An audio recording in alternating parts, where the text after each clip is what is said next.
Welcome to Flat Earth Debate, Uncut and After Show. I'm your host Nathan Oakley, and if you are new to this channel, or you've not done so already, then be sure to subscribe, hit the bell notification icon and join button to become a Nathan Oakley 1980 channel member and keep up to date with the Flat Earth Debate. If you would like to support the channel, there is a super chat that runs alongside each of these shows while they premiere, and there's also a PayPal, Patreon, crypto and thanks button in the info box below the video.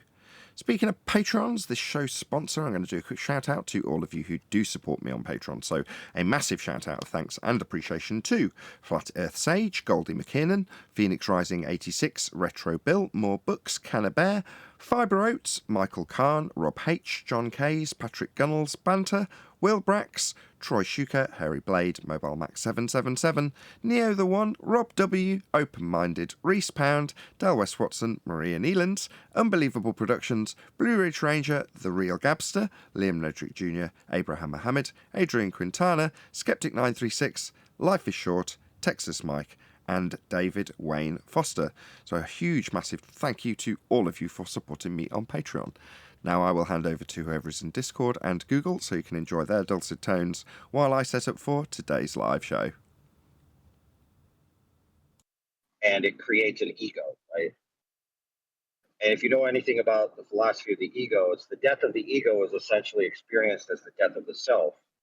And so when you intellectually defend yourself that way, you're literally fighting for your life. So when somebody attacks you, right, you have all these self-defense mechanisms that you have to get past. And so, like, maybe, could be, it's just ego for him. Like, he's invested so much in this line of argumentation, right, and it gives him a sense of superiority. It's like, oh, I'm so smart that I put all this together as a presentation, right? So it could be that.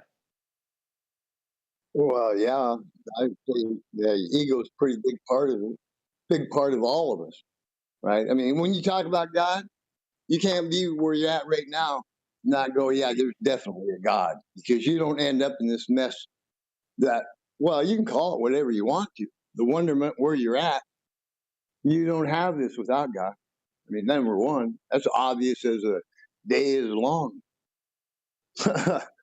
I mean, you got more bullshit blowed up your ass operating on man's knowledge right now. You're better rethink your think. There ain't nothing out there you gotta take for granted. Yeah. Let me ask you this one, bro. You remember? I can't remember if it was Kent Hovind or the other guy, Ken Ham. But they were trying to prove dinosaurs, right? So rather than just hand wave dismiss the dinosaur story as a bunch of baloney, they said, "Oh no, we gotta adopt it and synthesize it into our worldview." So, okay, so dinosaurs clearly have, as presented, fangs, talons, right? Things for killing and murdering and ripping and tearing, right? And so what do they say? Oh, that wasn't for killing animals. That was for killing big watermelons. These teeth are perfect for breaking watermelons because dinosaurs were vegetarians. Because I'm retarded. I dropped out. Who is that? Kent Hovind? Yeah, I can't remember. One of those guys posited the idea, because they didn't want to dismiss dinosaurs as a hoax with a lot of evidence that shows some of these representations are absolute garbage. When they have a worldview about death in the past, right? And so rather than say that dinosaurs were designed to eat meat, they said, oh no, dinosaurs, their big, huge claws and their big, huge fangs and all these things that seem to be a murder sandwich were not for killing. They were for destroying watermelons and squash of giant size. It's like, Yeah, but you can't say it's this changing stuff. all the time. It's laughable. Now they say they had feathers. If I find a bone on the ground, buried on the ground, what makes it a dinosaur? The story. The story that you put to it makes it a dinosaur. Yep, pretty much. So it's just a story then. I think with Kent Hovind, it's just pride, absolute pride. He can't get away from what he's been teaching all these years. Most of it is right with evolution, Just got to abandon that dinosaur nonsense and confront the flat Earth. Yeah, but let's just say, for sake of argument, dinosaurs, schminosaurs. Okay, can a dinosaur walk on a flat surface? Can a dinosaur walk on a curved surface? So dinosaurs really don't matter to the proposition.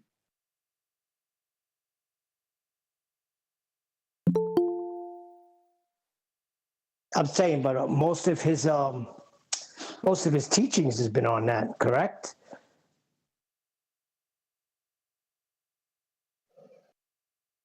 Well, you don't need to be a rocket. Sure.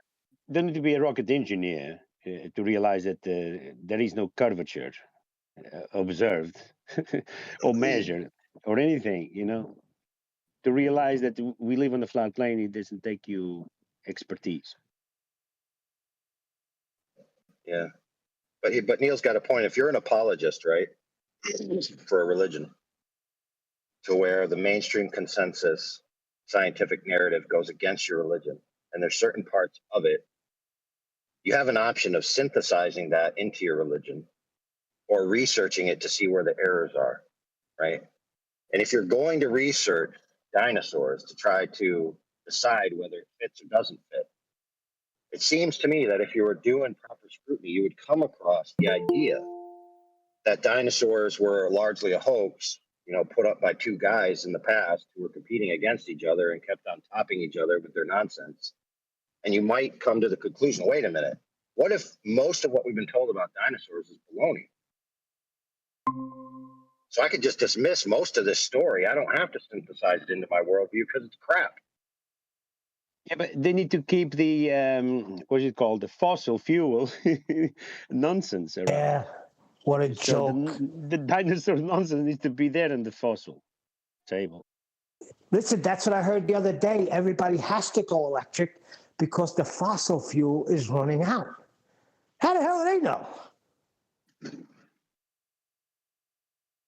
I don't know why they're even making bones about it.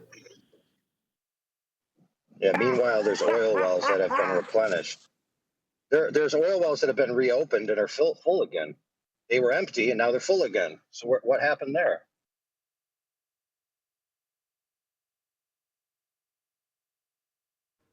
My wife got into the dinosaur hoax. She's a proper normie too.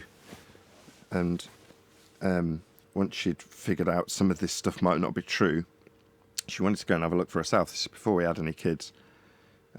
So effectively she took me down to the Natural History Museum and started to ask a few questions about what was going on with their giant, I can't remember the name of the dinosaur, but a full skeleton of a giant dinosaur that was enormous in the main hallway as you walk in. The entrance hall, if you like, but it's not, it's enormous. There's a full massive dinosaur. And I can't remember who she was seeking out, but she spoke to someone there and they explained to her that the dinosaur was going to be removed, taken away. It didn't matter because it wasn't real anyway, but they were going to replace it with a real taxidermied blue whale that was about the same size, that would fill the same space. And they were just going to basically chuck the old, dusty, fake dinosaur bones back in the back room. And they had a few other dinosaur exhibits that were claimed to be bones. And again, she asked about them, and they weren't bones, as being claimed on the plaque. They were like, no, they're not. they're plaster of Paris replicas. But, the general public would walk into that museum and would be none the wiser. As far as they're concerned, they've seen a dinosaur bone and they've seen a replica of a dinosaur skeleton. Now, they weren't particularly hiding the fact that the skeleton itself wasn't real, but certainly some of the exhibits that were dotted around it were downright deceptive, once you asked a few questions. But like I say, it wasn't really my bag. I mean, off the back of my wife's interest, I started to pay a bit more attention to JLB, who'd gone and looked at the holotype specimens out in Australia to see what they were, these original bones that they found, and these minuscule fragments that end up turning into complete skeletons. Just crazy. But if you're more interested in this, I would say check out JLB if you haven't already, because he's done proper ground level travelling thousands and thousands of miles for weeks and weeks on end to the centre of Australia to have a look at the holotype specimens. and ask them a few questions, which is much more primary research than just going to some British museum. So JLB's done a fantastic job in that regard. So check him out if you want to know more about the dinosaur hoax. I was fascinated with dinosaurs when I was a kid. They know how to reach the audience of children. That's for sure. Oh, heck Dinosaurs yeah, in dude. space. Land You got Before them all. Time. Remember that? No, we didn't hear what he said. The Land Before Time, that movie with the little dinosaurs that were trying to find a new home during the cataclysm. Spielberg, isn't it? I can't remember, but they're so cute, man. And they got this one little dinosaur that goes, yup, yup, yup, yup, yup. And that's in your brain for the rest of your childhood. You got the long neck, you got the yup, yup. And then you got the Triceratops, which is like a sassy little brat girl. It's going to take on the world with her Triceratops horns. Oh, man, it's amazing. For real, dude. That's like, remember that movie's in my psyche from childhood. I only remember a fragment of that show. When I was a kid, it was Land of the Lost on Saturday mornings. I used to watch that show religiously. Well, that's the new anti-flat earthers, Land of the Lost. You hit it.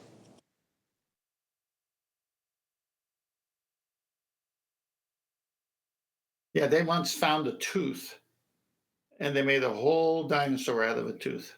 So it was produced by George Lucas and Steven Spielberg, two of the biggest names you could possibly mention in movie history. Yeah. Two of the biggest names are pushing a narrative, too, if you think about it. Yeah, what a shocker. George Lucas and Spielberg making dinosaurs. What else do they make? Movies about space. Correct. Well, didn't they just take a fragment of some information and discover all these galaxies? Yeah, you can't use that pun twice. So the other one he makes is James Webb. archaeology movies, right? Raiders of the Lost Ark. These people are blatantly in on what the whole world scam is and what the world hoax is. Oh, and if you give the world movies and music, trifecta. Pardon? My bad. Go ahead. I was just going to say, if you give the world movies and music that toes the line of the narrative, it'll get promoted. If you listen to modern pop music, you'll hear it ring through in terms of subtle. Just because it's part of the general zeitgeist, they'll be talking about stuff that is heliocentric religion in songs. The whole way that it gets packaged, and they'll often get popular. But I'm not saying that's a direct link. I'm not saying you only get popular if you talk about, the stars or whatever. You don't. But I'm just saying that when it comes to Lucas and Spielberg, you're about to say they've got the whole full trifecta. But if you want to carry on. So are you saying, Nathan, that the singing groups plan it that way? No, I'm saying that you're much more likely to get into the pop charts if your poppy song has got lots of things that tie into whatever the agenda is, generally. They didn't plan it that way. You can't get away with that pun twice either. I got your pun. I wasn't doing a pun when I said fragments of James Webb. I'm literally was saying, didn't they do the same thing with this infrared imaging? And next thing you know, you got all these galaxies that the artists draw up. Right. So there's three things. There's three things that are kind of like the wonderful worlds, right, that they present to children. And you see this in media, but you also see this in the real world, like kids' playgrounds that are built. Okay, they're themed most often about dinosaurs, space, or under the ocean. Now, one of those is not like the others. Which one? Under the ocean. You got it. Under the ocean is a frontier that's tangibly accessible to humankind that is largely ignored, right? Even though it is part of the childhood imagination, somehow dinosaurs in space, which are intangible, right? The worlds that you could go to or experience. You're obviously not experiencing the past, and you're not experiencing worlds far away, but you could experience the ocean. There used to be a show called Sequest DSV, and there used to be a lot of shows back in when I was growing up about exploring the ocean, underwater caves, journey to the center of the earth, this type of stuff, right? It's really not around that much anymore. I used to love that show.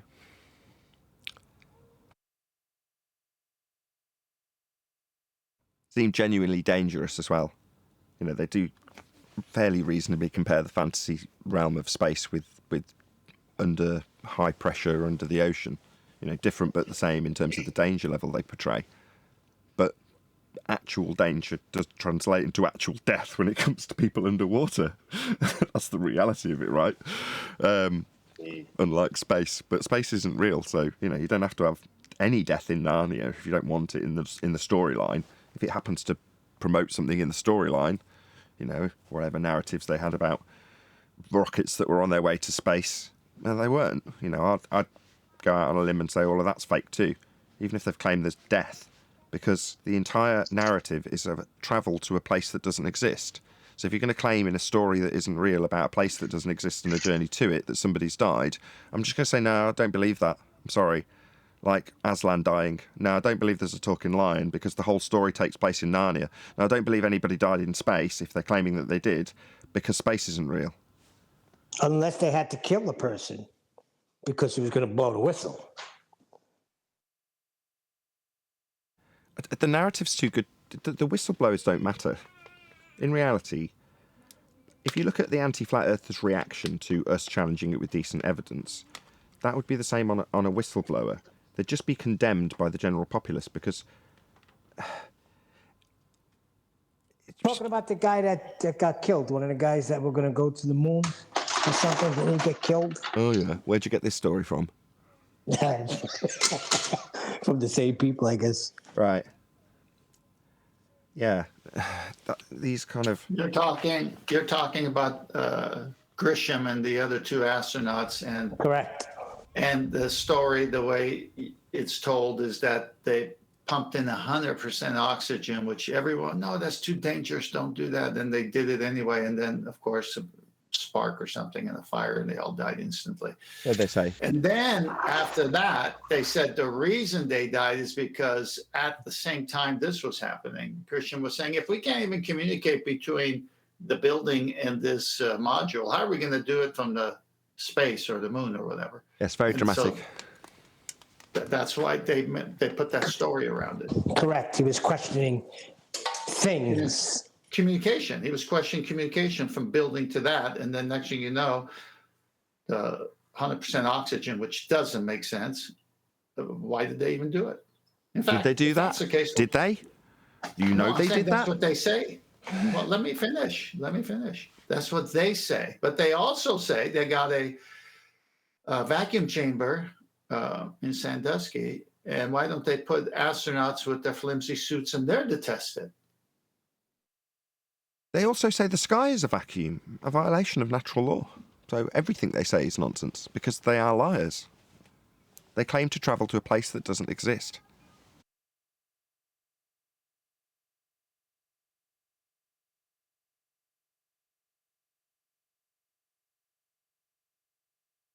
Yeah, it's one of those... Speaking of liars... Go on. Oh, speaking of liars, I'm assuming you're going to be referring to MC Toon and Ruhif spinning your do whatever you like to he hasn't fulfilled the challenge he agreed to. Lie. Yeah, and, well, they said that I was a liar and dishonest because I didn't fulfill the challenge. And then Ruhif goes on Bev's channel and agrees and tells Bev that I never agreed to it. So, who's being dishonest and lying? Then McToon's lying through his back teeth. And Ruhif's thrown him under the bus in terms of his lie. So, will we get any sort of concession or retraction in terms of the moderator's challenge? Why is the moderator suddenly pointing out that you didn't fulfill the moderator's challenge? Was he your challenger, the moderator?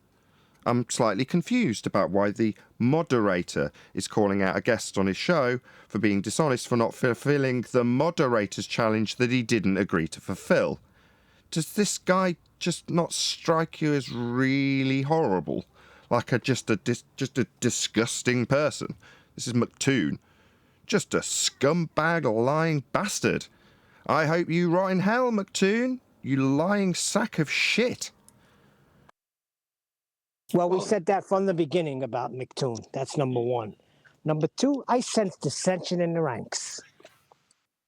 John, you remember I posted the communication I had with McToons on one of Nathan's shows. And I said, he's going to try to do the process trap. And then McToon responded, no, John agreed to this. Well, I said, well, we'll see how you get along. Meaning, I remember when you first said on this show that you'll take on any baller, no one showed up. And finally, someone shows up, and you set the stipulation that they can have anything they want. They can use their model, any model they want, and you'll concede to it all. And No, that was I said they can. I said they can use any model they want. They can even use mine. no, I know. I know. I'm not. I'll let you finish with the details. But you were going to concede to whatever because you were going to go back to the basic, which is an elevation angle.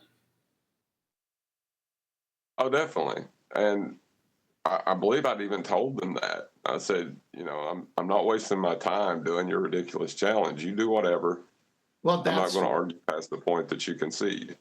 yeah. That's the point I'm making. When McToon put that, and I saw what he was doing. He was going to try to get you to do the process. Well, why do the process and pretend it's coming from a curved Earth when you already know the process that you do has to happen from a flat surface? So no matter what things you do, you still have to go back and say, we had to get this from a flat plane.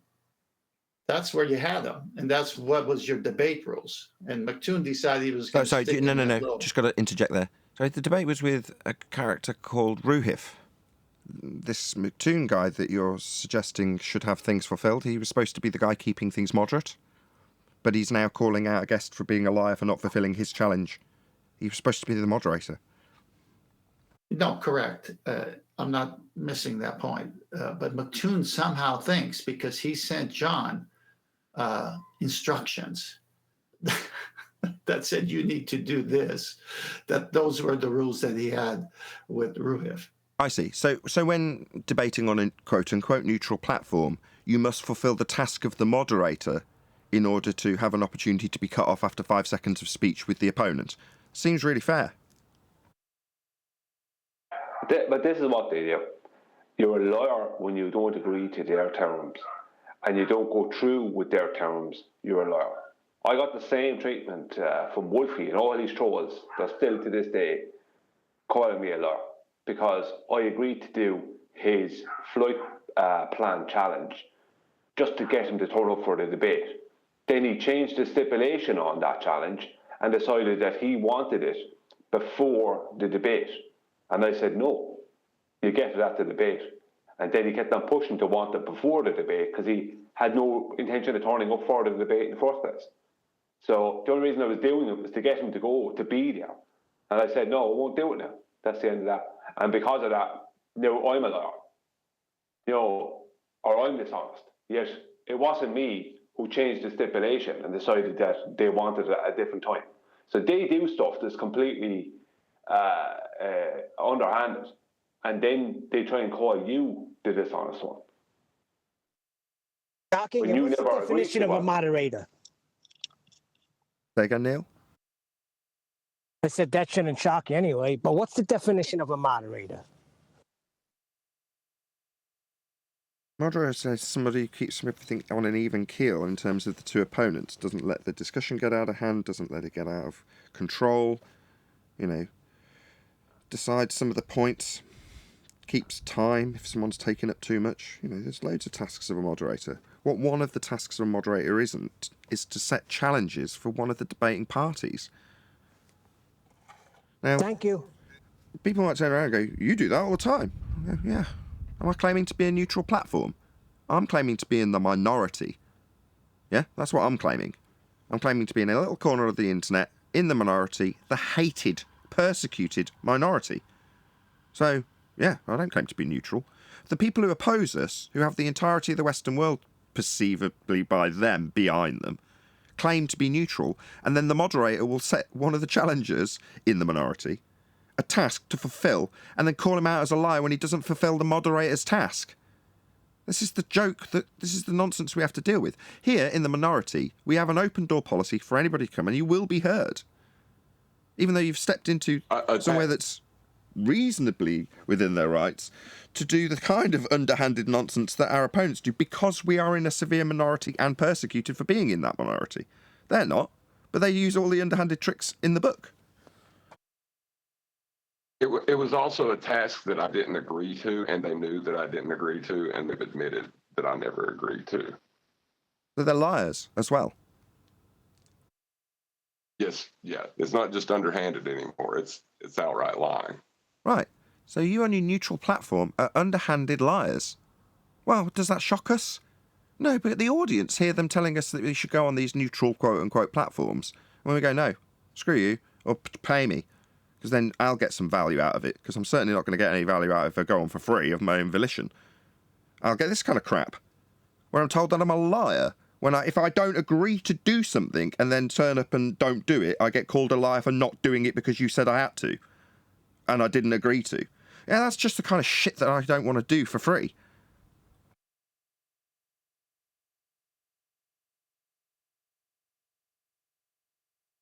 Neither would anybody. Any reasonable person wouldn't see this as reasonable.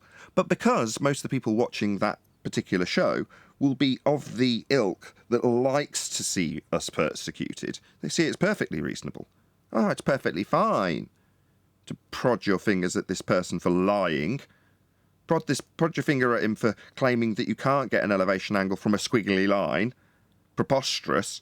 And then rumpus the crap out of his actual disclaimer in terms of that question, only to then affirm his answer later on.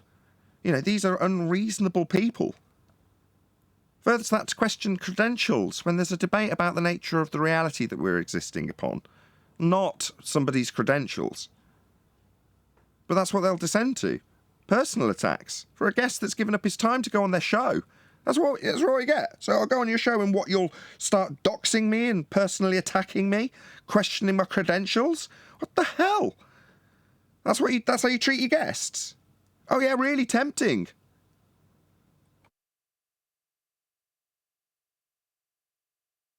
Yeah, I think that's what he's trying to do with the whole credentials thing. Is he's trying to lure me out to show my credentials so he can, ruin my life by costing me jobs and things. And that's what I'm, But did that already happen? That's what they want. Brian Mullen. We want to point out, without interruption, that you can't acquire an elevation angle measurement to do navigation at all if you're on a sphere. Doesn't work. That's all we want. It's not much. That's all John wanted. Now, he didn't get much of an opportunity to do that. He did manage to squeeze it through. The disruption, and the ad homs, and the personal attacks, and the claims that he's a liar, and the unreasonable demand that he fulfilled something he didn't agree to fulfill. And further to that, the personal attacks that have continued after he's given up his time for them to earn money off his back. Yeah, personal attacks and more attacking of his credentials and claims that he hasn't done something he said he would do. Yeah, more lies. That's the incentive.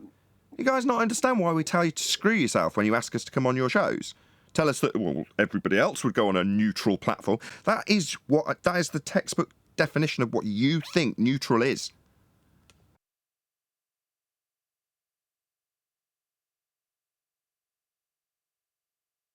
I would do it again. It was kind of fun. The whole 25 minutes of listening to Ruhif drone on was a bit much, but I would do it again. I mean, even with both of them arguing against me, I still don't feel like I lost. You didn't lose. You pointed out that Ruhif used a flat plane. Oh, yeah. Yeah, I mean, that's not agree, disagree. He definitely used a flat plane. Right. So the end result of that discussion isn't a question of whether or not John's got certain credentials. The fact that Ruhif proved the Earth is flat is the end result of the argument. Does it warrant people going after other people's careers, potentially, questioning their integrity, calling them liars and making up lies about them? Is that what it warrants when you lose? Because Ruhif measured a flat plane. He had to get an elevation angle. He had no other option, because Earth's flat. That doesn't warrant you attacking us on some personal, disgusting level and lying through your back teeth about us. You disgusting human being, McToon. I think it's more profound, or just as profound, that Ruhif didn't prove a globe with his presentation. That's worse for him, because it doesn't even have to be flat after that. It's just not a globe. And Ruhif, no, he proves it's flat in the process. The point is that it's like he tried to prove his positive hypotenuse. It's like, I have my words mixed up. His positive hypotenuse. No, forget it, scrap that. I'm forgetting, my words are all mixed up. He wanted to prove his positive claim, and he didn't achieve it. Yeah. He wants to prove it's a sphere. He didn't achieve it. Yeah. By contrast, he proved it's flat. Yeah, but the point I'm making is that he proved the null, right, which is that it's flat. But he didn't prove that it was a globe. That's why none of them turned up to kind of gloat about it, because they knew from what he did, certainly never proved a globe. So Ruhif proved, from what I could see from his presentation, he proved that this process definitely can't work on his sphere. And he proves that it can't. That's exactly what he did. And then John pointed it out to him. Yeah, he did a great job, kudos. Proving a flat Earth by way of acquisition of elevation angle measurements that used a flat plane to get them. You then move forward and claim that you've got spherical trig to deal with? No, you haven't. You measured a flat plane. That's a fact. Not agree, disagree. That's how it starts. Elevation angle measurements that you provided from the moderator. It's just a Schipecker's belief, really. I can't just... Yeah.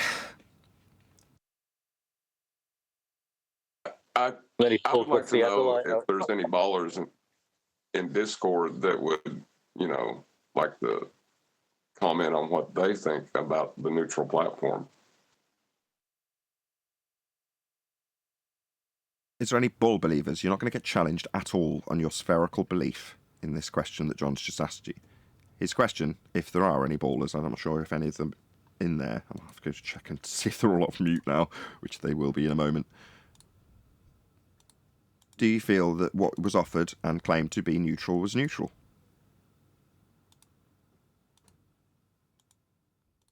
Open it up to anybody if nobody else wants to answer and claim to be a baller.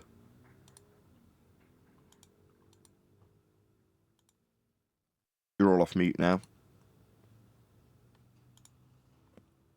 Anybody got an opinion on the neutrality of McToon's moderator challenge? Bloody oxymoron. No, but I'll say they say that we're an echo chamber, but it seems like the echo chamber's over there. Yeah, it's the echo of flat Earth winning on a daily basis. And the distant, silent crickets. That's what we get in terms of their challenge to our flat Earth claims that we make on a positive assertion with an open door daily. You've only got to listen back to people who've actually come here to try and challenge us. But Umar, in the most recent example, got plenty of opportunity to lay down his claim. Yeah? Now, when he got challenged, after me sitting around for about 10, 15 minutes listening to him, admittedly with a bit of back and forth from Adam, and him rumpusing the crap out of Adam, when I finally step in to summarise the demolition of his point and the elevation angle argument that he needs, and the acquisition of a non-visible horizon manifested into reality by way of a dip angle correction, those summaries got rumpused immediately by Umar. Not the other way around. Now, we all got to hear his argument. We got him to hear him disclaim that he is indeed manifesting a non-visible horizon when he does his dip correction. He admitted it, not because he was being muted, not because he wasn't being heard, because his argument affirmed that Earth is flat. That's what we got to hear. That's what echoes throughout this chamber, because that's a fact. Now, they don't like the echoing of flat Earth proof that actually echoes around this chamber, with an open door for you to walk in and hear it. Now, what doesn't happen in this claim to be echo chamber is the sounds of globe Earth heresy drowning it out anymore. The claims that we're not really going to see any 15 degrees an hour drift Coriolis effect that globe claims because of this, that and the other, that doesn't drown out the echoes of we're not drifting, there's no Coriolis, we're not moving, we don't feel anything. That's never going to drown it out in this particular platform anymore, because we figured out every little shitty tactic that they use to try and obfuscate from the losing point they have on a globe. That echoes around this chamber. Well said, well said.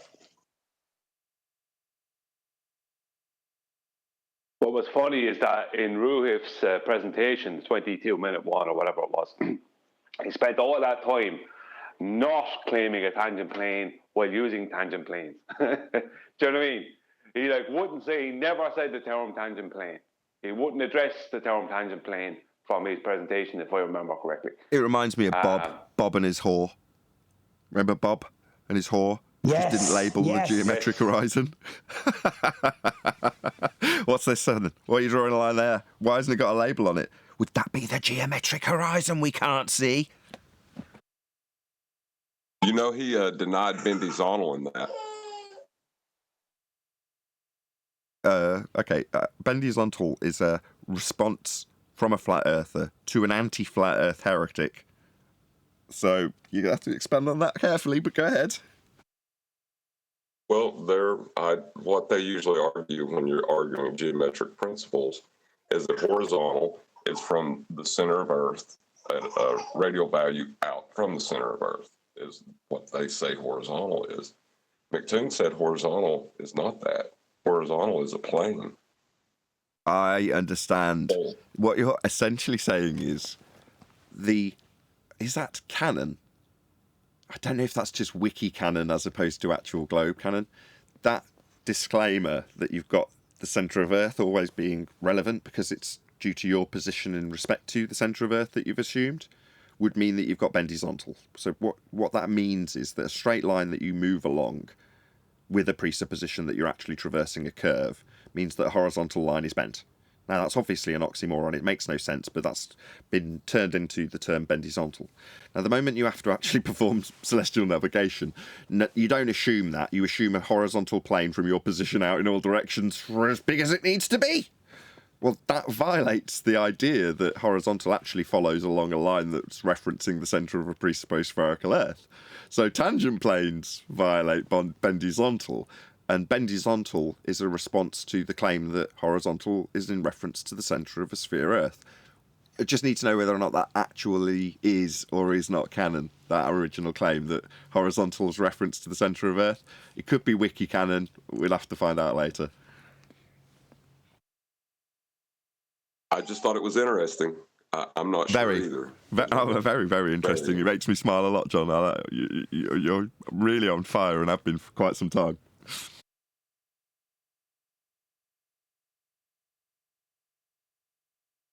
As is everyone on this panel. Let's be honest, right? Who have we got here? We've got Neil. We've also got 10th Man, who's obviously done an absolute shed load of research in all of this current topic, you know, the main arbiter of this particular instance. So if it wasn't for 10th Man, we wouldn't be arguing about this right now. Brian's logic, same exact thing. He's out there in trench level, arguing the toss about this stuff. You know, getting his teeth full on cut on there, begging the question fallacies, working their way through them after the fact, only to come here and be undermined, which he tolerates beautifully. I hope he doesn't stop doing it. And then we've got refracted curvatures just off the back of a win, essentially pointing out that you can't do any of their methodology that they've challenged us with unless you can acquire an elevation angle from a flat plane, and has commended Ruhif on his use of a flat plane and commended him on his use of positioning when he used a flat plane. You know, you can't really have a better group of people. So as much as, you know, I might give individuals props occasionally, like I just done to John, I just want to point out that all of them are great. And obviously Neil's here too.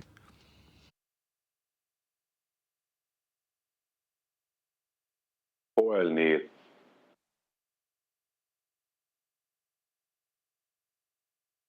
He's keeping himself on mute while he sobs. Hold on. You sure have a way with words, Nathan. An insult if I ever heard it, that was it. The lack of compliment is a massive insult. No, Neil is ace. Neil's the everyman. Neil gets the most mixed bag of comments ever in terms of people's pure love of him, saying how fantastic he is and how they can relate to him and what he says, and other people who just despise Neil like they used to despise almost every guest that's, you know, joined as a newbie. So Arwin right back in the day, right through to Eli, and then Neil. You know, the new guy always ends up being the guy that everyone just says he interrupts with stuff that I don't like, and you're like, Does he? Maybe you're not picking up something I'm not, because I like everything the people on the panel say, generally speaking. Even when they seem seemingly, to the audience's perception at least, annoy me, they're not. That's a big act in that regard, because, you know, my frustration is the frustration I want to portray out to the audience as being the frustration they should experience when they hear a bad argument. So it's my way of projecting that out for them to experience, as opposed to me really caring either way. I never give anything, literally anything after the fact has annoyed me ever I can think of that the panel has ever done. Likewise with most of the ballers, if I'm honest, I don't really give them much thought after the show's end. I don't know about you guys. I don't know if you guys dwell on it. That's an interesting question. Maybe we should just ask it. Do you guys dwell on some of the experiences, like, for instance, your most recent discussion, John, if you want to kick us off? Do you dwell on it and, you know, maybe ponder it as you're falling asleep, and then in the morning you think about how you've done? Or do you just sort of not really dwell on it unless we're asking you about it, of course? I slept really good. I sleep really good, usually. When I get off here, I don't think about it no more. I'm next. Go on, Neil. The only thing that bothered me a little bit, which I really don't care about anything after it, was Brian wanting us to be choir boys. The other day, that really upset me a little bit. What? Neil is talking about the other day when I didn't want personal attacks on Jem Panda for his appearance. Oh, okay. And I stand by that. Why say he wants us to be choir boys? For their appearance. It's a funny analogy. Sorry, Brian.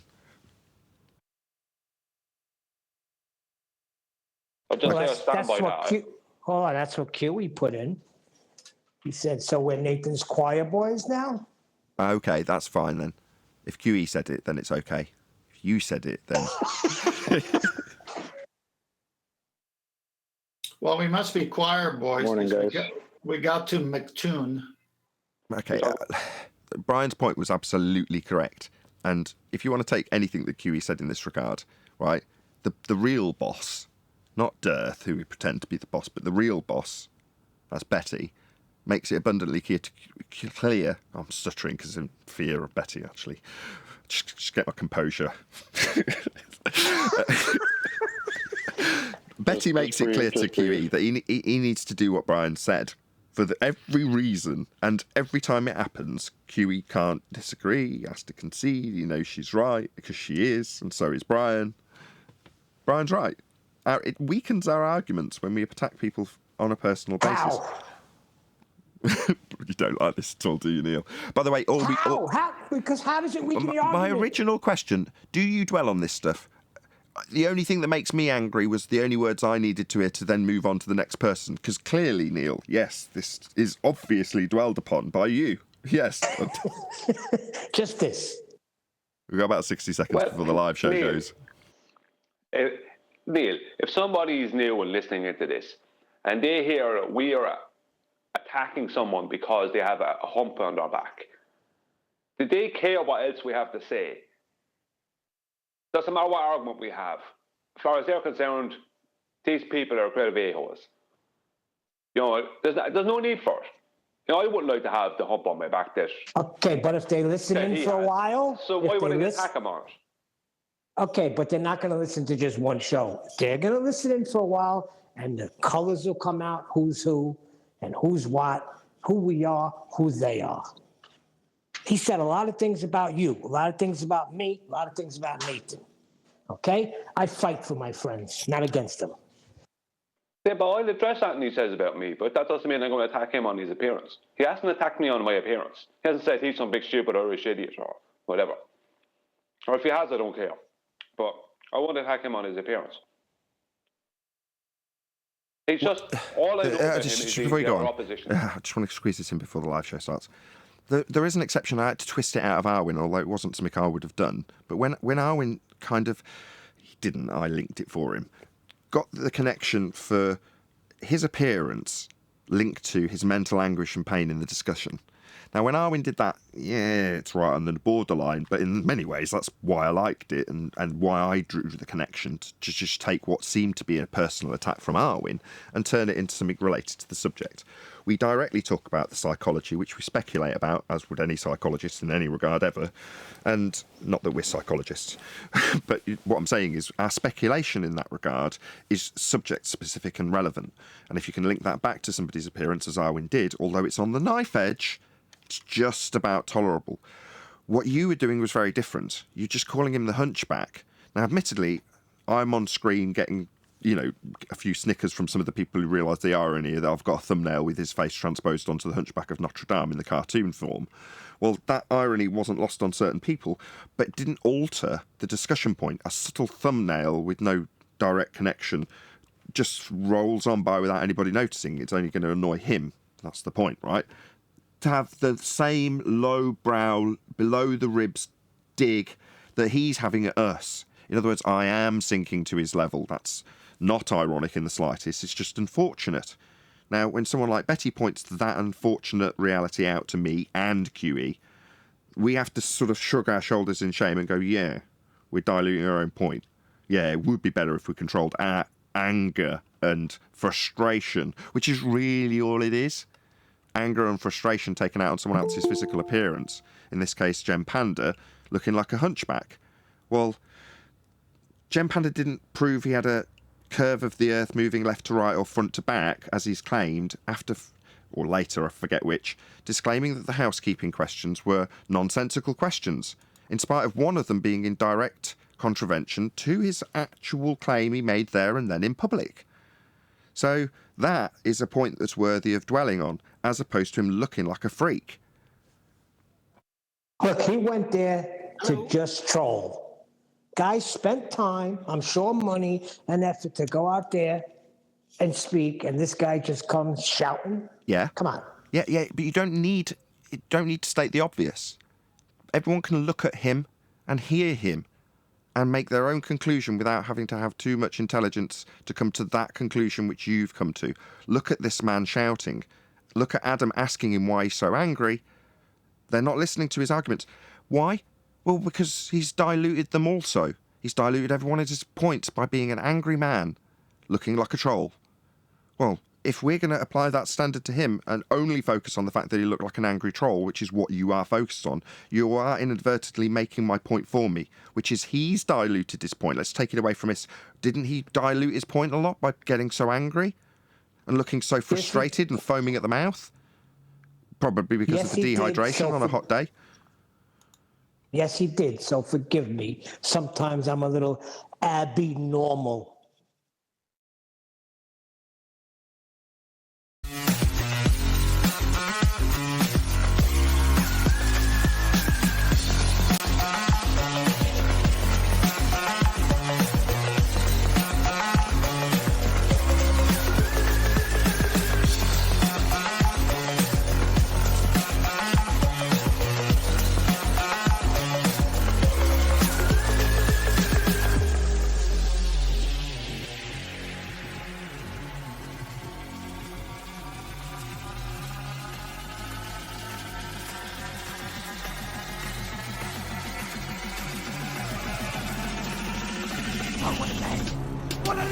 Welcome to Flat Earth Debate Live.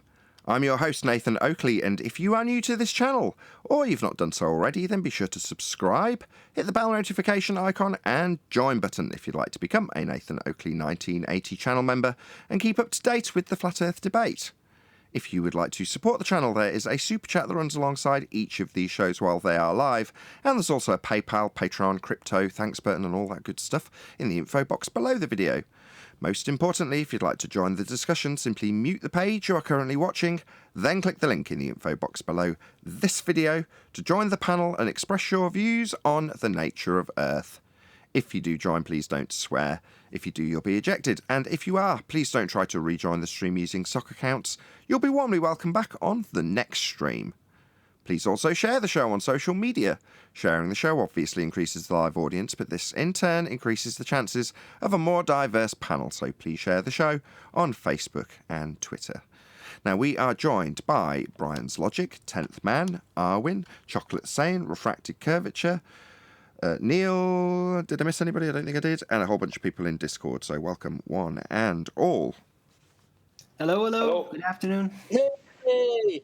Yo, yo. Hey, good morning. Hey, good afternoon. Hello. Abby normal. Don't explain it. Okay, that's an in-joke from the pre-show together with an unexplained pun that has no relevance. Wonderful start to the show. Let's just do housekeeping and pretend Neil didn't speak. Any evidence of a physical geometric sphere-edge horizon formerly known as the curve of the Earth? Well, first of all, it's hard to pretend Neil didn't speak. Flat Earth elevation angles to Polaris. That's the only evidence that there's a globe's geometric horizon. But it's a paradoxical evidence. Hold on a second. Elevation angle measurements to Polaris. That means taking an elevation angle. So you're going to need a flat baseline. How is that any evidence of a physical geometric sphere edge horizon? You're going to have to explain this to me, Brian. I'm sorry. Well, that's why I said it's paradoxical. The evidence for there being a globe Earth geometric horizon is flat Earth elevation angles to Polaris. That's their actual evidence. That's more repeating it than explaining it.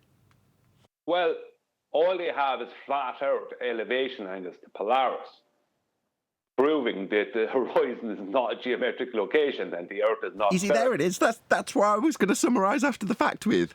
So I still don't get the connection. But you're kind of saying there is no evidence of a physical geometric sphere edge horizon. The idea and notion has been manifest into physical reality in the mind's eye of the public by way of elevation angle measurements to Polaris taken from a flat plane.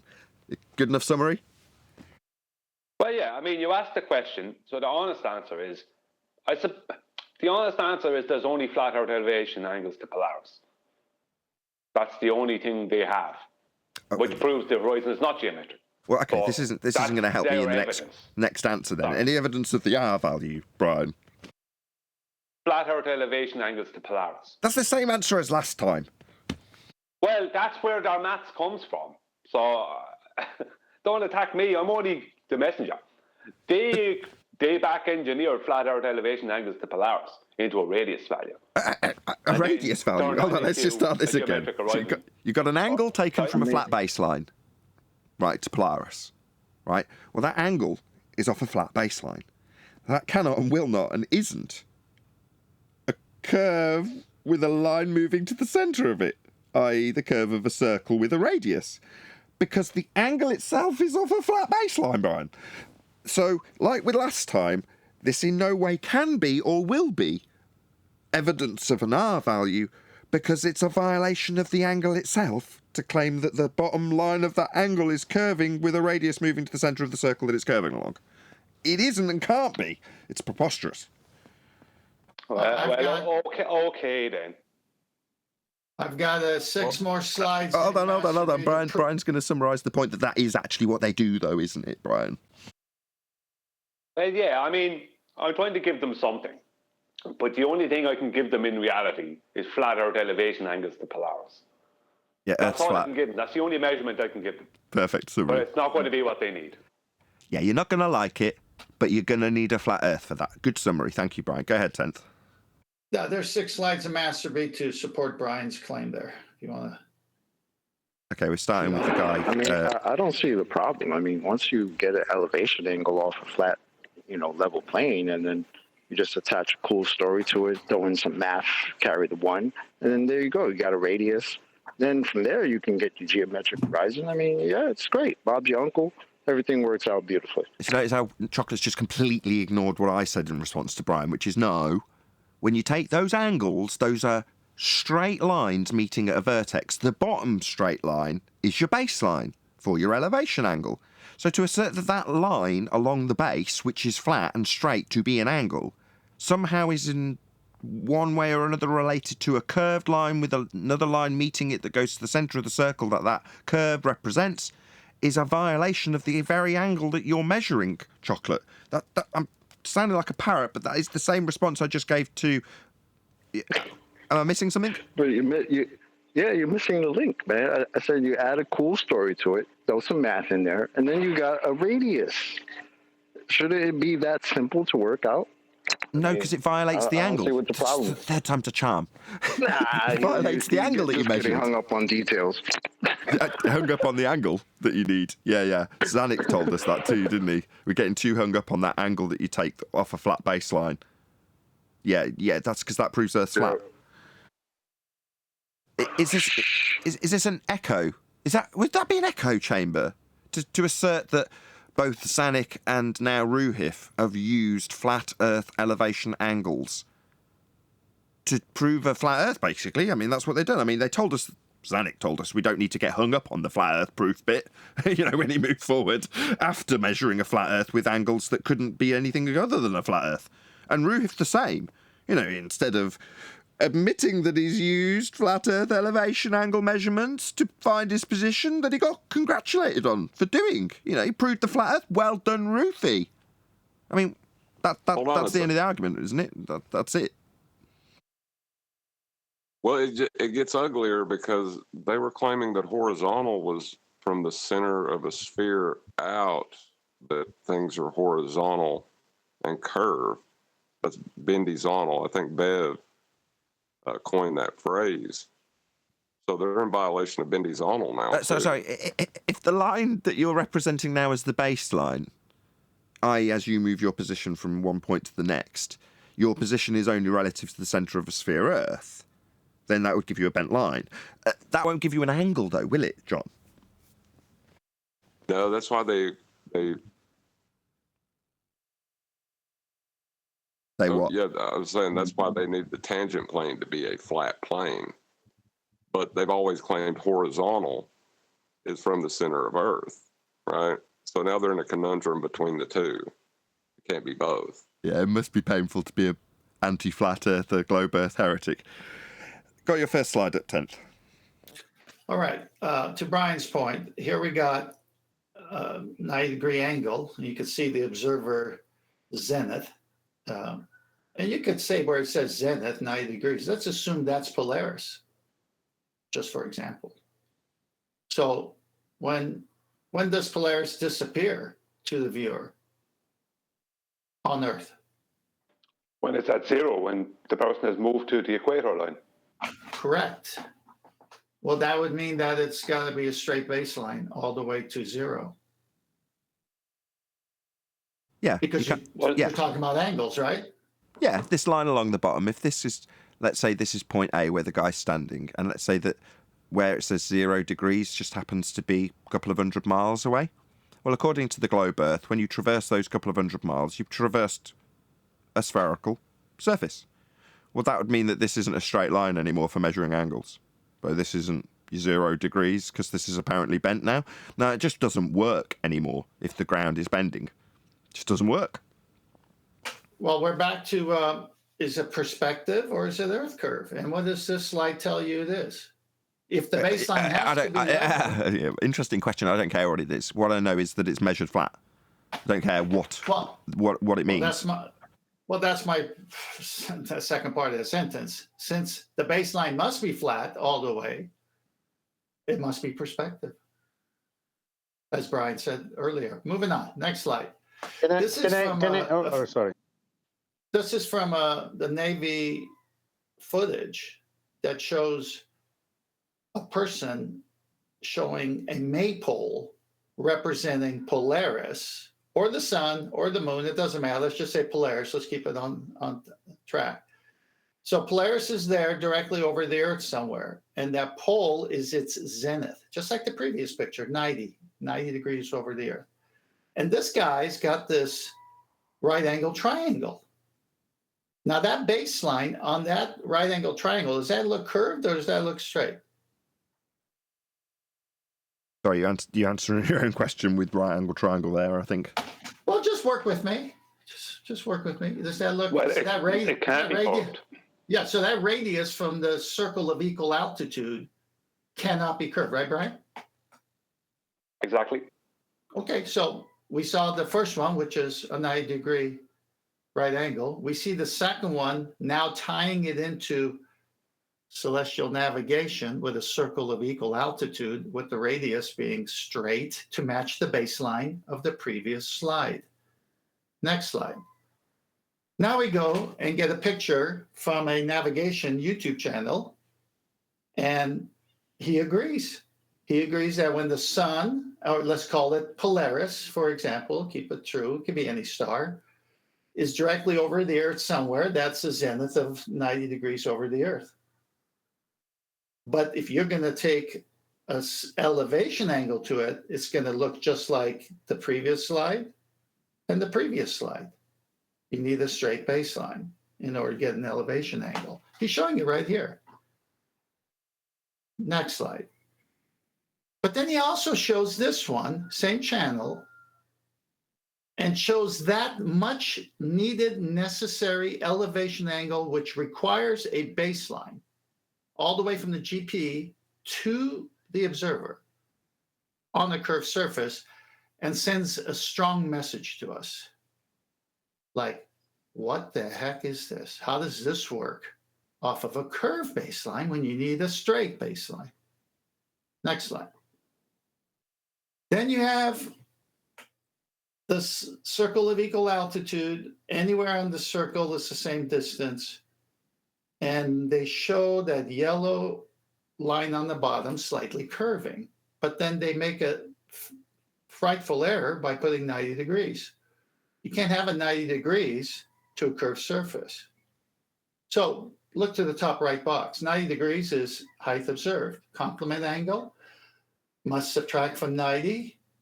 60 equals 30. So what's the angle, if you look at the picture, of the observer at the bottom of the red zenith? It's a 60-degree angle to that Polaris star. So you must subtract that from 90. Well, we just saw 90 needs a straight baseline, but here they got it showing over a curved surface. So this is false. They're already lying to you here. And these are the things we're trying to point out. So let's go on with it, though. 30 degrees is the co-altitude. That's from your zenith to Polaris.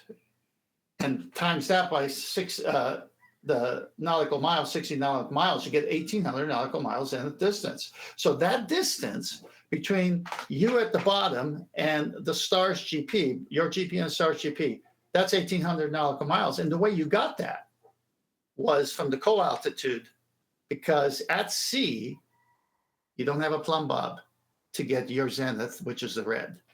So you need something to help you. Let's see. Oh, the horizon, the visible horizon. And then you rock your sextant until it's vertical. The minute it's vertical with the lower limb of the sun or Polaris kissing the surface of the horizon, as you rock it from left to right, you can tell when, like a pendulum, it's going to be vertical. You say mark. And that gives you the perpendicular you're looking for. That gives you that right angle triangle all the way from you to Polaris GP. And because it's a two-step method, because you couldn't get your own vertical, you have to subtract from 90, and you have the co-altitude. Next slide. Now, this one's pretty apparent to anyone looking at it. Which one is the true 90? Globe Earth, right angle, or the actual right angle to an elevation angle? One on the right. Yes, you got it. And then the last slide I added, they show us this. Embarrassing. Lying. And it's in their books. Wake up. I'm done. Cool. Thank you. Can I just say that? Sorry, Nathan. I was just saying thank you to 10th. Can I just say, for all the idiots out there who claim that the co-altitude, the zenith distance, is not a straight line, right? If that's not a straight line, then the baseline won't be a straight line. So if the baseline is not a straight line, then how do you define the size of your circle of equal altitude? You can't, because then it wouldn't be two-dimensional, it wouldn't be a circle. Oh, don't give it away, Nathan. Just leave out the question. Don't give it away. These people don't know these things. Well, it's just obvious stuff. I mean, if you've got a straight line and you've got a 90, then you haven't got a curve through that because it can't have 90 at the end of it. So this depiction, which is in one of their books, shows what you're actually doing. Yeah, you're measuring an angle, and then shows this curve running through the top of it. Well, you're not taking a chord line through the bottom of a sea with a curve moving up to your position and creating a hill in the way, and you're drawing a line through the hill that's blocking your view. Because it's not blocking your view, you're drawing it out to a position that you call the horizon, an apparent location where the sky meets the land or sea, and then you're using that to establish this dotted line. That's your baseline. Why? Well, because you're measuring an angle. It can't be done any other way. It can't be done with a curve. That's just a fact. Yeah, Ruhif at present, even though people on his own side don't really realise this, because they haven't been properly listening to what he's saying, because he's such a wordsmith. Ruhif and MC Toon are both claiming a curved radius to the circle of equal altitude. And I have that on audio more than one occasion in recent times. So just so you know, these are the people you're learning geometry and celestial navigation from. I thought a radius was a straight line. It is. What happened to that? Did that Nothing. change all of a sudden? It just doesn't comport with their navigation methodology when you're creating a circle that's two-dimensional and then measuring angles, straight lines. None of that works with a sphere Earth. So suddenly, radius, that would be the centre point to outside edge of the circle you're drawing around the GP of the star when you're trying to figure out where the hell you are. Yeah, that doesn't work with a sphere. So they've got to bend the radius. Well, you don't have bent radii. That's nonsense. But that's what their cognitive dissonance has led them to. Well, actually, the celestial sphere model give us the radius from the sun, isn't it? Elevation angles to the sun from sunrise to sunset. It can be. And those are, yeah. That's the what do we call the that's ring? Only based on the, that's only based. Yeah, well, it's only based on. Hold on, Brian. Go ahead. Was it Sasha?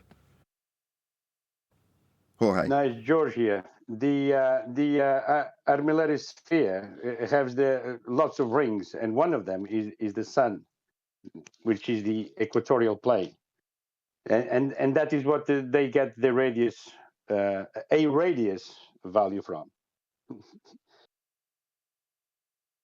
Well, technically, elevation angles to the sun. Yeah, but technically that's like even on a flat plane, like that's just the radius of the latitude and longitude grid. We don't know if there's more than what we think is 90 degrees south. We don't know that because you can't travel freely past the 60th parallel or 65th parallel. So we don't know how far out it stretches. We just know that we're confined to a latitude and longitude grid. That's all we know. So it's the radius of the latitude and longitude grid because that's a two-dimensional grid. It is the radius of that. So the equator is definitely the radius. From the GP point of Polaris to the equator is well, it's not the radius, but from GP point of Polaris to 90 degrees south is the radius of the latitude and longitude grid. But that doesn't mean it's the radius of the Earth. I don't know if you meant that, Jorge, but I just said I'd say that. No, it's yeah, you're right. It's a circle of equal altitude, yeah. It depends how you define it. I mean, they're defining it as the midpoint of a sphere. I mean, the equator, this imaginary line, would be derived from those averages. I think Brian's agreeing with you. Yeah. There's line is the zero line. There's another way to look at this. We don't know, but at the same time, what is the sun's transit? When is the sun over the zero equator line? Twice. Then it goes north 23.4, and it goes over the center line and goes south 23.4. And that's its circuit all the time. So when that matches Polaris perfectly. But if you're going to use the sun as a guide, well, then maybe it's the same distance the other way, but we don't know. Let's ask the question. Yeah, see.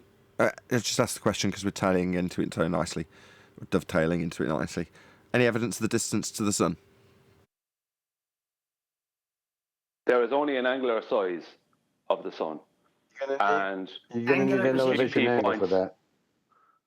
You're going to need an elevation angle for the angular size? No, that's not true. No, you're going to need perspective No, I mean for the angular size. for the distance to the sun. You're going to need a flat Earth to get the distance. No, I don't think it gives you either. If a flat Earther used elevation angle measurements to tell me how high the sun is, I'd laugh at them. You can't use angles to get the distance to the sun. You can only use angles to measure an angular size. That's all you got. That's literally the only thing. The only two things we know about the sun is its average angular size and its average cycle throughout the year, based on the GP points. We don't even know what's going on up above us. That's all we know. Can you solve for the rest of the triangle or not really? No. So you get this magical 2-for-1 out of the angle in terms of the 1 degree representation for every 69 miles, and that will give you the distance to the position that the star or sun is above. That's its geographical position, or GP. That's what you're trying to calculate. That's what you're figuring out. Where is it above?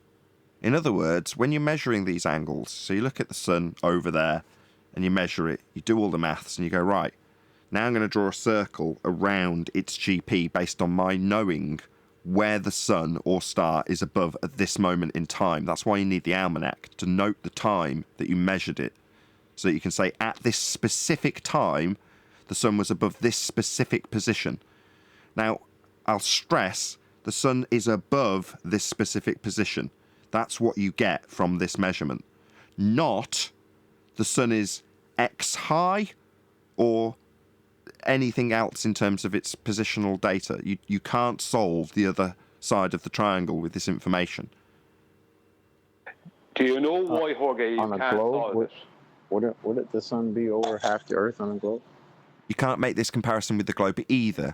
They recognise it in part of their disclaimed canon rhetoric, which is to say that when doing this, they take the stars to be infinite distances. They completely defy their own claimed distances when doing this because they must. But it's for the same reasons.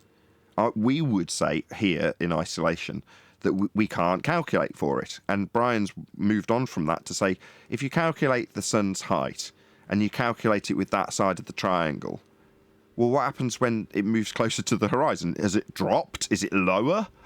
No, obviously it isn't. But that just is a simplistic way of demonstrating why you can't calculate the height. But if you use the angle to the sun getting closer to the horizon to say how many more miles further away is the sun above, you can do that. Can I just give some clarity to this? Jorge, I think it was Jorge who was saying this. I think it was Jorge. It was Jorge. If you do what you're talking about when the sun is at 45 degrees above your horizon, and then do it when it's at 46 degrees, you get two different heights. This claim that on a flat Earth you should be able to triangulate the height of the sun or some other celestial body, that originally came in 2015-16 from the bald side. They brought that claim to Flat Earth, and then Flat Earthers went off thinking that was possible, making claims that the sun is 3,000 miles above the Flat Earth, because that's what it would be if you do it at 45 degrees from, if it has a 45-degree angle to you, right? But if it has a 46-degree angle, then that changes the height, or a 44-degree angle, or a 27-degree angle. The point is you can't do it. Not if you do it at the same time. Not if you... No, it doesn't matter how many people you get. The angles are going to change every time, so the heights are going to change every time. It's impossible. All you can do... Not if they do it at the same time, no. No. Okay, let's try this a different way, Jorge. Okay, let's try it a different 20 people, it won't work. Jorge, if you could theoretically stop the stars moving for a few moments, yeah, and you measured the angle from your position to a star that's 45 degrees from your location upon measurement, right?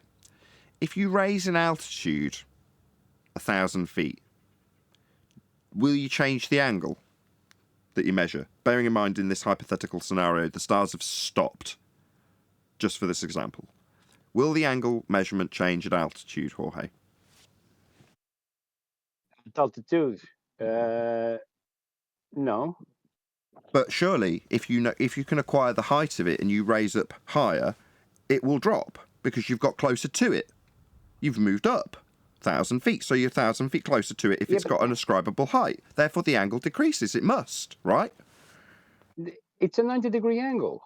No. The angle you're measuring to the star. So you're taking a baseline, establishing horizontal with a bubble, whatever you like, but then you measure an angle from the sea to the star. Then you raise in altitude 1,000 feet. Yeah? You would shrink the angle. The angle would get smaller because you're closer to it. That's going to decrease the angle. If it's a physical thing with a physical height, that's what would physically happen. Let's try it a different way. If you're looking at a lighthouse... I see what you're saying. You're looking at the lighthouse from the ground, yeah, and you're close to it, so that you've got a 45-degree angle to the light. Now you raise up halfway up the lighthouse. Let's say it's 100 feet. You rise up 50 feet. The angle gets smaller, doesn't it? Yeah, I understand what you're saying. Right. Okay. Good.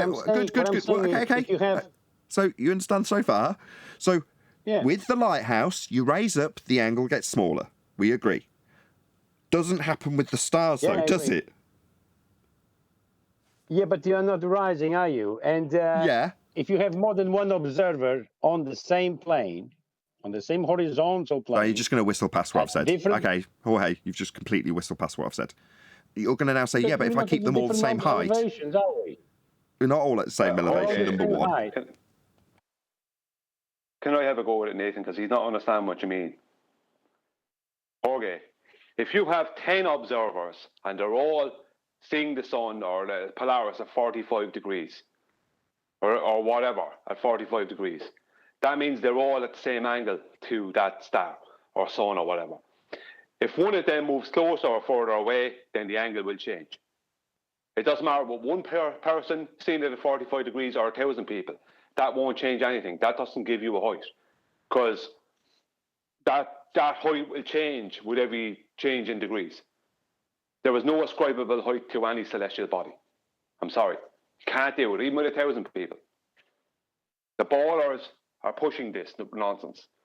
They're pushing... it's another one of those asking us why the boat falls off the edge of the pizza pie, or where's our dome.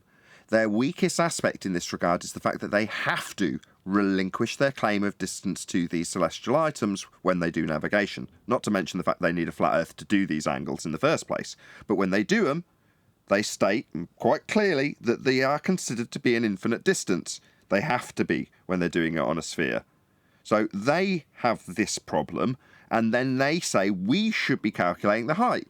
It's like, well, you ascribe a height by way of an assumption of R, assumed by Christian Huygens and imposed on Venus, so you can use Kepler's third law to give you the distances, to then relinquish them immediately and give them infinite ascribed distances when you do celestial navigation.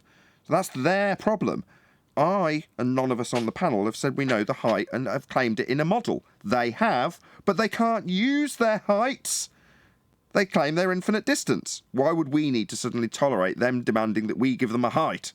We're not claiming one. They are, though, and it doesn't work. Slight correction.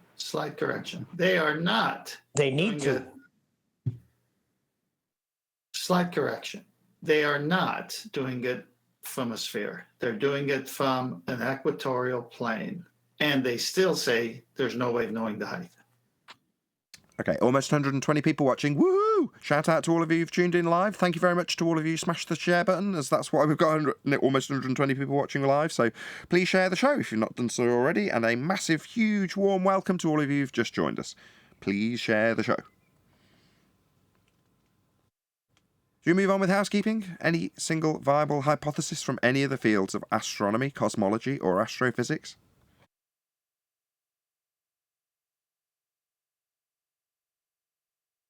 Nope, not within their field. That's not possible because the entire field rests upon presuppositions. Wait, Nathan, earlier, did you say if we take the example of stopping the stars? I know how to do that. Just get off the Earth. Oh, wait a minute. That doesn't work. Okay, so Chocolate's stating that Earth is claimed to have a 15 degrees an hour drift called Coriolis effect observable in the stars. That would be to state that because you are attached to a spinning reference frame claimed to be globe Earth spinning, you'll see the stars seem to move, because you're turning beneath them. So Chocolate's assertion will be, well, if you're on a roundabout looking up at your ceiling with lots of little dots on the ceiling, representative of stars, and the only reason they look like they're moving is because I'm spinning beneath them on a roundabout.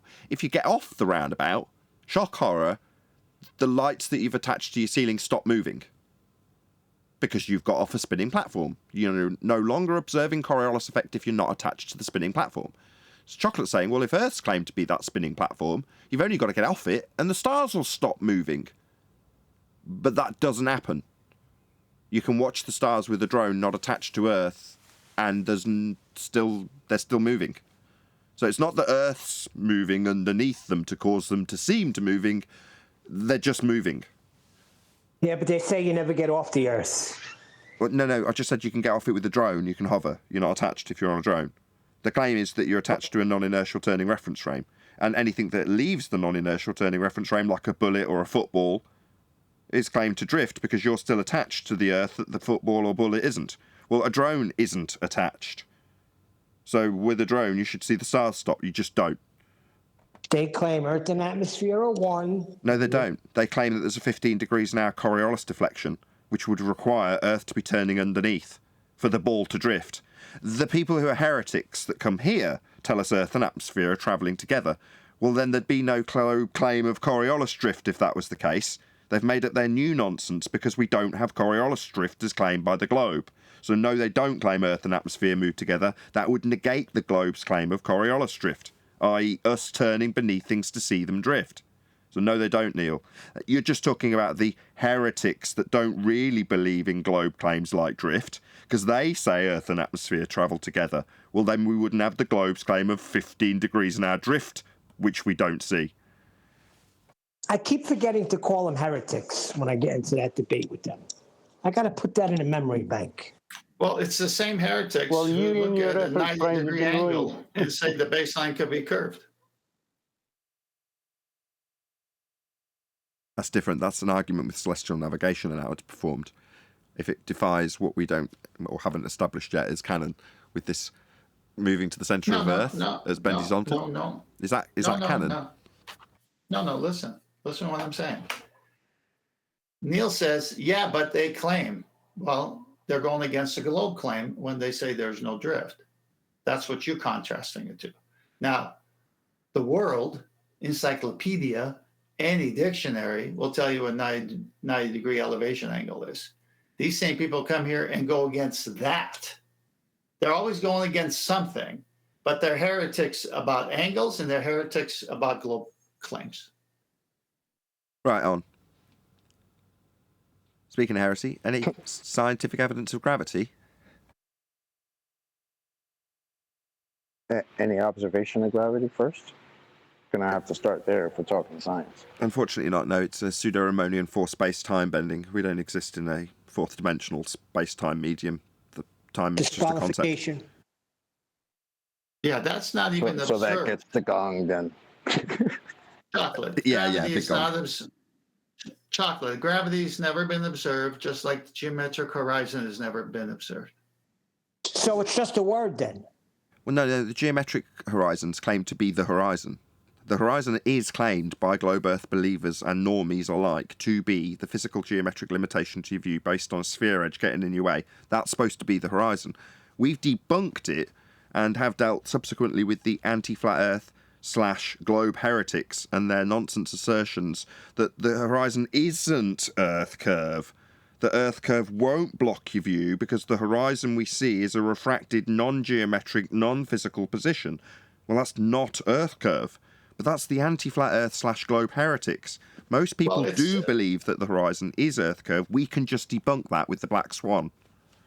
Yeah, but it's kind of spilled that's over. The biggest heretic claim that I can think of, because that's what they still tell kids nowadays. Like, boats are going behind the curve. So if we've got people now who are defending this crap, telling us that curve that the boats are supposed to be going behind, we can't see, can never see, why would you expect to see? That's heresy, bro. Yeah, that's why they're in the same pool as us. They're just as dangerous as us, because someone who's an anti-flat earther, now globe heretic, formerly globe head, well, these people go against the globe's claim. The globe claims to have a physical hill in the way. Well, when you take what's on screen now from Andrew Thomas Young and assert that that line between O and G isn't a line to Earth curve blocking your view, that the line's actually bent, well, then you haven't got a geometric claim of a hill in the way anymore. The horizon isn't Earth curve if the line to the horizon is OH. Because that's not Earth curve anymore. Refraction isn't a hill getting in the way anymore. So they are very literally going against the very claim that the globe makes in regards to the physical obstruction called Earth curve at their horizon. We've only got one horizon, it's just not Earth curve. Nathan, would you consider Andrew Thomas Young an anti-flat earther?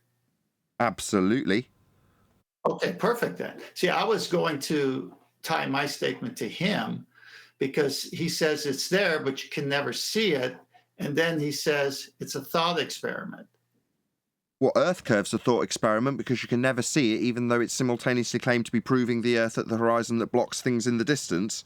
Yeah, a thought experiment, yeah, that's anti-flat Earth heresy, anti-flat Earth rhetoric that's actually globe heresy. Because a thought experiment's not going to block boats and buildings now, is it?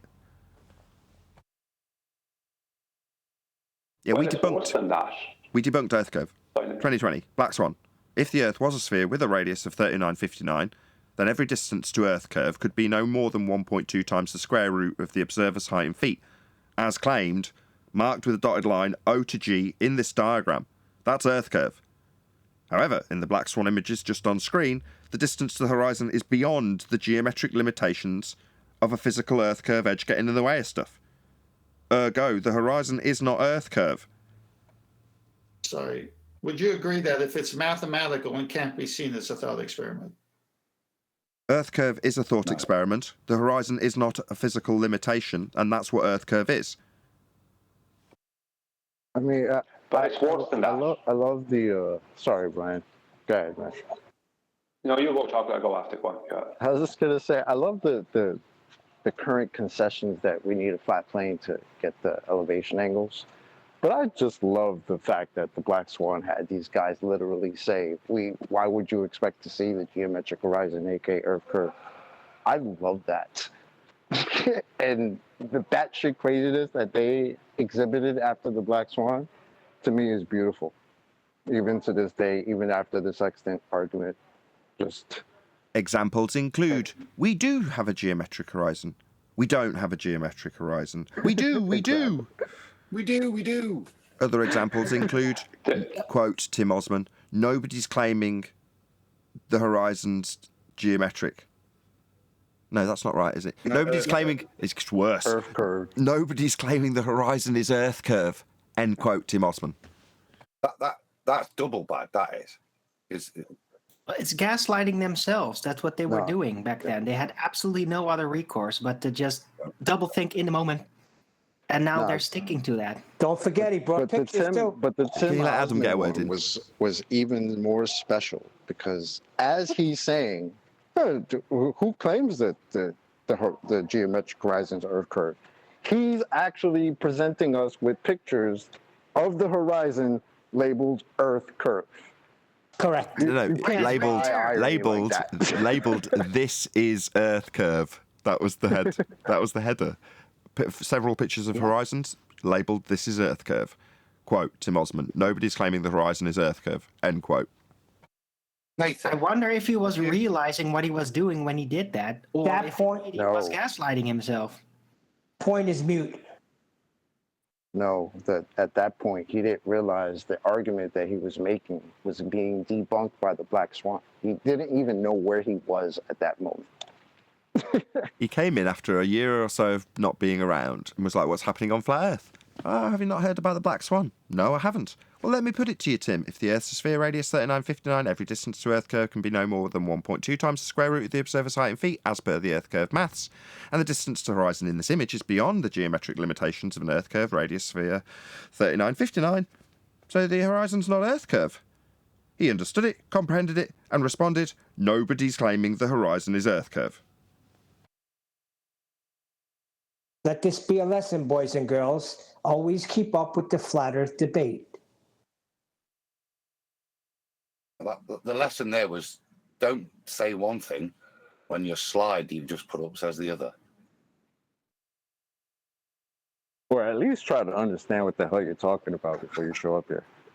He did. But if He you understood keep it the up with the argument. flat Earth debate, Tim's not stupid. He gets a logical consistency when one's put to him. He knows he can't get out of it, but therefore, well, it doesn't matter that the horizon's beyond the limitations of this maths because nobody's claiming that horizon's Earth curve anyway. Because that's the only way you can reconcile it in an instant. But that's gaslighting himself. I mean, people that I should have acknowledged it the first time, Arwen. Arwen's correct, right? Arwen doesn't like to say cognitive dissonance for some reason. Gaslighting himself. Okay. It's just cognitive dissonance, Arwen. Yeah, but cognitive dissonance, that's like an effect that you're subjected to. It just happens and then you don't realize it. What you don't realise is suddenly, for some reason, the Western world has picked up on this term gaslighting and uses it ad nausea now, and they don't seem to understand what it means. So we're going to now take a minor time, just maybe 2-3 minutes tops, to explain what gaslighting actually means. Gaslighting is a term that's been taken from a movie called Gaslight. And in the movie, there's a psychopath character who convinces the estranged wife, who is not really there enough for, that she's going mad. And the way he does it is by leaving the house. Bye-bye, love. See you later. And then not really leaving the house. And while she's wandering around and doing her general stuff, he's moving around and turning the gas lights, hence the name of the title, on and off while she's around. So she'll walk through a hallway, all the lights are off, she'll turn them off, she'll go and make herself a sandwich, come back, and they're all on again. Well, that's her thinking she's going mad because of the rearrangement of her surroundings by the psychopath in this particular story. Well, that term has been used to describe how a psychopath will do the same thing. Tell you that they're going to meet you at a certain place at a certain time, for example. And then you're there calling them on the phone. It's 3:30, I'm in the park. Why are you in the park? You said you'd meet me in the park. No, we never had a conversation about meeting anywhere. I'm at home making you lunch. Like we always do. No, you specifically told me you'd meet me in the park at 3:30. No, I didn't. Do you want to come home? Yeah, they absolutely did, but that's gaslighting. So when you say he's gaslighting himself, number one, that is an impossibility because it's relying on the premise that you know that you're telling somebody a mistruth. You can't know that you're telling yourself a mistruth. It doesn't work, Can't you? Can't you, Nathan? No. Oh, really? I can as well. No, it's called cognitive dissonance. Yeah, but cognitive dissonance is like a passive response. You can't like gaslight, try to actively trick yourself, right? That's not cognitive dissonance. Owen. Gaslighting is where your reality is manipulated. So you think reality is changing, things are going wrong. You think that there's something wrong with you, even though somebody else is manipulating the reality that you're experiencing. So it's not real, but you interpret that as shit, what is going off? I get that, but I'm still saying it's a possibility if there is a slight multiple personality disorder at play. One side of you can I read his mind. I knew it. The other side. How did I know that he was going to go to schizophrenia next? I knew that a split second before he said it. I knew he was going. It was the only way. It was the only place he could go, wasn't it, Adam? Yeah. Naughty, Owen. Naughty. You know, why can't you just concede? Because I'm basing it on a real world example. Oh, myself. whatever. No, you're basing it on a description of gaslighting. No, but what I'm trying to differentiate is that gaslighting requires an activity. It requires you to act in order to fool a target. No, it requires somebody else to act to fool you, with you being unaware, thinking that reality is perverted. No, but that's being gaslighted. That's different. Gaslighting requires an action from an individual, right? To subvert reality. Hold on. Cognitive dissonance is just something that clicks. It just happens to you. It's like, can't handle this. You can't just tell a lie. Just give up, Adam. To subvert reality, Owen, for gaslighting. Just give up. He's not going to have it. No, I'm holding steady with my approach on this. move on. Gaslighting requires an activity. Doublethink could arguably require an activity. It's more like a discipline. But and if this was diagnostic statistical manual debate, this would be a fascinating conversation, wouldn't it? I wouldn't know. I can't seem to finish a sentence here. So whatever. We're talking about gaslighting.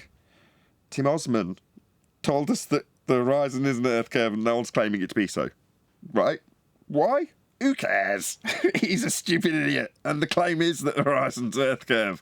He just couldn't accept that cognitively when we pointed out how it isn't. So he told us, well, no one claims it is. Uh-oh. That's all that matters. Well, I see it as him trying to gaslight the public, but also himself, because the public's not going to buy it. Most of it. The flat earther's not going to buy it. So he's... I see what Arwen's saying. That's what I meant. Okay. I agree. Cognitive dissonance is happening, but that's not the action. Cognitive dissonance is passive. No, it's exactly what happened. That is the exact definition of dissonance. So when confronted with the factual reality that he has claimed that this Earth curve, when given the black swan analogy, he's then confronted with the sets of information that he's got. The black swan and what he's claimed for the past 5 years, that Earth curvature is the same thing. It's geometric curvature. He's then got this contradiction. So what he's got to do is lose the one that forces him to reassess his worldview, which is the fact that Earth curve is that the horizon is Earth curve. Now, in doing that, and this is the classic point, he displays his cognitive dissonance, denies that, but on screen he's got his previous 3 years' work labelled as Earth curve as the horizon. That's total dissonance. He's ignored on screen the thing that supports us and proves him wrong with the black swan. And he's denied his own work at this point.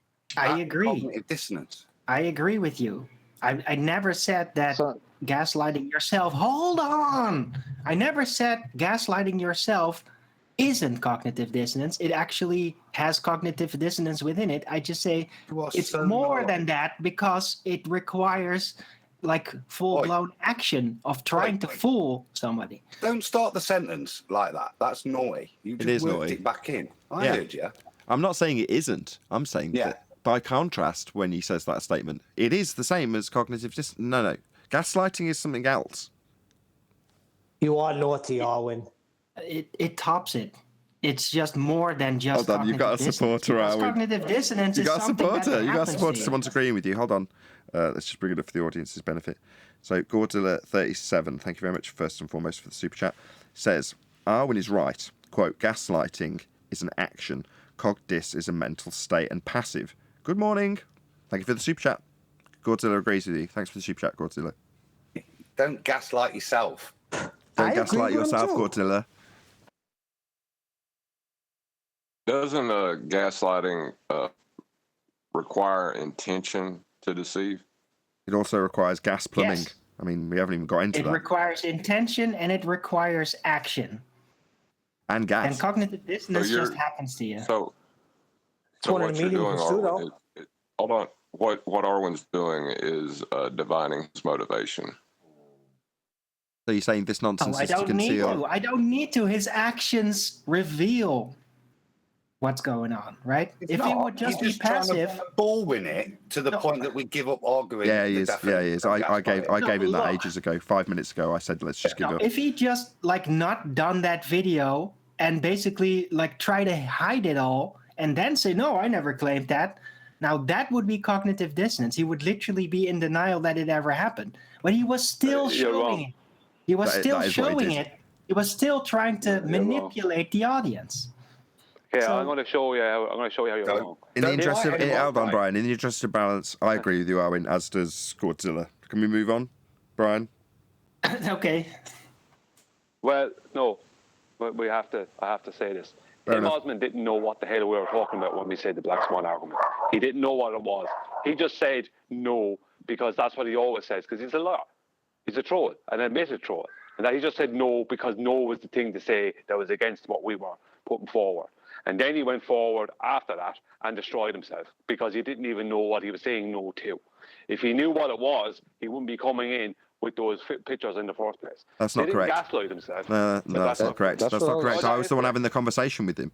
So the only thing that we've got inaccurate so far, which I haven't corrected, was because the panel had it on screen for them in the server. He'd presented it, he'd shared it with them in Discord. They'd all got it up and it was in Skype. I hadn't presented it to the audience. So in the trimmed out clip, they're all saying, while he's got it on screen, well, it isn't on screen for the audience, but everybody had just had it distributed to them by him. Yeah, well, how do you explain this? So it gets distributed.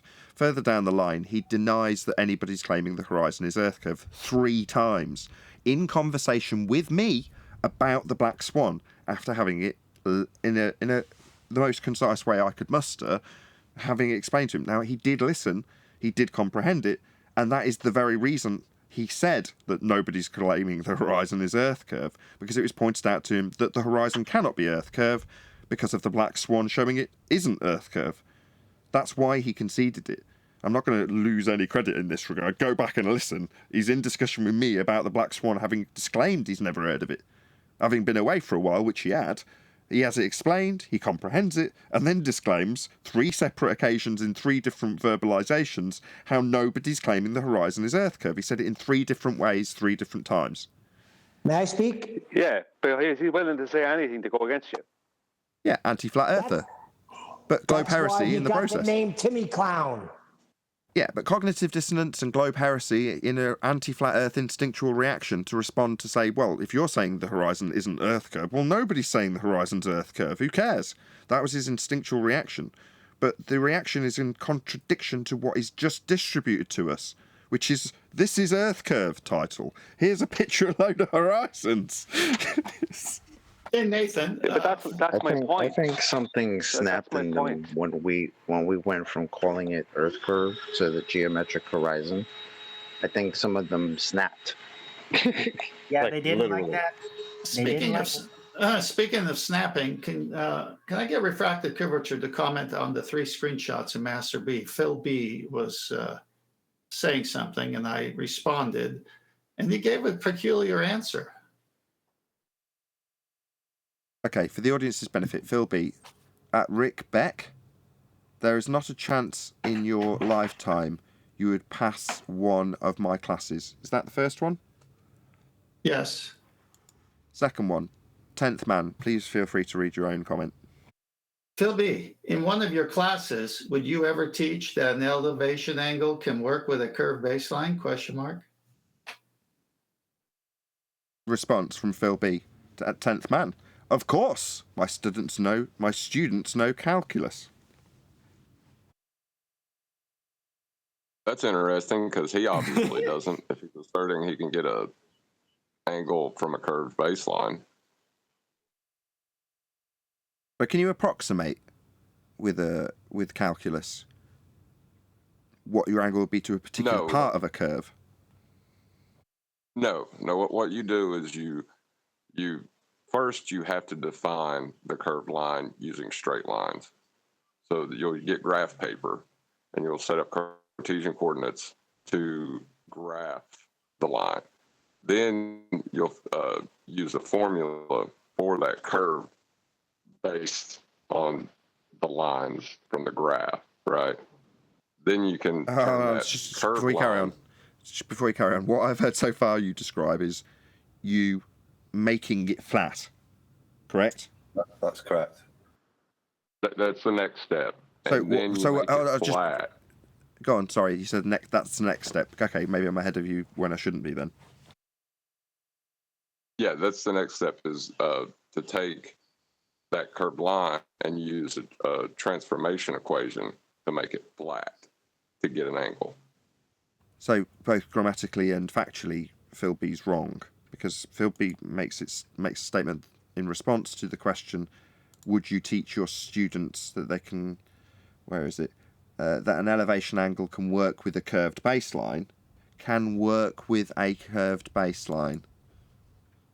No, it can't. It's still incorrect, Phil. Of course, my students know calculus. No, that's incorrect. There's going to be a transformation equation that makes it flat. So can they transform it into flat to make it work? With calculus? Maybe. But they're still going to require it to be flat. Flipping right past that, Nathan. Okay, well, we don't care. I don't care. Yeah, they can whistle past whatever they like. You seem to get very emotionally twisted up about their cognitive pain when they experience it, and you get frustrated for them. And they need that. They feed off that. Yeah? When they double speak, and then you go, but you... I used to do it for them too, so I'm not pretending to be better than you in any way, Neil, in this regard, right? When you get frustrated because, no, you're supposed to be claiming Earth turns underneath at 15 degrees an hour. That's not what I said. I said no, just hear me out. The process. Right, when you get frustrated with that, because they're basically being heretics and denying their own claim when it gets defeated, you don't have to. That's their mental anguish, not yours.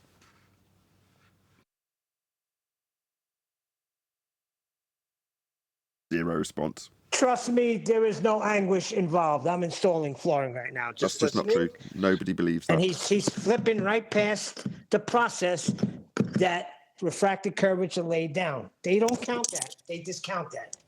Doesn't matter. Well, they also used it later on. They asked him if he could get that elevation angle measurement from the squiggly line. The disclaimers came in terms of the disrupted, slightly disjointed response as a result of their interjections. But later on in the discussion, they did exactly that. They derived a straight line from the squiggly one to get an angle from it. The one that they said they didn't need. It's just a shit show on their side. You got to admit, I do understand now why you found it amusing, John. I got to be honest. Well, there's an eerie silence in the chat from Phil to the response that John and Adam gave. Wonder why. Can I point out a big, massive contradiction in Ruhif's claims? Ruhif used calculus to unbend a curved line into a straight line so he could take an elevation angle. That was his actual claim.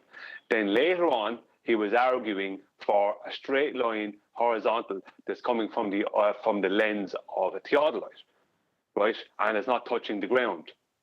But his claim was that he used the zero baseline mean sea level of the Earth. That's his claim. He claimed to unbend his globe into a straight line to take the elevation angles.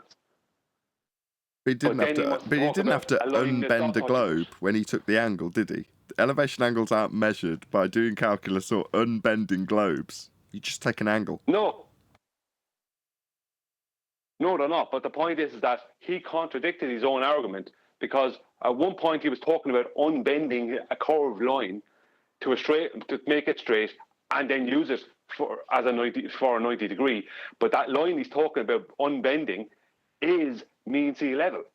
And then later on he was trying to argue that you can just have a horizontal, on a sphere, that's not touching the... You're saying he's unbending sea level. Level's already level. You don't unbend something that's level. It's not bent. I know that, but I'm not making this claim. I'm sorry, Brian. I'm just pointing out what I see as nonsensical. What do you want me to do? Yeah, but you see Ruhif about it. I'm pointing out why his contradiction. His contradiction was that he used the surface of his globe. He unbended that mathematically, and to do what he did, to take elevation angles, and then he turned it back into a globe. Right? Now, none of it works. I totally agree. It's nonsense. But then later on, he was arguing with John about how a horizontal line doesn't need to reference the surface. But he's saying the surface is bent and I'm going to unbend it to make it flat so this works. But it doesn't have anything to do with the surface that I'll be claiming is bent, so I can unbend it, use an angle measurement that I say I don't need, and then bend it back again afterwards. But I don't need it. It's not needed. The double speak must be very painful, Brian. Yeah. Any more? Okay, that's what I was saying. Go on, Brian. I'm just saying that's all I was saying. I'm just saying that he was referencing the surface. That was the surface that of his globe that he mathematically straightened to take the elevation angle, and then put it back into a globe. Right. With that, I'm going to say a huge, massive, enormous thank you. First and foremost to both Discord and G Plus panels for making today's live show possible. Of course, a massive thank you to all of you in either Nathan Oakley 1980 or Nathan Oakley... I know we're live still, aren't we? Thank you for tuning in live, smashing the super chat, commenting, sharing, subscribing, all that good stuff. If you're watching this on either Nathan Oakley 1980 or Nathan Oakley Programming streams, then stay tuned, as there will be an after show to follow. I've been Nathan Oakley, and I will see you all in the next video.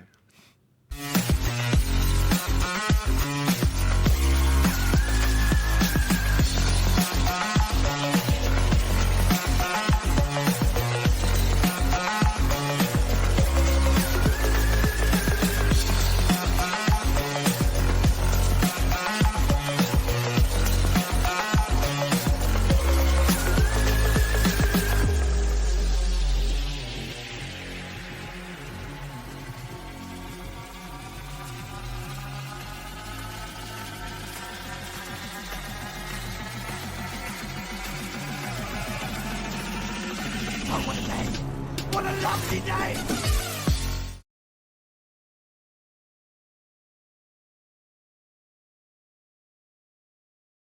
The difference between gaslighting and cognitive Oh, dissonance. God, are you still on about that? Oh, gosh. Stop it, Harvey. What? God. You agreed with me, Nathan, and so did Godzilla. Okay, yes, we did, yes. So did I. But John, they want you back on the team, John. Look, Win it's his something ace. that can be expounded upon. No, it That's can't. all, right? You're just talking That's all. nonsense. No, I'm not talking nonsense, Nathan. Don't be a dick. It needs two All right, people. serious. You can't gaslight yourself. Yeah, you can. I'm Okay, sorry. So You explaining the metaphor, underestimated the right? Okay, okay. flexibility of the human Don't just mind. You immediately can. descend it into rumpusing. Otherwise, I'm not going to want to talk about it. But that's what you're immediately doing. You're like, no, I'll just cause audio chaos. Well, if you want to discuss it, fine. I'm going to ask how, given that the example comes from the movie Gaslight, and in the movie Gaslight, one person is making another person's reality distort by changing their environment. How can you make your own reality distort by changing your own environment without you knowing? Go. Multiple By personalities. hiding it from yourself while you do You it. can't hide what you're doing from yourself while you're doing it. Yeah, No, you can. can't. That's nonsense. Yeah, you can. You Oh, can right. in your mind. I'm just going to You water these underestimate- plants. I hope I don't notice. Yeah.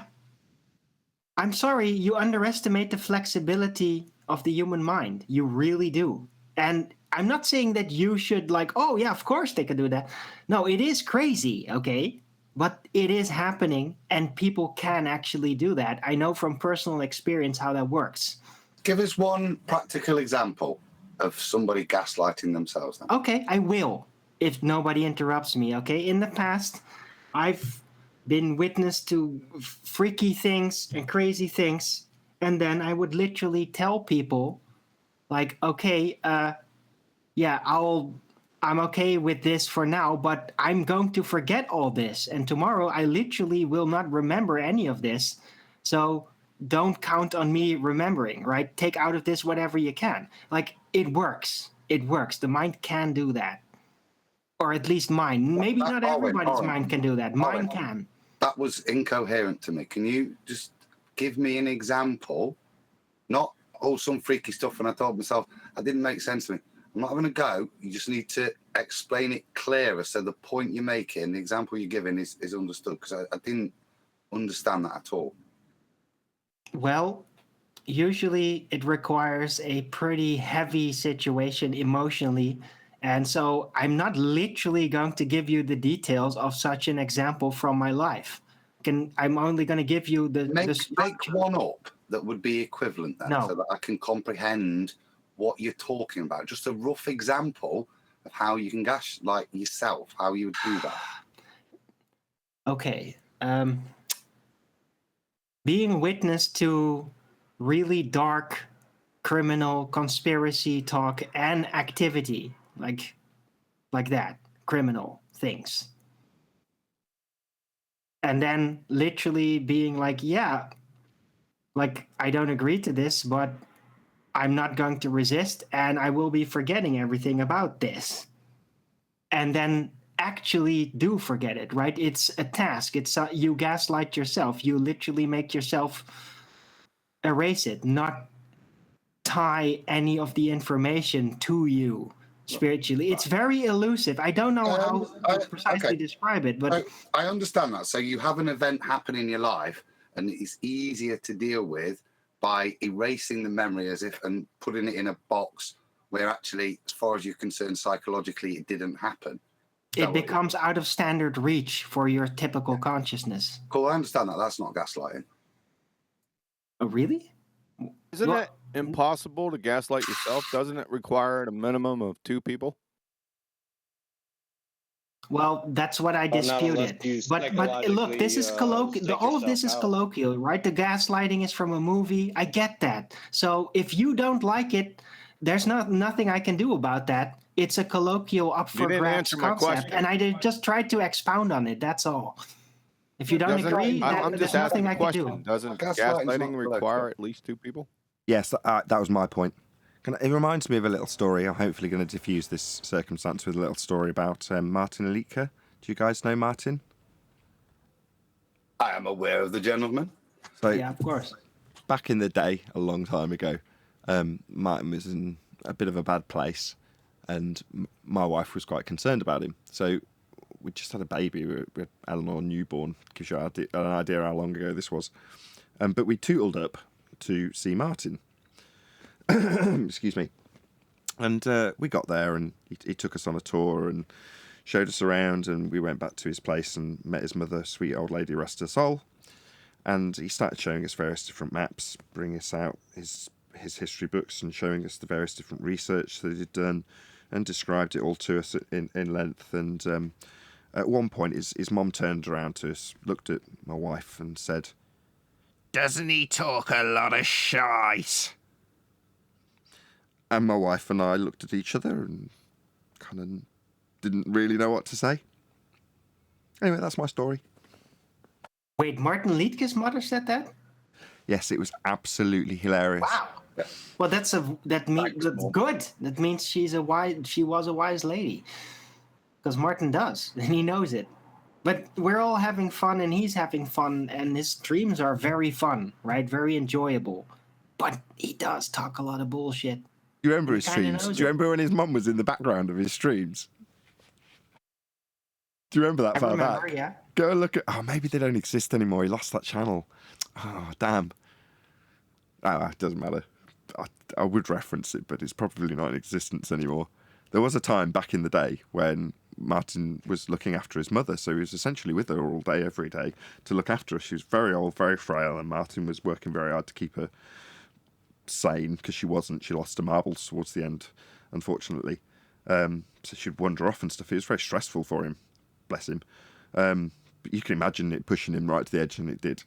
But he would still do his streams, right, with his mom. I'd be worried about saying it, because she'd lost her sanity at this point. So some of the interjections that she'd put into the show, as a result, it sounds terrible to say, but they were hilarious. Let's be honest. I don't know if nobody's backing me up. Better shut up. Sounds like I'm just pouring scorn on some woman who's in the latter stages of her life, but it wasn't quite like that. She was a very sweet old lady, and just some of the interjections were right on cue, some of them weren't.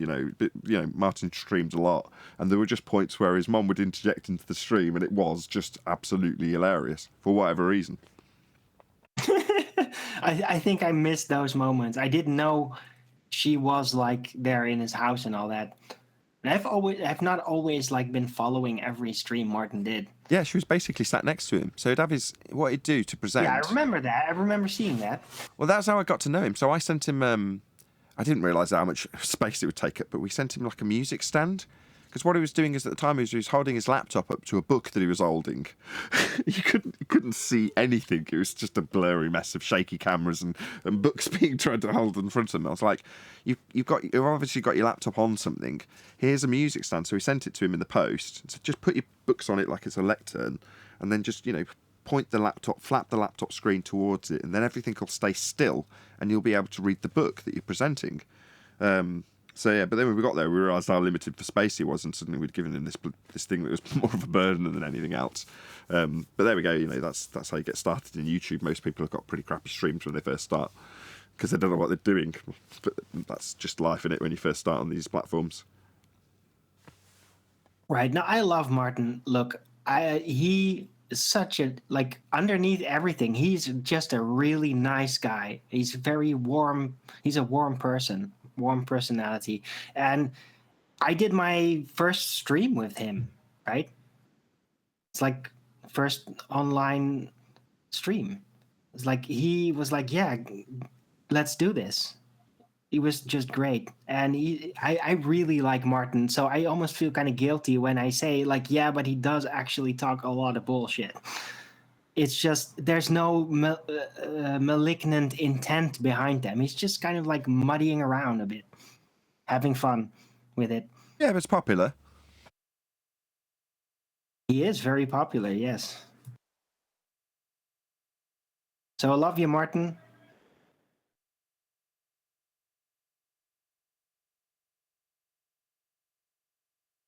I love you, Martin. After just saying the guy's full of shit.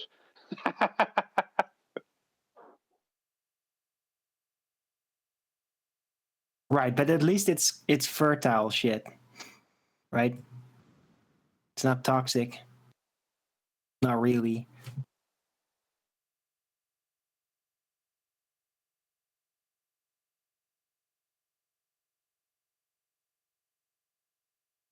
Easier the Welsh flat earther.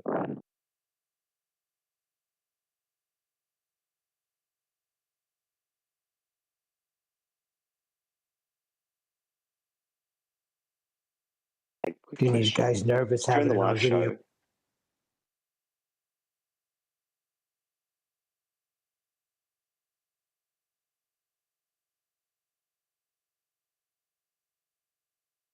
I have something to present in a minute, Nathan. Just give me a moment.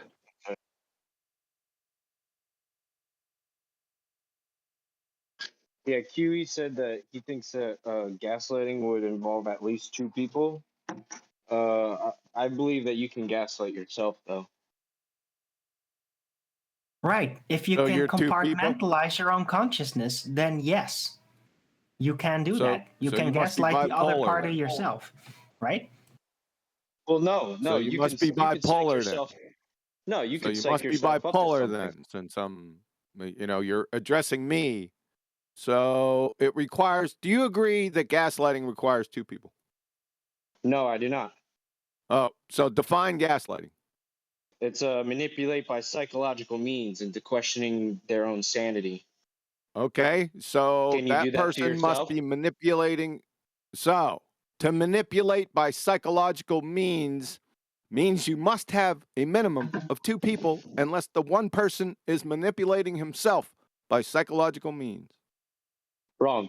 There I you think go. that That's if I what were I to said. stand, Schizophrenia. Wrong. It's not. And here's wrong. here's my It's not example. Here's my schizophrenia, example. Neil. The It's not the same fuck thing. up. Multiple personalities. It's not wrong, thing. and it's not an example. It's by definition, not examples. Duh.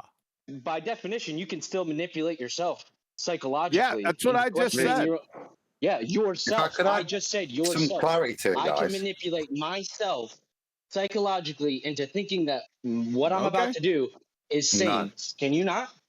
No, that's not No. the definition of Okay. self-gaslighting. So there's okay. let me explain. Why Yeah, not? there's two stages here. So you've got standard gaslighting, right, which is where one person enacts emotional abuse and manipulation upon another, so that the other person thinks reality is being perverted. They actually think something is wrong with the world, something is changing, and it's odd. Right? Self-gaslighting, if you're going to do it and apply that title, is suppression and invalidating your own thoughts. They're two very different psychological processes. You might use the term gaslighting yourself and try to use it, but the internal cognitive processes that are happening are very, very different. One is a form of schizophrenia, yeah, and the other, there's nothing wrong with you mentally. Nothing wrong with you mentally at all. Yeah, your cognition is fully correct. Somebody's tricking you. The two things are very distinctly different. right, but you can also trick yourself. Yes, Like if I were to stand on the edge of a cliff form of and say, if I mental jump, illness. I'm going to be perfectly okay. Yes, but that would be a form of mental illness, not somebody else trying to make you think that you're mentally ill when there's nothing wrong with you. Okay, but what I don't what think would you that's a call mental that? Is it illness. undefined? You're gaslighting Adam, yourself. I'm asking. You're telling yourself that if I touch this wire, I'm not going to get electrocuted.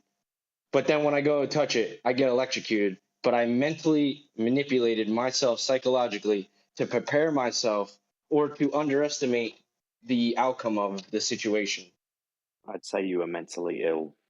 I'd say go try not it. a Let us mental- know. I agree, but what a mentally ill is like that is extremely non-specific, right? So what would that be called then? If not, Let me say I'll interject you with this first good point. Hold on. We just acknowledge what Arwin just said. Yeah, that's right. Because all of this is arbitrary. How people define certain terms. Mentally ill is an arbitrary description of a certain set of familiar circumstances that people may exhibit, and then how that's categorised by a given man who studied it. Completely arbitrary. So yeah, Arwin, you're right. Hold on, I spent some time in a psych all ward. right. So it's an open title, right?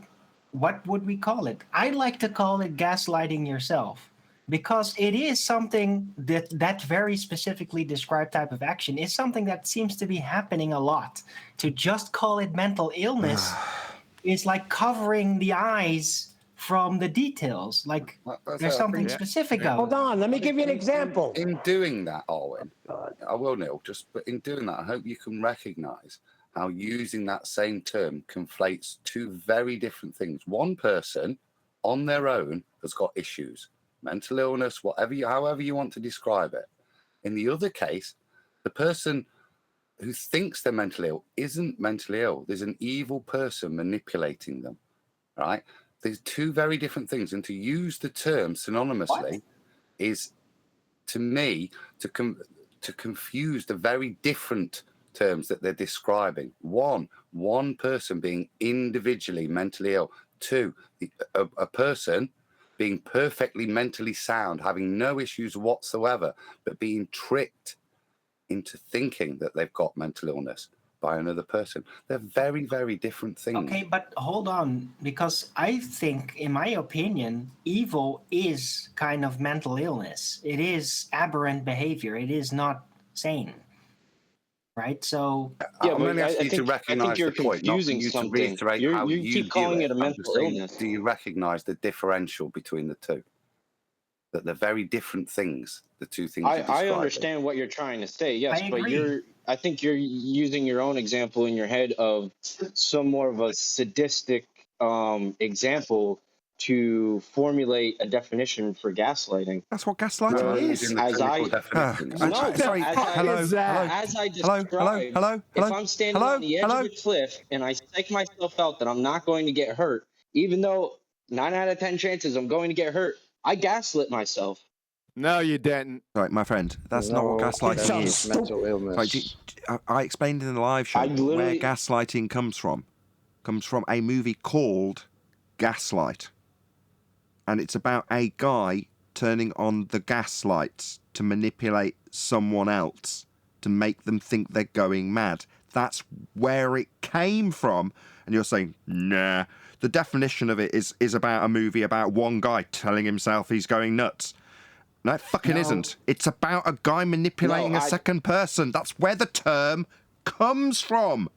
Okay, fine. Can I? Okay, well, my give apologies, an because alternate Huey asked me for the definition of gaslight, and I gave him the definition of gaslight. I didn't know you were referencing a movie. Right, the definition had the word "they" in it. I heard you read it out. No, it didn't. It said manipulate them. Yeah, that's meaning into questioning their own sanity. It's not specifying somebody else. It could be your own sanity. Their own sanity, not your own sanity. Their own sanity. My own sanity. Hello. It doesn't say. It doesn't say that. Hello. Why are you rumpusing me? It does not say my. It says their, doesn't it? Yeah, not as in a third person. It could be oneself as well. Oh, could it be based on your interpretation of their, questioning their, making it someone else? Sanity. If you depersonalize Stop, Arwin. Arwin. Stupid. It doesn't say my sanity or your own or oneself. It doesn't say that. It says their sanity. It says their own sanity. So it could be I manipulated my own psychological. Their own sanity isn't your own sanity. It's their own sanity.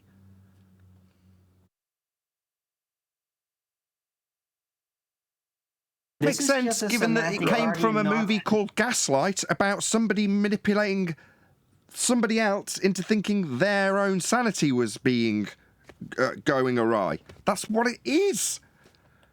I don't know how they're missing it. I mean, it's simple. Can we please move on? Because my picking of the name gaslighting yourself was a joke. If apparently you guys just insist that it has to be two different totally people. Show how wrong he is in his false analogy with two things that are completely different in their description of what's happening. Suddenly it's a joke. Right, yeah, okay, Arwin. So when you weren't angry about it because you weren't getting to talk earlier, it was just a joke. You can self-gaslight yourself. Self-gaslighting is commonly involved. You're not helping, dude. Wait, hold on a second. What's going on, Sheercard? Drop it already. What's going on, Sheercard? Why are you rinsing and repeating that? I don't get it. How about self-indoctrination? Because you can self-gaslight. I believe that people can self-gaslight. Can I present something in a minute? Okay. You can believe. That's nice. Okay. Guys in G+. One sec. Guys in G+. One sec.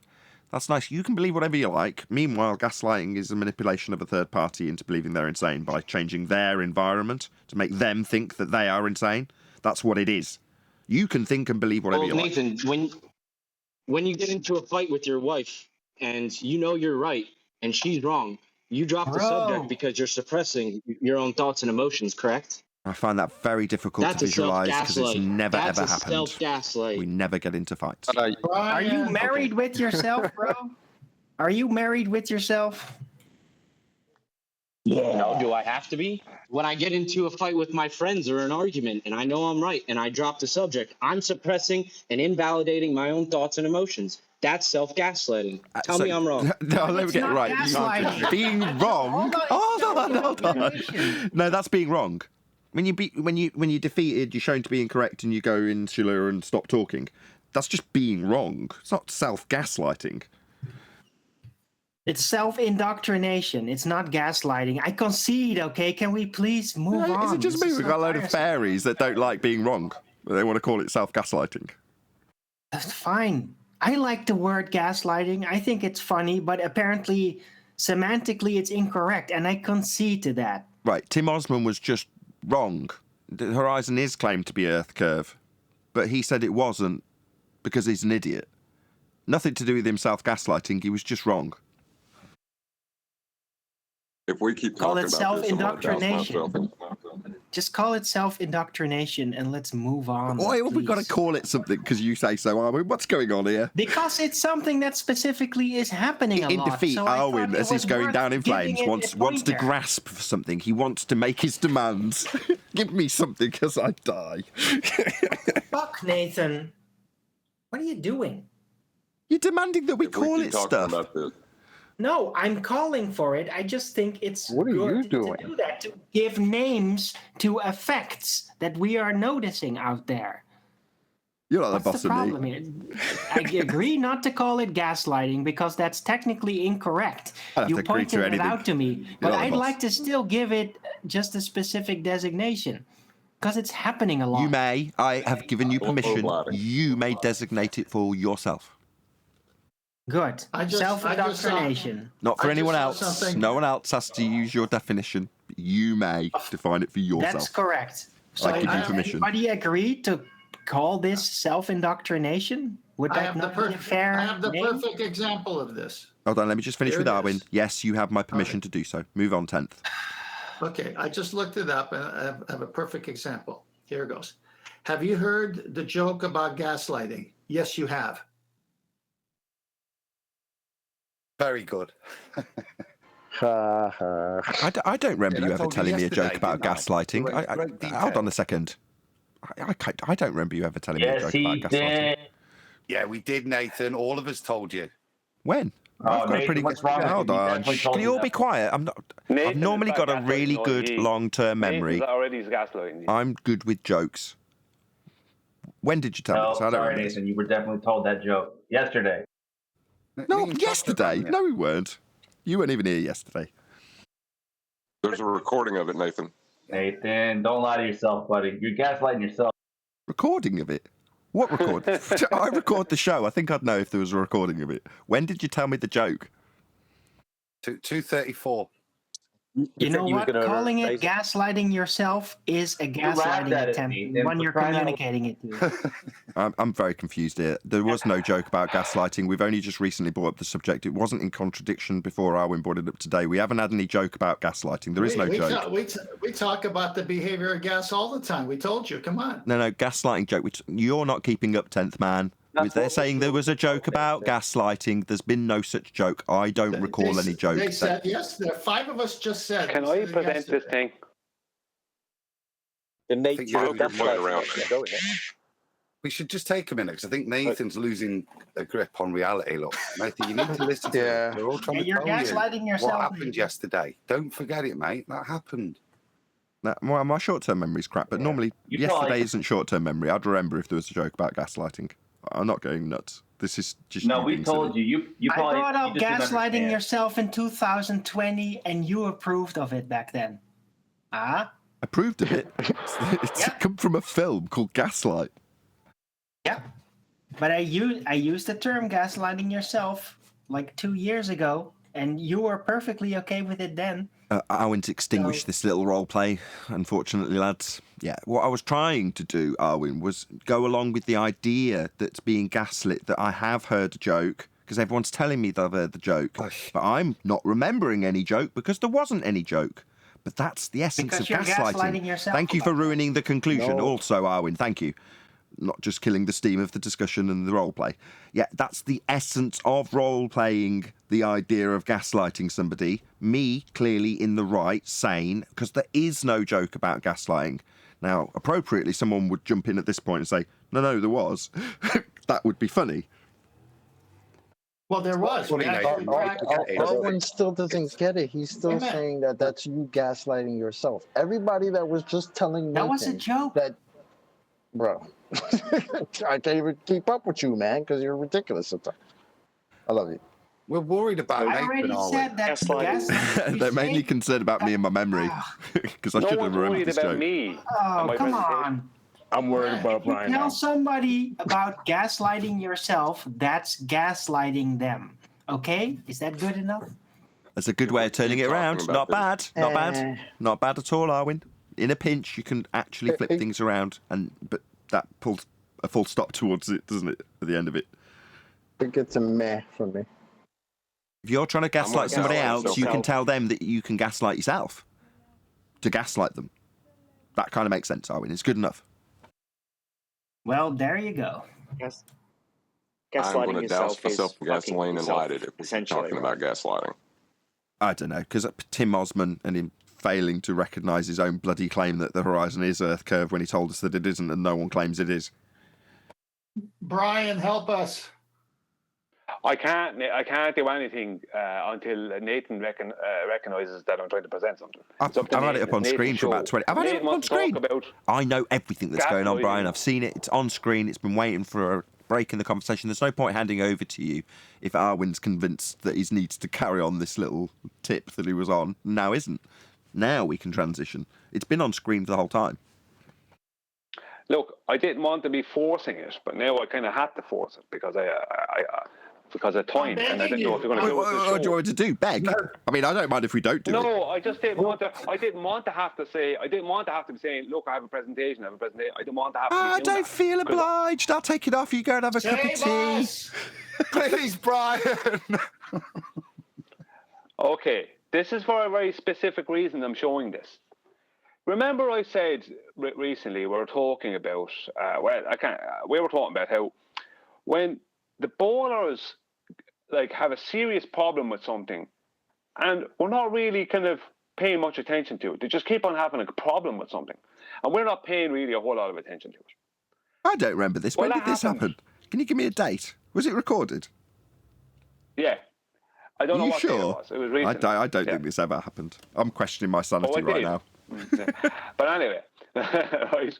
But anyway, I have a video, and I've talked about this video a couple of times. The reason I've talked about it is because it's only in the past couple of months I put it out. But the reason I talked about it is because I keep on getting up until my most recent video, which is destroying the radius value. I kept on for months getting negative press and being attacked out of the blue. I mean, it was up 3 months or more, and I was still getting attacked by random ballers on it. I was like, what's going on here? Now, I have about 900 plus subscribers, just somewhere like that.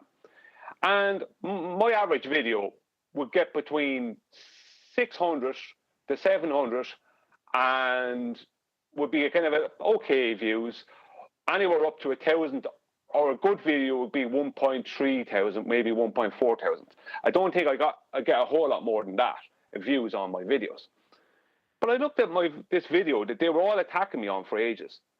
The other day, yesterday morning, and I had over 4.3 thousand views, which means it probably doubles, triples, quadruples maybe the best video with the outside of that for views. Now this is what it is, right? Now this might seem old ground to us, but I'm going to show it because this is absolutely driving them crazy. When I'm always speaking about perspective view and orthographic view. Now, when it came to the Blackpool Swan thing, if I lay that all out perfectly with the tower at the right height and size and distance from the observer, and the observer's height of view being exactly as it should be to the tower, and the tower being the exact size and distance from the mountain, and everything being equal in GeoGebra, orthographically, the line, when you intersect the top of the tower, the line will hit the top of the mountain, right? Because there's no angular size change involved. Now, one of our main claims involving the Blackpool Tower and Swan time was that the angular size of the mountain, now all these sizes had to be taken off a flat plane. So before someone says that, I get that, right? Now, they obviously hand wave away this point.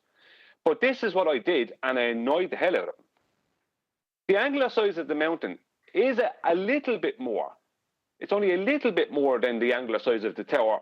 If you do an angular size measurement, if you could do one from that observer's location, the Blackpool, there was nothing in the way, right?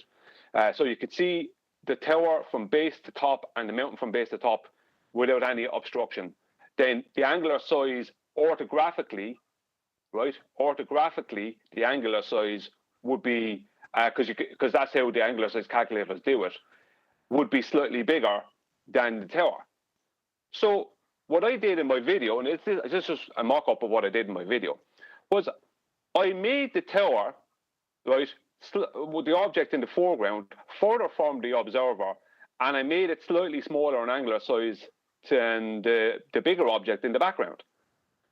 And then I showed them this, right? When I'm touching the top of the mountain, right, even though the angular size is a little bit bigger, it intersects the tower down low, which is what the observer sees. My point being to them was that, because I tried to explain this to them since that photograph came out, that even though the angular size of the mountain is greater, technically, than the angular size of the tower, its visual occultation from the observer's point of view, when they are looking towards the mountain, because of their position, the tower will appear higher than the mountain to the observer in perspective view. The proof of this can be got through a drone. You bring a drone to the exact height that the observer was at, and you bring a drone down towards the ground. The tower will appear to rise up, but the mountain go down. Bring the drone up into the air, the tower will go down, the mountain will go up, and eventually the mountain will be above the tower. It's all about perspective view and how that works, and horizontals and angles. But this, like, to us, this is like, yeah, whatever, we kind of understand it, it's no big deal. But this has absolutely driven them mad. Even though I have a new video out, I still have them commenting on the old video. This here, because I showed that even though the angular size of the mountain is bigger and greater than the angular size of the tower, and it's actually, the angular size of the tower is even greater in comparison to the mountain than I'm showing here. I've made the angular size of the tower here, or the size of the tower, I should say, like I'm putting angular size into orthographic. I'm showing it here how even with this tower smaller even than it should be in comparison to the mountain, it's still like you would be intersecting the tower to look at the top of the mountain. If you go over the top of the tower, the eye line of the observer is going way over the top of the tower. The whole point being that the angular size, even though there's an angular size difference with the mountain being bigger than the tower, from the observer's point of view, due to visual occultation, the observer will always intersect partway up the tower to see the top of the mountain. And they've actually gone crazy about this for 4 months, and they never really spotted it. This drives them crazy. Well, they have to give us the flat Earth, Brian.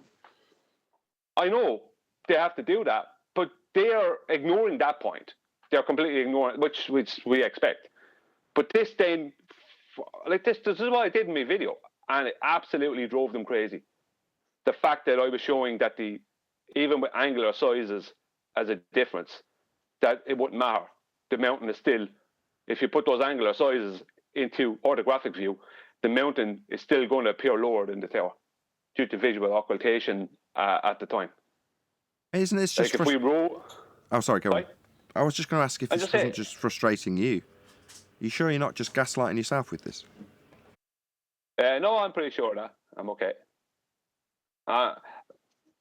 No, just like if I get a third, 1 second, not 1 second now, a third one. 1 second now. Are you taking the piss, He's not Nathan? gaslighting himself because he said it's driving them crazy, not him.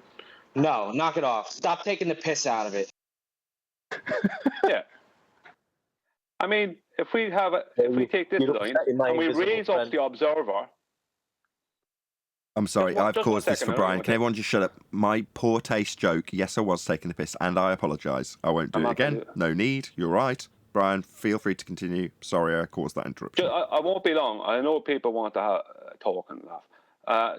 Just to prove the point, right? I'm just going to change the colour. After doing it again, this is going to drive me mad.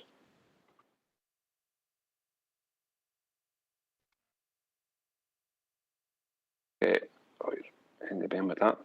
Okay, if I bring this here down to this line that's intersecting the mountain, and I bring this here, so I'm going to get rid of this one, right? Now, and I'm going to put this on this line, I'm going to raise the height of the observer. As the height of the observer raises, as you can see, the tower will appear to go lower than the mountain.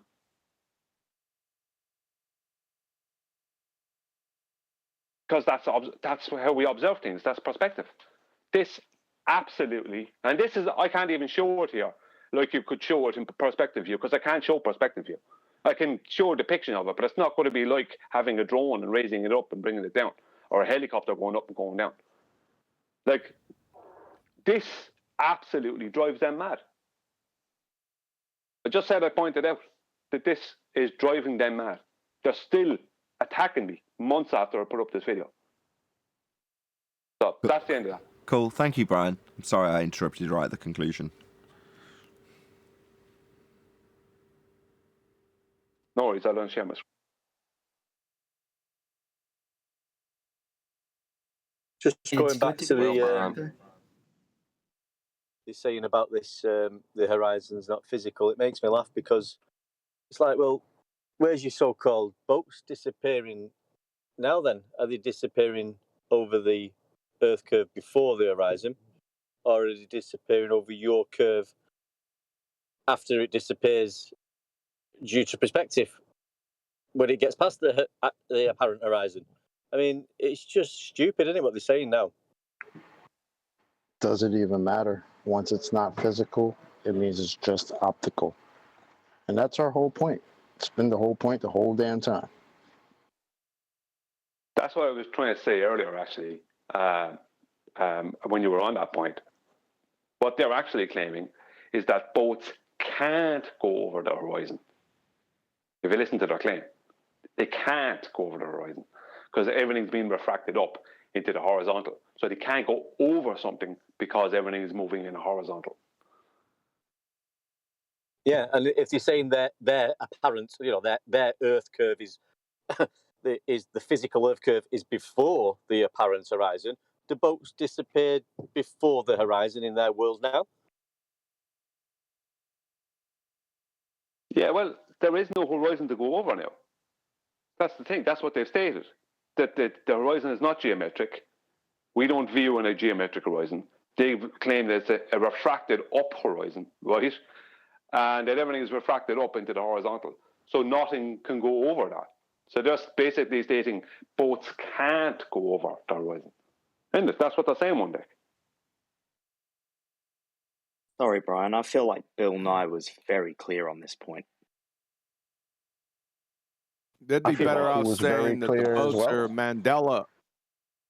They'd be better off saying the boats are Mandela affecting over the horizon than the saber fraction. That's completely non sequitur. Good one. Yeah.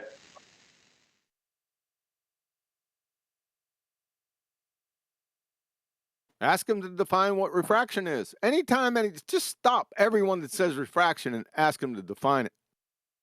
Get your popcorn.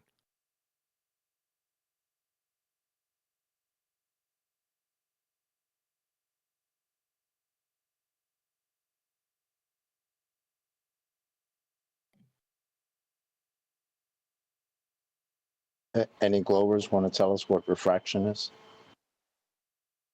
What is refraction anyway? Well, what is this refraction you speak of? What is this? That's ex Quasimodo.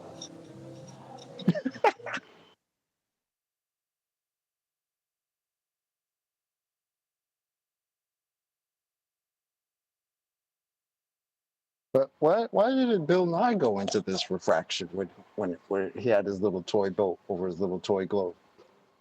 He didn't say They're still anything doing about that, this though. stuff. He was just like, look, boat, globe, boat goes over globe, boat disappears. Great. Bob's your uncle. I don't remember him saying refraction. We got horizons that you can't see. You got some you do see. I don't remember any of that. I think Bill Nye was kind of full of shit. And I'd like to make a correction on that Timmy clown when nobody says that the horizon is Earth curve. Everybody says the horizon is Earth curve. They still do. Correct. That's literally the rhetoric.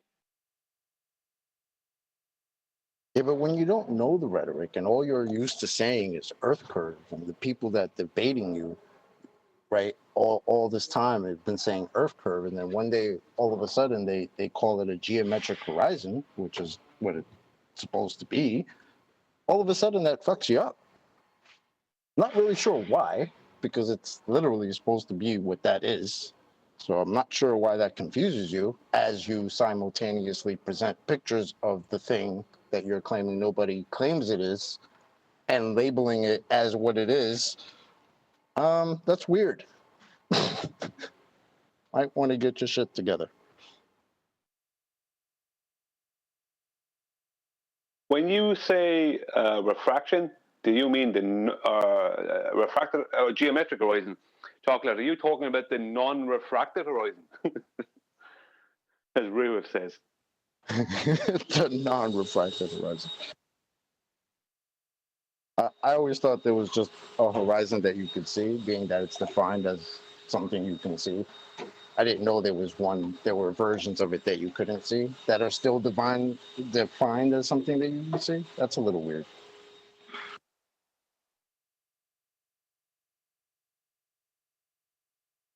Most of that stuff only come about as a response to the whole Black Swan thing anyway. Hold on, you had it right the first time, Chocolate. Divined.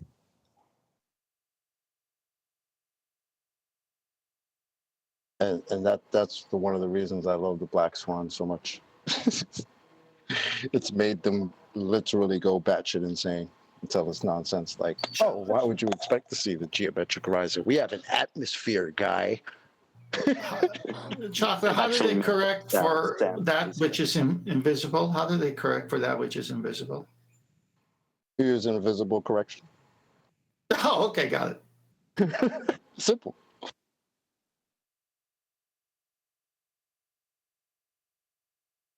I could just see a boat captain saying, it's not there, let's correct for it. Exactly. No, guys, look. The horizon's right there, 1.2 miles away. What, in the water? Yeah, look. What's wrong with these people, man? If the horizon is already refracted within their model, right, or within their claim, I should say, then why would they need to do their 7/6R after that? It's already got 7/6R. So using a sextant, why would they need to add in 7/6R when it's already got 7/6R? Because you need the new R to save the old R that you didn't have in the first place. So you use the old R that you don't have to figure out the new R. See? Simple. So R. Wow, How did they get R to begin with? Yeah, Chuck but I have is right though. I have to refer back to Ruhif again because he's the one that keeps sticking his neck out. Ruhif claims that this horizon we see is refracted, is a refracted horizon from a geometric horizon, right? It's nonsense, right? But then he goes and tries to add 7/6R as his dip correction within his presentation against John. But 7/6R is already there, according to him. That's the refracted horizon we see. It's No, a the massive mistake. contradiction. No, this is the confusion. Okay, remember 2 days ago I showed the slide where in the older astronomy books they would talk about. Are you talking about the two different definitions or for explanations of dip correction? Vision? No, it's part of it. But let me say it this way: they showed the mountain view, then they showed another view, and then they showed the on the water view. And so this visual horizon, and as you go higher up, you see more of the horizon, but it's still to the horizon that you saw when you were on sea level. So you just extend it out more because you have a different angle to the deck where the water is. It's obvious. We see it all the time when our eye rises. Okay, so we just see more of the deck, and they labeled it conical, like a cone of vision. We saw the picture, we addressed it. This is what it means. Okay, the way they got it is that when, like an Alberuni type of thing, or on a ship, you get up above the ocean and you're seeing, because the Earth is curved, so they assume a curvature of the Earth, which, begging the question, the worst fallacy of them all. So because we live on a curve, when we get up on a ship, then we're seeing over that curve, and that's the geometric horizon we got to correct for 7/6R. Well, that's never happening because in the astronomy books, prior to them putting that in the newer books and not being in the older books, is just height of eye. Height of eye, you see more, and you get lower, you see less. And the horizon is obviously much closer at sea level to your eye line than if you got on top of the mountain, you see further. Yes, but what you're explaining there is like it's a cold contradiction, as our opposition and celestial navigation seem to claim that the horizon is not a geometric location. So if it's not a geometric location, and if it's refracted up the horizon we see within their belief, right, then why would you need to add 7/6R when you go higher? You wouldn't. It's already pre-added. That's my point. Hang on. Their claim. No, I have a problem right there. Just from what I've read in celestial navigation, you aim your sextant horizon mirror at a horizon you see. Yes, I don't disagree with that. But when you have the likes of the diagram from the Davis Sextant Manual and other similar things like that, where you have people, which leads to people like Ruhif claiming that he's using 7/6R for a dip correction, when he's already claimed that the horizon we see already has pre-included 7/6R because it's a refracted horizon off a non-refracted geometric horizon. Do you see what I'm saying? It's a double dip of 7/6R is what I see what you're trying to saying. add. You're already saying the apparent horizon's 7/6R, so why would you apply another 7/6R? Hold on, I can explain it. See, he's trying to explain how a geometric horizon becomes the apparent horizon we see. But dip correction is the differential between two horizontal planes to bring your angle measurement to a horizontal. So he's trying to flatten out his sphere belief with 7/6R. Yeah, but I think you're kind of missing it though, John. He already has 7/6R added into the horizon that he sees. That is their claim. And it even celestial navigation are showing and claiming this, right, in more recent times. So if the horizon is already lifted up and everything is horizontal, why would you need to add 7/6R again? All Ruhiff is doing is equivocating between the original and the current dip corrections, and it's a way of him avoiding the term height of void correction. And then he's basically saying that the lifting up, what he's trying to say is the lifting up from a geometric horizon to the actual horizon, right, is what's happening when he's bringing a line from the horizon to the eye line of the observer. But that's not how it's described. The dip correction, he's equivocating between a mathematical correction from a geometric horizon up to the actual horizon, and what he should be saying then, and then we do height of void correction, which is described as bringing the eye line, the eyes of the observer down, the vertex of the angle down to the water line, in a horizontal with the horizon. That's how it's described. And what he's trying to do is equivocate between those two definitions and say nothing about, never mention the term height of void correction. That's what he's doing. And that allows him to add a little geometric horizon in the process. Well, the 7/6R correction has nothing to do with dip correction. He's doing the 7/6R correction. No, it does now. In current celestial navigation, their dip correction is 7/6R. But then he's supposed to do height of void correction. But he's equivocating between the original dip correction and the current dip correction, and he's avoiding height of void correction when he's claiming the current dip correction. He's then avoiding height of void correction and just claiming that he's bringing a line from a geometric horizon up to his eye line, making a horizontal at his eye line, and avoiding the surface altogether that he's claiming is curved. Okay, then what do you do? Then what do you do? Bring the eyeball down to the when that happens, bring the eyeball down to the surface. I know that. But that's the whole point of the eye void correction. So when they say that, when they get off on their conjured tangent, no pun intended, what do? Well, you put them in the rubber ducky life preserver. That's it. It's all over.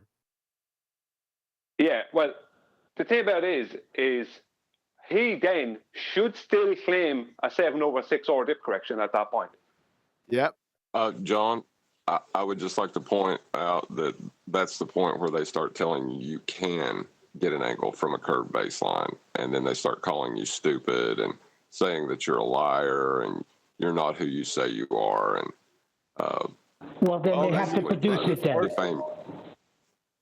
Well, then you have to force them to show you how you can get an elevation angle from a curved baseline. Then you force them to do it. You put the definition up, define it first, and then have them pull up AutoCAD and do it for everyone. Show us how it's done.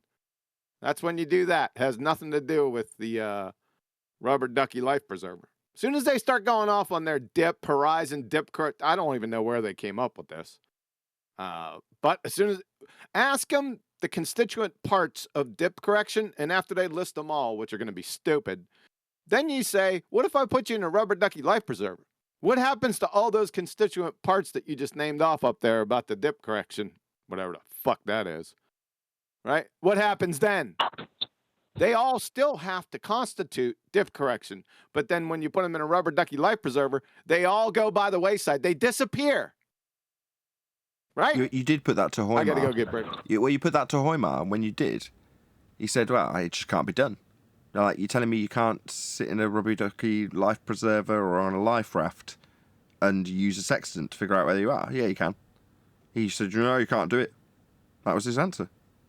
Didn't he say that you could do it, but you don't need to? It's negligible. You don't need to. Yes, that's what he went on to say, correct. He said, well, you wouldn't have to do any correction, basically. So, yeah, Kiwi's spot on. They got nowhere to go from there. Stick them in a life preserver on the water and ask them about how much correction they're going to make from a geometric horizon we can't see. No, Hoymar was incorrect for his model.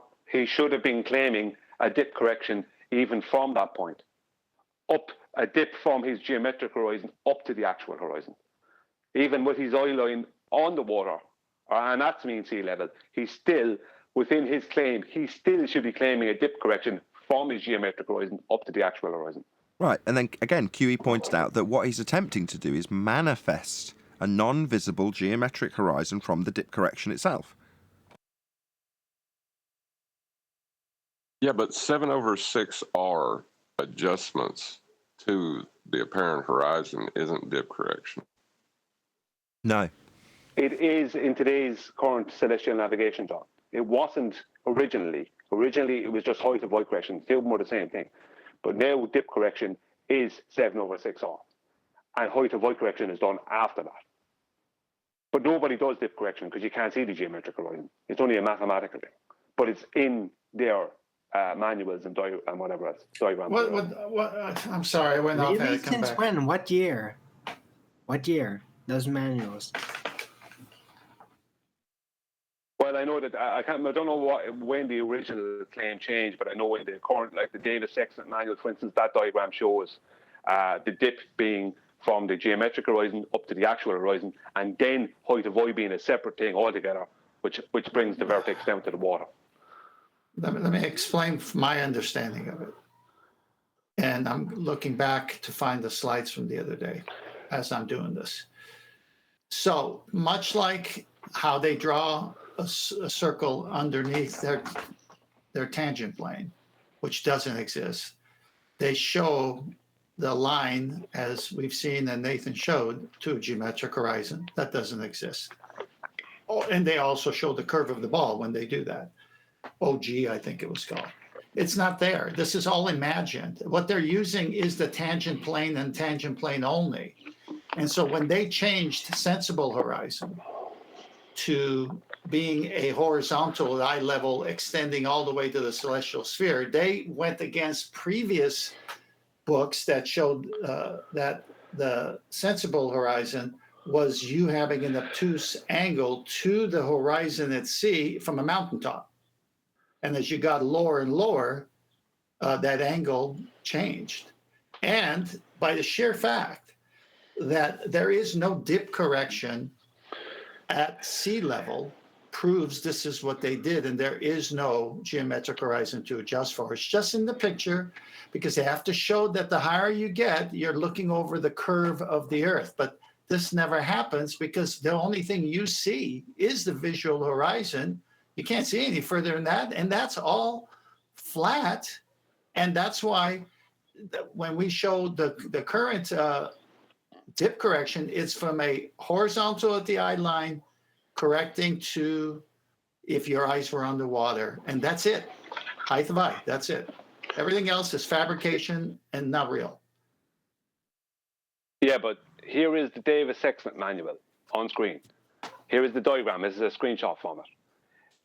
Here they are showing the dip, which is from their H, which is their geometric horizon, up to the actual horizon.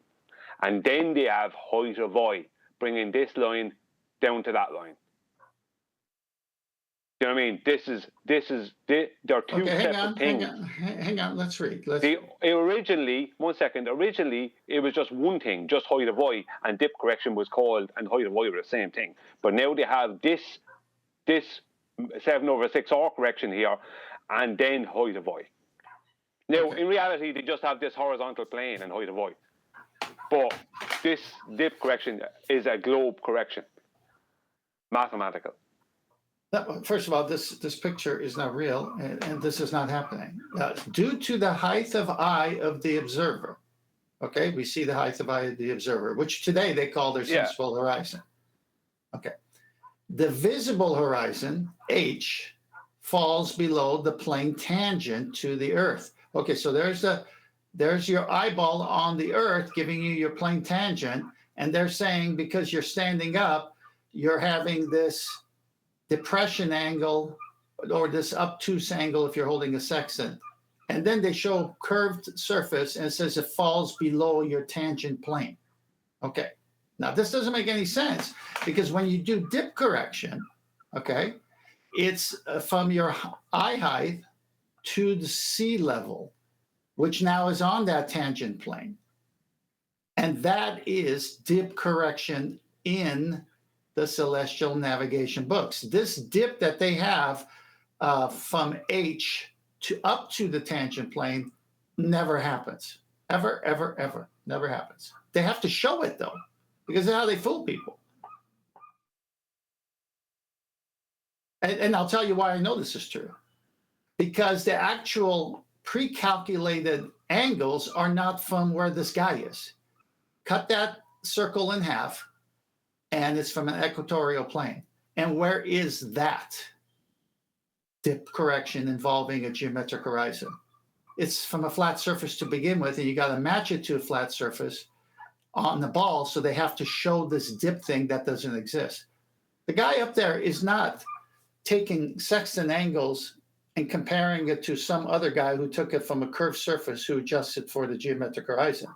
He's saying, I need true altitude, and all the books show the stars true altitude from an equatorial plane, where you see the H go to the center and the guy's zenith go to the center. Just draw a line there, Brian, right there as the equator.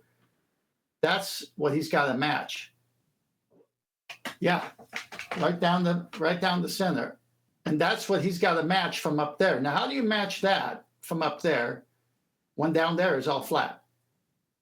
Well, you have to get your eyeball to the water and say, oh, now it's parallel to the sensible horizon, my eye height, and it's parallel to the equator horizon, the equatorial plane, so it all matches. This other thing doesn't exist. They put it there because that's how it's the pictures, let me tell you, is, oh, I live on the globe. That's all that's there for. Yeah. Let them do it. Sorry, Adam. Just want all of this. Let them do it. Look, they may be able to use some mathematics to do this, to equate these figures to Earth curvature, and in all the diagrams, that what they're doing is hanging themselves, because in all of this, fundamentally, they make the horizon a geometric edge, and in doing so, we don't need to worry about the celestial navigation, any of this anymore. We just have to say black swan. Because in all of this, for this mass to make any sense on a ball, the horizon is the leading edge of the sphere, fundamentally. Yeah, in the way they're describing it mathematically, whether it's got refraction or not, the horizon is still composed of the leading edge of a ball.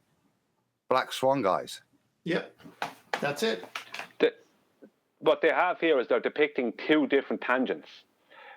They have this tangent plane, which is touching the surface of a circle or their globe at one point, and then they have this second tangent from the eye line that goes down to touch the surface of their globe a second time. So they're these crossing tangents, and their correction is to correct from this tangent up to this tangent, and then height of eye down to that tangent. So it's just a load of tangents that they're correcting. It's a load of tangent corrections, when really the only correction is this. This is your visible horizon out here. You correct for your height of eye above the visible horizon down to the mean sea level. That's all you're doing in reality. But That's they're too actually simple. adding... Yeah, it's too simple. Yeah, in reality, you got to make it nice and complicated and put horizontal lines all over this ball or this circle to make it to make everyone understand that they live on a sphere. Brian, just bring that all pink that line bull- up all so that it bullshit sits that's with in the there. guy's shoulders. All the bullshit that's in there. Just lower it a tiny little bit more, the whole line. Just a little bit more for me. That's it. Now, where the man, leave the far end where it is, and just bring the end where the man is up to his eyes, so that the angle's slightly going down. That's what you're doing. Because remember, when you're looking at it, where the surface of the sea meets his eye is at that point there. It rises to eye level, doesn't it?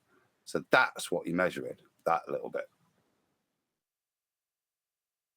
Yeah, I know what you mean, Adam, because in reality, the horizon wouldn't be just right here. It'd be way off out there. It'd be off out there. It's weird when you're trying to use an your correction is view, that. isn't it? It's hard to explain. You don't have the there distance. You go. That's better, isn't it? Tiny weird. Yeah, you know what I mean? It's hard because what you're trying to do, and this is the switcheroo, you see, because we're taking perspective view stuff, and trying to just plop it into orthographics, trying to plop those numbers, those deviations, and that's where they try to do. They try to take those numbers and use them as Earth curve. There's no Earth curve there. Yeah, they have to correct them. They have to correct it just to that and describe the it. The only way they can do it is to turn those numbers into geometry, and that's what they're trying to do here. And this is why you've got this convoluted thing. It's the only way to turn those numbers, because it's turning what the eye's doing into what the ground is. Adam, will you please comment on the 3 slides I just put up, if Nathan would be so kind to share it? I don't share my screen now. Thank you, Brian. You're going to put it on your screen share, Brian? No, it's a Master B. He's just unsharing his screen, he said. Okay.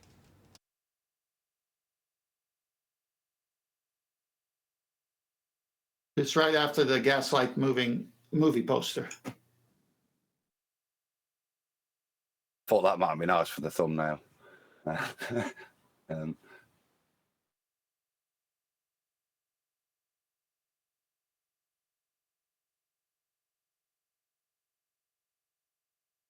these pictures you've got, Tantha, this is the point. Everything's geometric. Yeah. Once again, on all of these explanations, we read this one the other day, didn't we? The sensible horizon stuff. But fundamentally, the composition of the horizon is the leading edge of a sphere in all of these claims. So that's why it's bunkum, because of the black swan just destroys it, doesn't it? It's not there. It's not fundamentally. It's not that. The horizon is not that. And High Eye recognizes that, and that it's just a limitation with a ratio to the height of the eye above the deck. Just a limitation of how the lens works. But here, you see, no, we're going to take how the lens works, take those numbers and those adjustments, and try and use that as an approximation to ball geometry. And you'll see the numbers aren't the same. But in doing so, we have to make the positive assertion that the horizon is no longer an optical phenomenon, it's an actual physical obstruction. Yeah, that's why the black swan and the section argument hand in hand destroy the globe and prove a flat earth. That's the whole point, Adam, right? Are you saying that horizon does not have an address? I've got your slides up. Your first one with the center of Earth, gold, blue. Yeah, got that one. All right, so here, it's very simple. This is modern day. You got the sun here, you got the height of eye, the navigator with the sextant, and it says parallel to actual horizon, height of eye. Okay, they called that today several things. One is sensible horizon. The other is astronomical horizon. They got all kinds of names.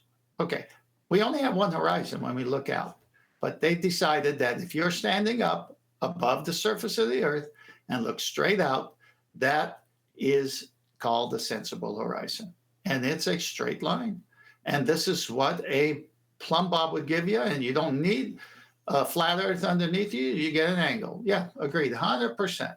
But once you bring that height of eye down to the sea surface in QE's rubber ducky, then height of I is equal to 0, 0. 0 minutes, 0 seconds. And it's the actual horizon is the dotted parallel line that coincides with the sensible. Well, right there, you just prove flat Earth, because that is height of I correction to that dotted line. Now, if you see where it crosses the dotted line and makes a tangent to the Earth, it's at a different point where that tangent is. Where when you bring the height of I down, the tangent should be right there, where that one dotted line it would sit on. So you'd have two things going on here, two tangents. That doesn't work. Then they've got this geometric horizon, which is the black swan will kill it. Keep that in mind.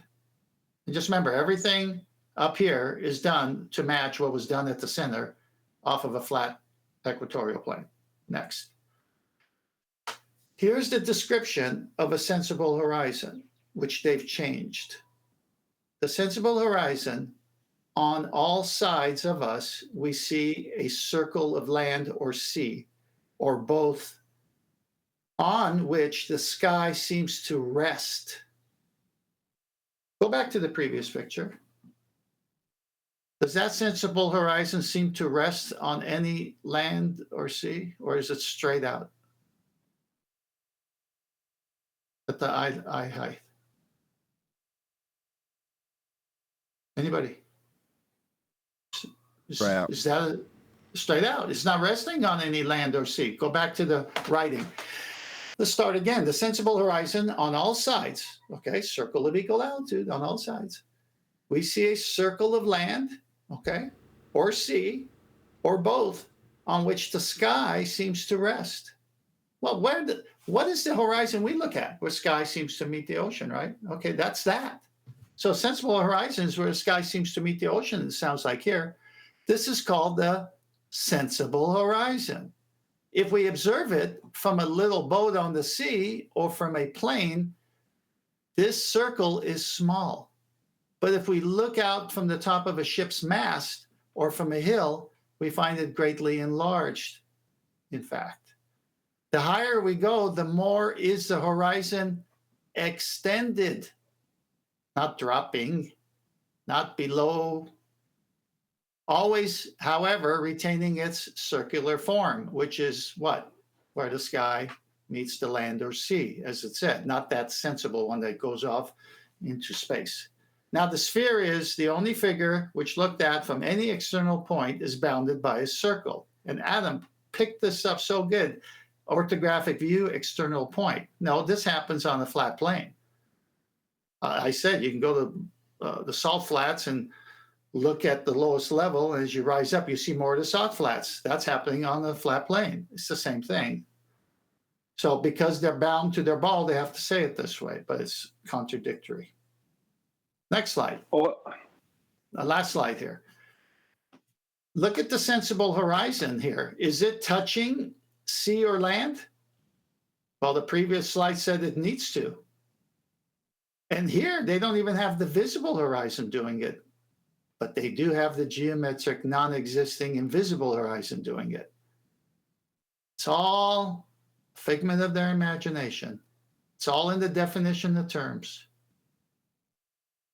None of this is happening up here, because none of this is happening where the actual calculations are determined from, the plane of a circle cut in half, which is the equatorial plane. And you must match that. Cool, thanks. All you're describing there, Nathan. All you're describing, Tent, is the circles of latitude. You know, because they are based off of a circle of equal altitude from the GP point of Polaris. So if we make let's just say we take the zenith from the GP and just make one big pole, your limit of circle will be the equator. If you know what I mean, if you understand what I mean. So as you move out from that pole, at each degree to the top of the pole, the circle will change in size. But the circles are all two-dimensional.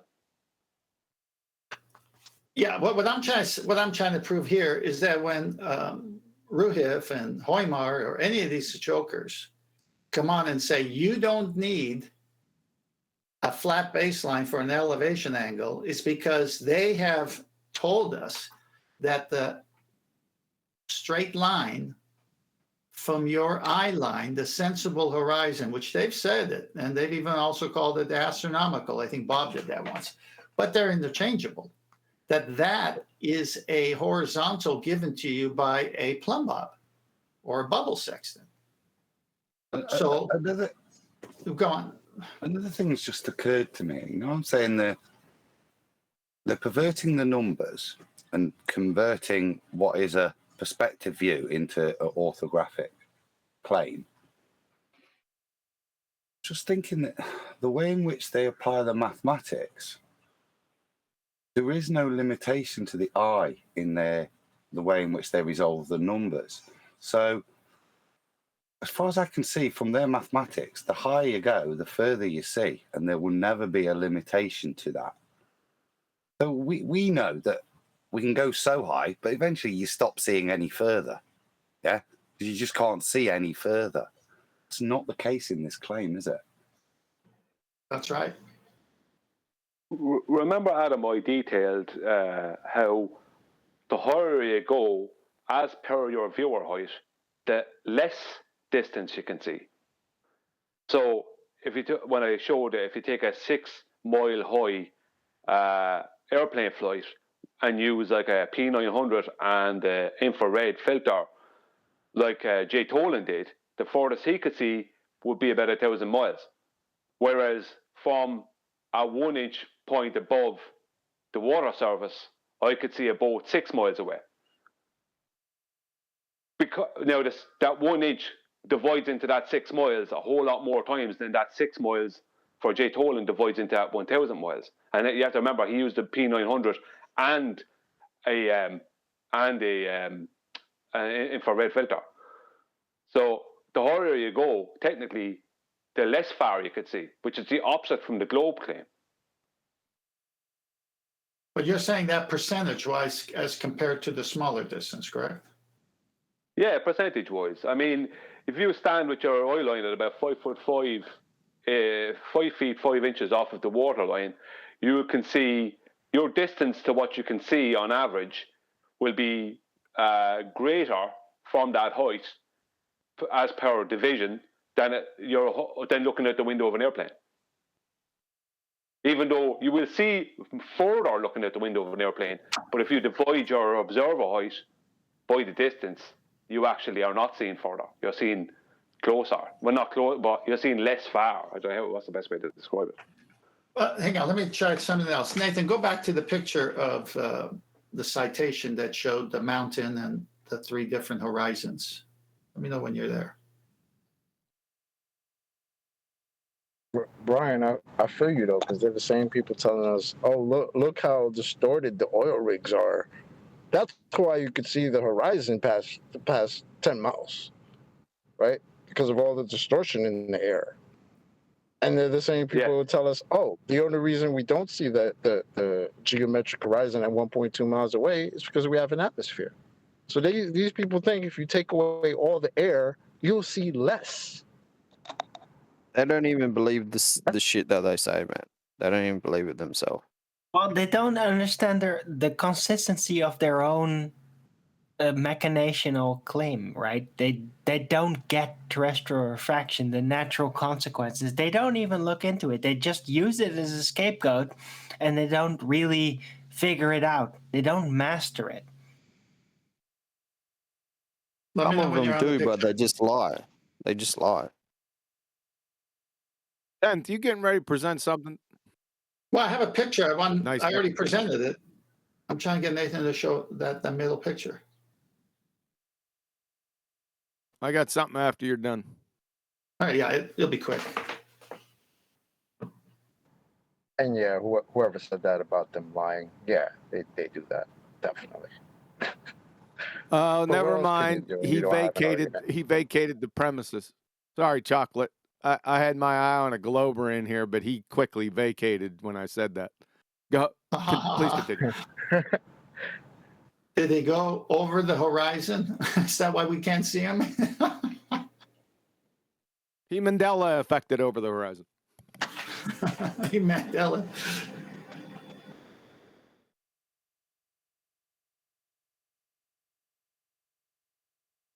Maybe that's what they're trying to do. They're trying Did to Nathan go Mandela away? affect us.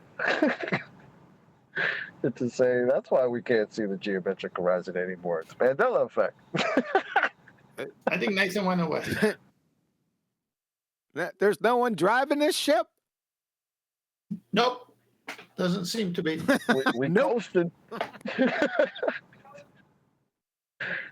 We can go off in any direction we want now. Talk about ice walls. Take over, are we?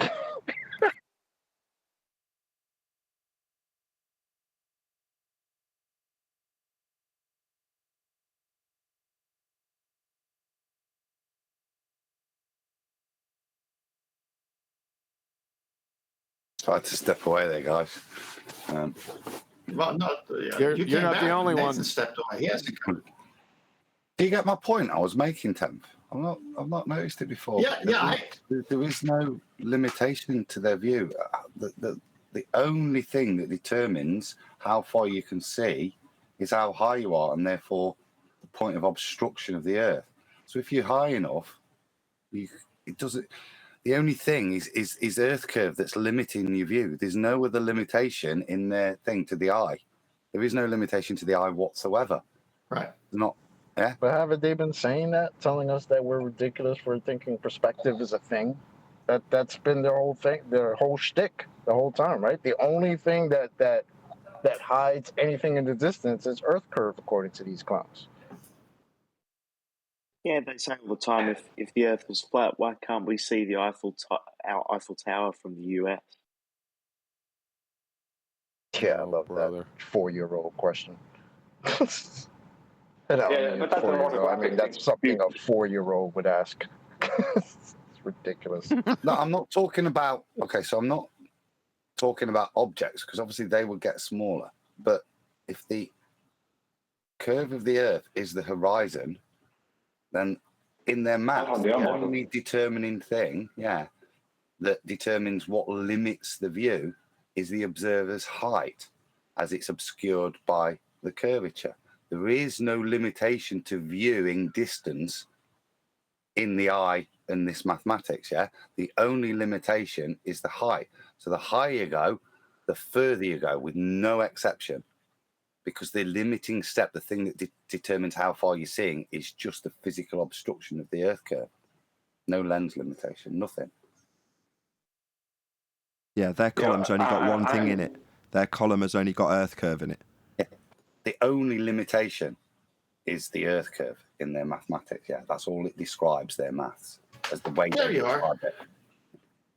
Nathan, can you put that second slide of the three I posted, the one with the writing?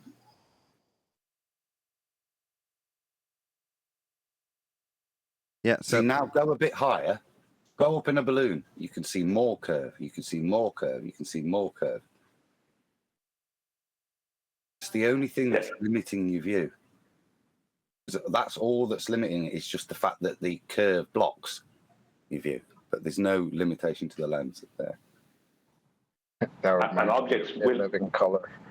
More money, more money, more money. You can see more curve, more curve. Sorry, guys. Mo Bacon, Mo Bacon, Mo Bacon. Hey, Bacon. He come back. Mo It's Bacon. Friday. Hey, what's up, man? I got a question for you. Since your globe is dead, right? The only way you can resurrect it for all of us here is to show how you can obtain an elevation angle from a curved baseline. Can you do that? Yeah, I don't think the elevation angle is from the curved baseline. You don't think an elevation angle is from a curved base? You're correct. That equals your globe's dead. But I don't see it how that would way. we get elevation angles from Earth then if doesn't Earth see is it that supposed to way. be curved? What an idiot. Well, it depends on what tool you're using. We're using a sextant. Right. So you measure an angle from the horizon, which is not yet an elevation angle. And then you correct for a dip, and that's your elevation angle. Really, define it. Define the elevation angle? Yes. Oh, it's the angle above horizontal. Is that it? Define dip correction. Hang on. Define No, dip hold correction. on. That's what I'm looking No, not dip correction. No. Define elevation angle. I need a citation here, not what you just made up. Well, he said it was the angle taken from horizontal. Is that what you said, Bacon? Yeah, that's what I said. Yeah. So not taken from a curve then? Yeah. No. So welcome to Flat Earth. Why? So you're under the misapprehension the ground's curving, Bacon. You're saying that you're measuring the ground flat then? No, I didn't say we measured the elevation angle from the ground. Remember, I said you measure from the ground, but that's not the elevation angle yet. You have to Excuse me, correct for you the dip. just said, I'm not telling you I'm measuring it from the ground. Your next breath was to tell me you're measuring it from the ground. No, because I wasn't referring to the elevation angle when I said that. Oh, my bad. I Sorry, said I was referring to the- excuse me. Pray tell. Where do you think navigation takes place? Is it taking place somewhere other than the ground? Is that not what we're navigating? Do you misunderstand what navigation is for? Well, I think it works on airplanes as well. To navigate the ground. Sorry. And are they navigating to find a cloud, or their position on the ground? Yeah, they're finding the ground position, but they're not on the ground. So we are most definitely in contradiction to your last statement, dealing with the ground then, because you said you weren't. You weren't. Now, obviously, you just seem to be some crazy guy who's telling us that you don't do that. Navigation, on the other hand, is specifically related to the ground, though, isn't it? Don't matter what you're doing. Yeah, sure. If you want to know your ground position, yeah. Right, so, and we're establishing this angle when we measure the ground from horizontal, not curving. Welcome to Flat Earth. Snacks in the back. Sorry, I'm not sure what your point was. Yeah, you don't understand it. That's why. I'll explain again. You're measuring the ground as horizontal when you measure this angle. Yes, that's what you said. So are we measuring the ground as a curved surface?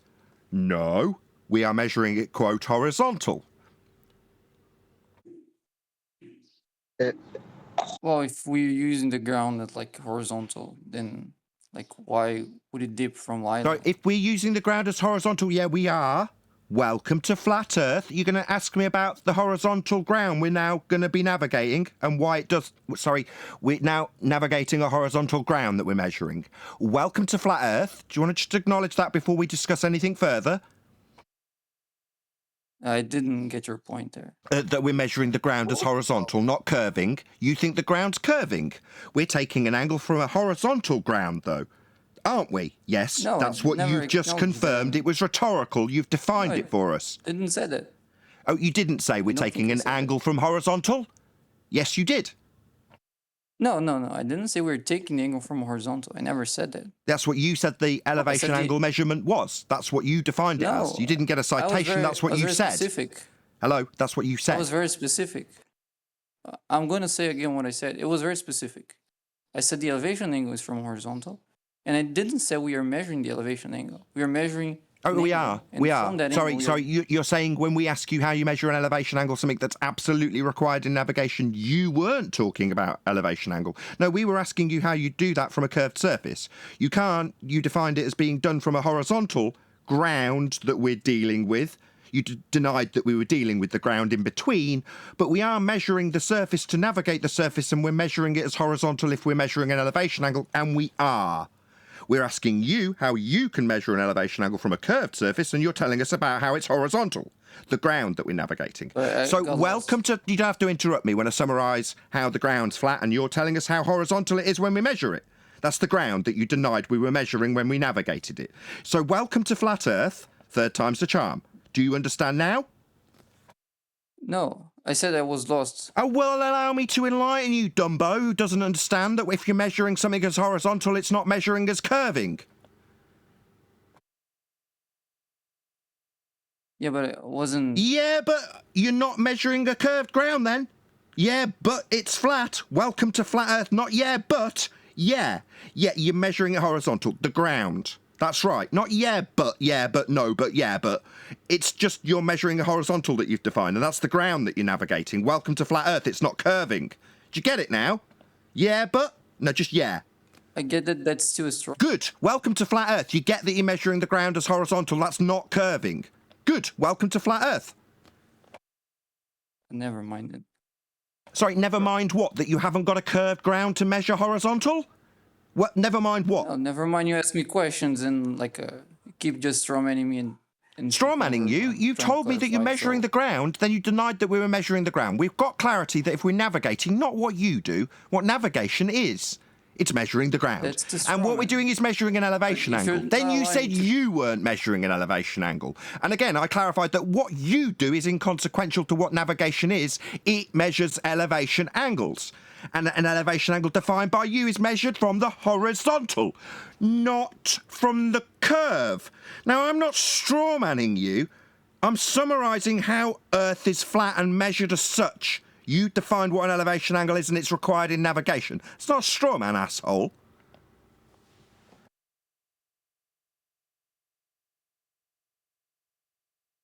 I think he's seen his bacon. Yeah, I think we fried his bacon. We got another one. Hey, Moy. Oh, Moy. M-O-I. Baller. Are you going to come off mute and defend your dead globe? And please describe how you can obtain an elevation angle from a curved adjacent. Please, the floor is yours. You better, or your globe's dead. That's what I thought. No, he ain't going to do it, Nathan. You can continue. He's typing. Why isn't he talking? Why isn't Bacon telling me how I was claimed to be using a straw man against him? Yeah, because that's not what he said, Nathan. What he said was, when he was asked about the elevation angle, can you get an elevation angle from a curved surface? He said no. Then he said, when he was asked, how do you get an elevation angle then on a globe, or how do you get an elevation angle within the globe model? He said, you do dip correction and you take the elevation angle off the horizontal.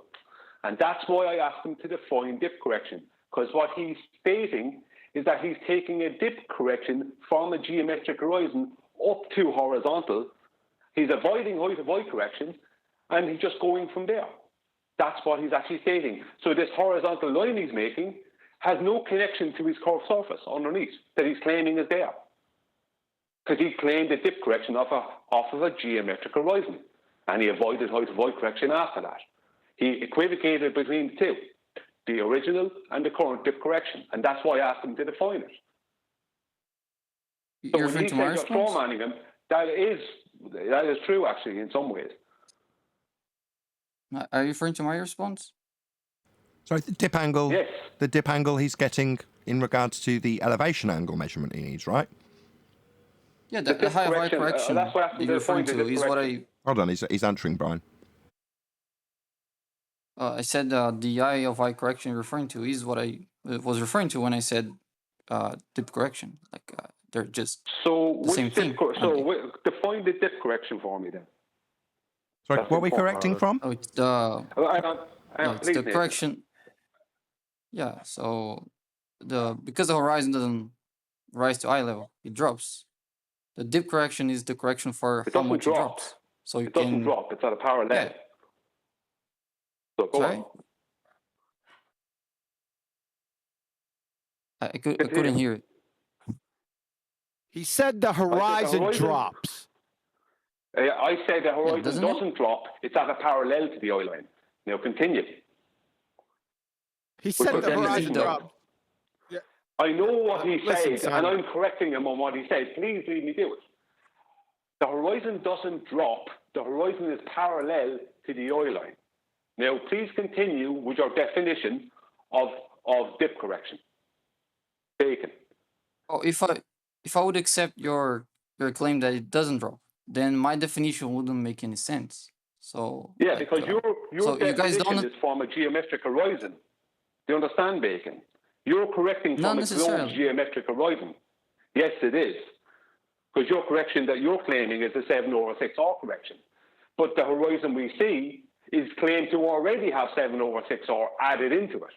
We don't see any geometric horizon. The horizon we see is not geometric. So you can't add in 7/6R.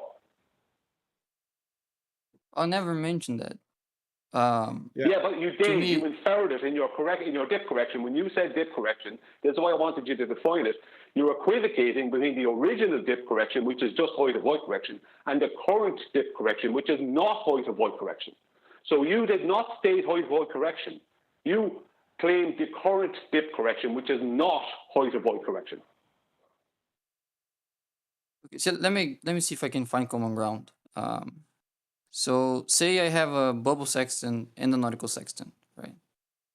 And I use them both to measure. Yeah, we're talking about dip corrections. Hang on, we'll get to that in a minute, right? They're both this is creating my- a horizontal. The marine sextant. Hold on, Brian. Hold on, Brian. Go ahead, Bacon. It's kind of a red herring. Oh, thank you. I want to hear it. No, it's not. I'm going to the situation I'm making up here is specifically for the dip correction. So say we have a bubble sextant and a nautical sextant, and we use them both to measure an angle to the same celestial body. So we can get the zenith angle with the bubble sextant, and we can get the elevation angle with the sextant. So if we just pick the raw angles that we measured from both of them and add them up, is that sum gonna result on 90 degrees? Add them up. What are you adding up? Like, What the hell is that? Yeah. Yeah, That's I'm why I said adding the he's zenith red angle. herring I'm away. measuring a bubble No, sextant. The bubble sextant. Why the fuck is he creates bringing a bubble horizontal. sextant into this? Why the fuck are we I even know. on dip correction? Why in the fuck hasn't he defined what an elevation angle is yet? What You didn't the hear fuck what he is going originally on? stated. I put him on what his said it's an original angle claim above was, horizontal. and he's equivocating. So an elevation angle is an angle above the horizontal. What's the horizontal? It's a plane that is perpendicular to plumb. The plane. So you're looking through a plane. sextant, right? You're looking through a sextant. Flat. You got the eye on the whatever celestial object you have, and then you have your eye on the horizon, and you bring the celestial object down to the horizon, that horizontal plane, correct? Yeah, exactly. No, Okay, so I'm sorry. I shouldn't have agreed to that. That's not a horizontal plane. Oh, yes, it is. That's what an elevation angle is, son. Yeah, it would be an elevation angle if direct. Sorry, yes, it is Oh, then. let So me- yes, it is. let That's me what an respond to elevation angle is. So, no, the elevation angle is from horizontal. If you're sighting the horizon and the horizon drops, that's not horizontal, is it? So why? So hold on. Let me just hold on. Why is it being used then? Why do they use it then? To get an Because elevation it's angle. the best reference you have on the ocean. So the best reference for a horizontal on the ocean is the horizon. Yes, which is very close to it. And you're you know using how it much to, and you're using it to establish a horizontal plane. Yes. So the horizon's the best thing you've got to establish a horizontal plane, and that is what you're using when you measure an elevation angle. Again, you're not measuring the elevation angle. So why aren't you when we're measuring an something that elevation? Sorry. Every time we get to this point, you seem to tell me that we're not measuring an elevation angle. No, we are. That's Not directly. precisely what we're doing when we measure an elevation angle to do navigation with. That is what we're doing. Just because it requires a flat plane that you're establishing with the horizon, that's where we've got. That doesn't mean it isn't. It means it is. Oh, but it requires a correction before it gets called an elevation angle, right? Incorrect. And what is that correct? And what is that correction? Height of eye? Yeah. Oh God. Okay, all right. I can't win got with him, you I got guys. him. I'm serious. Hang on. Okay, just let me have him for a minute. Hang on. Okay, forget it. My gosh, you're just not going to let this evolve. Bitch. I'm gonna fucking drop you guys. Come on, I'm chill serious. out, guys. Chill out. Come on. Go ahead. Oh, thank you. Height of eye. So, is that dip correction? Yeah. Okay, great. If you were on the level of the sea with the sextant and your eyeball was there, would you have to do dip correction? Yeah. Oh, really? Sorry. Can you give, Factually, can you give me a incorrect. citation? Can you give me a citation that says if your eyeball is level with the sea, you have to do height of eye correction? Can you show me that, please? Oh no, sorry. You mean if like my eyeballs are on the? Yeah, I get it. No, you don't. You're right. You don't. Okay, welcome He's just to going to Flat change Earth. the answer every fucking time. This cunt, man. Welcome to Flat Earth. I just wasn't clear about the question. Yeah, you're a fucking idiot. Why? Yes. Hang on. If you don't do it, then welcome to Flat Earth. You got your horizontal at sea level now. Yeah, but usually I'm not with my eye at sea level, right? I know, but that's the correction. It doesn't change anything. Can you please hold it for a second? It's called the angle of depression correction. So if you're on top of a boat 10 feet above sea level, you minus 10 feet so that your eyeballs are on sea level. That's the whole purpose of height of eye correction, isn't it? Yeah. Okay, then welcome to Flat Earth. You just got your horizontal at sea level, so no height of eye correction. It Not matches curving. your- That would be horizontal. Not curving. Isn't Not that the curving. height of eye correction? Hello, not curving. Why not curving? How does that imply not that's curving? what I don't get it. That's what horizontal is. The horizontal. Do you not understand what horizontal means? Do you think that means curving? Are you stupid? No. Right. say So that. horizontal then, not curving. Welcome Yeah, to but Flat that's Earth, mate. not the yeah. surface. While this sinks in, just a welcome to horizontal Flat plane. Earth. Yeah. It doesn't require a response. It requires me to laugh at you. Welcome to Flat Earth, not curving. Then, like I tried to explain earlier, you talked through me then too. Well, then why are you guys talking to me if you don't want my response? Because you're establishing a horizontal plane when you measure an elevation angle, and then you tell me that we're not measuring an elevation Sure, but angle. That's what you not did the twice. surface of the And Earth. then, It's just now, talk straight through the middle of me. Yeah, we are measuring an elevation angle. Last time we spoke, you told me we weren't. After we established that would require a flat Earth, because you're measuring from the horizontal, and you're using the horizon to establish it. It's the best thing we can use, according to you. But then the last interjection from you was to tell me that we weren't measuring an elevation angle. Yeah, we are. It just requires a flat Earth. I'm welcoming you to Flat Earth based on your descriptions of what we'll be doing and the ground that we're establishing a horizontal with the horizon to do it with. That's a Flat Earth, mate. Welcome to Flat Earth. Welcome, Bacon. That's a You straw have. man. Because, Sorry, uh, you used that little nutshell too last time. You told me that it was a straw man. A straw man? What? To use your description of establishing a horizontal with the best thing we can do it with, the horizon? No, that was your description. It just didn't involve curved surfaces. So, no, not a straw man. We're using what you described. Not a straw man. Hello? That's the wrong terminology. you are It's when you not a straw don't man. acknowledge That's your when I was referring concession to if to we the are. argument. I'm sorry, I thought no one was speaking. Bacon, you are mixing up the current description of dip correction and the current description of height of eye correction. You don't realize that currently there are two different corrections. There used to be one correction, but then when they added heliocentrism, they became two different corrections. You don't have them correct. Currently, dip correction is not height of eye correction. It's a 7/6 correction, mathematical correction. You don't do it in reality. It's only a mathematical correction. You don't need to do it for the use of the sextant. I think we might understand each other if you allow me to proceed with the bubble sextant. Guys have example. to go to dip correction. So what? Sorry. I don't get it. Why are we using a bubble sextant? I don't fucking get Yeah, to clarify what I mean by the dip. So And dip see from if we what? can So, agree or dip from- disagree on dip from what? of the horizon. From the Yeah, horizon? the thing apparently you from don't the believe- horizon. Yeah. From the horizon. And is the horizon capable of deriving an angle from, i.e., it's geometric with a straight line to it, or is it refracted? Yeah, it is refracted. Well, then refracted means deviated from straight. You're not going to be correcting any angles from a deviated from straight line. That would require a straight line. So if the horizon's refracted, why are you correcting dip from it? It's not a straight line to correct from. Meanwhile, dip correction's just height of eye correction. So you can't correct for curved lines? Sorry, do you think an angle is acquirable from a curved line? How do you do the correction for refraction of the celestial body then? Isn't that also a curved line? Sorry, you haven't answered my question. Do you think you can correct an angle from a bent line? Because a bent line doesn't give you an angle to correct from. I mean, you should think as well. Because Sorry, why are you telling me what I should think? Just answer me. Do you think your bent line to a horizon, that's refracted, deviated from straight? Don't talk through me. Just listen to the question, then respond to it. Do you think a line that is deviated from straight is capable of... That's the third time you've interrupted me. Does this scare you? Don't seem to be interrupting me now. Does this scare you?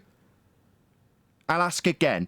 Do you believe, because you are retarded, that a bent line is capable of an angle correction? You complete moron, you idiot who can't stop interrupting me. You fucktard. Yes, do you understand me, fucktard?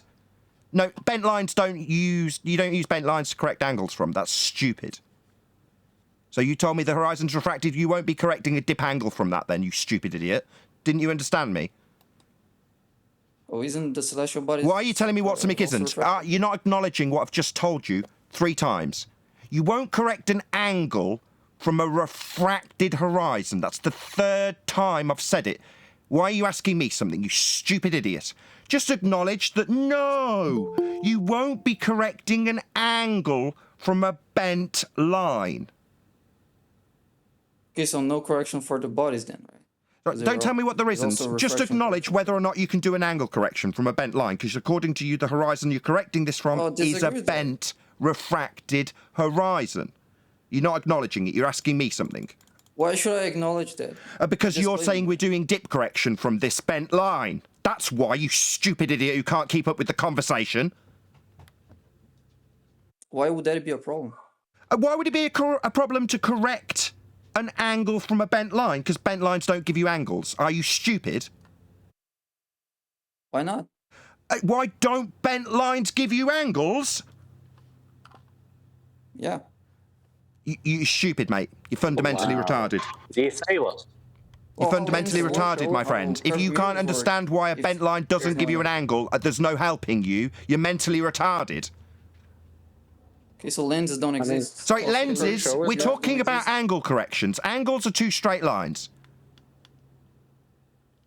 Yeah, but like the surface. Sorry, do you deny that angles are 2 straight lines? Because you're saying we're correcting from a bent line. That's refracted horizon. Do you not concede that angles are straight lines? Well, if you don't want to engage with my... Sorry, I am engaging with you, you stupid retard. You're telling me that there's no problem correcting angles from bent lines. That's mentally retarded. This is a problem. You're stupid if you think bent lines require angle corrections. They're not straight to correct from. Do you not understand that? Do you think that bent lines need correcting when they're not straight to give you angles? I'm asking you, you're just not answering. I understand, absolutely. I understand your argument. Right, so when you say you're dipping... So when you say you're doing a dip angle... Shut up! Now the conclusion comes, now you've finally conceded your stupidity, that bent lines don't give you angles to correct from. When you say you're doing a dip angle correction from a bent line to a refracted horizon, that makes no sense. Because you can't correct an angle from a bent line to a horizon that is not a straight line geometric horizon. It's refracted, according to you. Well, you should say so. No, that's what you said. No, I say you should say so about the part in which you can't have the angle from a curved line. No, you can't. Are you retarded? Do you really think you can get an angle from a bent line? We're back to this stupidity, are we, Dumbo? No, mate. No. I'll just correct you. You don't need to interrupt. No, mate. Bent lines won't give you an angle. You stupid idiot. So lenses wouldn't exist? Sorry, you think I need to know about lenses? Do you think that a bent line can give you an angle, retard? It obviously can, because... So therefore your bent line to a non-geometric horizon won't manifest a dip angle correction, will it? Hello, are you stupid or deaf? No. You're just not addressing my answer. Your answer, what? That you've got a bent line that's going to manifest an angle correction? No, that's retarded, because bent lines don't give you angles. You're telling me I'm not addressing your argument? Yeah, I am, directly. You're denying my Can we have him Now I'm define? trying to support it, and you're not addressing my answer. Sorry, you want to support that a bent line can give you an angle? Yes. Okay, go ahead. Yes. Yes, this is how lenses work. This is how curved mirrors work. So when you have lenses have curved surfaces, right? If they didn't have, they wouldn't magnify, or they wouldn't do what they're supposed to do. And the way a lens is designed is based on how the angle of the light ray is going to change when it crosses the surface, which is curved. That what tells you that it is Snell's law. It talks about two angles: the angles in which the light ray reaches the surface, and when it leaves the other side, refracted. Those two angles are to the surface, and the surface of a lens is curved. So if you couldn't have an angle to a curve, how would lenses work? How could you apply Snell's law to a lens? Or even mirrors. Mirrors, the angle of reflection and the angle of incidence are the same. Curve, you dickhead. Yeah, you can have curved mirrors, and that's the law of reflection still apply. And it still talks about the angles to the surface Hold on, of the shut up. Order in the court. Thanks. 10th. Tell him one more time, please. From a curve, you're breaking not up. to a curve. I think Nathan has. Shut up! Yeah, it's because you won't shut up, Bacon. No, on Discord, your connection isn't. I think you have connection issues. Silence. Fucking. Hang on, calm down. From a curve, I'll say it again. From a curve, elevation angle from a curve. Can you have that? Not to a curve. What is the difference? Well, you're standing with the sextant. You're standing measuring. You're measuring to the horizon. You're measuring to the horizon. This guy's brain dead. Yeah, the angle is between two lines. Right? You can't be serious, bro. It doesn't matter which one is curved. We're asking you if you can acquire an elevation angle measurement from a curved baseline. Yeah, no, I'm not doing that. Sorry, no, you're not doing that. Mumble. No, you're not doing that because it can't be done. But we definitely do acquire and are acquiring elevation angle measurements in navigation. You just, when we get to this point last time, said, no, you aren't acquiring elevation angles, the ones that require a flat plane. Because you can't get them from a curved baseline. As he chants through the conclusion for a 5th time in a row. You scared of this, mate? Because that's the 5th time you've chanted through the conclusion as I've made it. 5th time. Does it scare you? Last time we got to this point, you made clear that you weren't talking about an elevation angle measurement at all. That's what navigation requires. Now, you can't acquire one. It's the 6th time he's interrupted this conclusion. This is terrifying. You can't get one from a curved baseline. Yeah, the straw man is that I wasn't referring to measuring the elevation angle directly. So you're not referring to it like we give two shits what you're referring to. It's used in navigation. Do you think we give two shits what you personally are doing here? Navigation requires the acquisition of an elevation angle measurement from the ground you are standing on to navigate the ground you are standing on. It uses the horizon, the best thing we can get to establish horizontal, and then we get the angle from the plane we are establishing. Now, that's a flat earth requirement. Every time I point this out, you say, well, I'm not explicitly acquiring an elevation angle. Like we give a shit. You're a nobody. This is the method of navigation, nobody, not what you think you need to do. Do you understand now? Well, I think the way I understand works, because I've tested it. You've tested it. Meanwhile, navigation is done using elevation angle measurements. You acquire a flat baseline by way of the best thing you can use to get it, which is the horizon in this instance, according to you. And then you establish that baseline as flat to get an angle from it.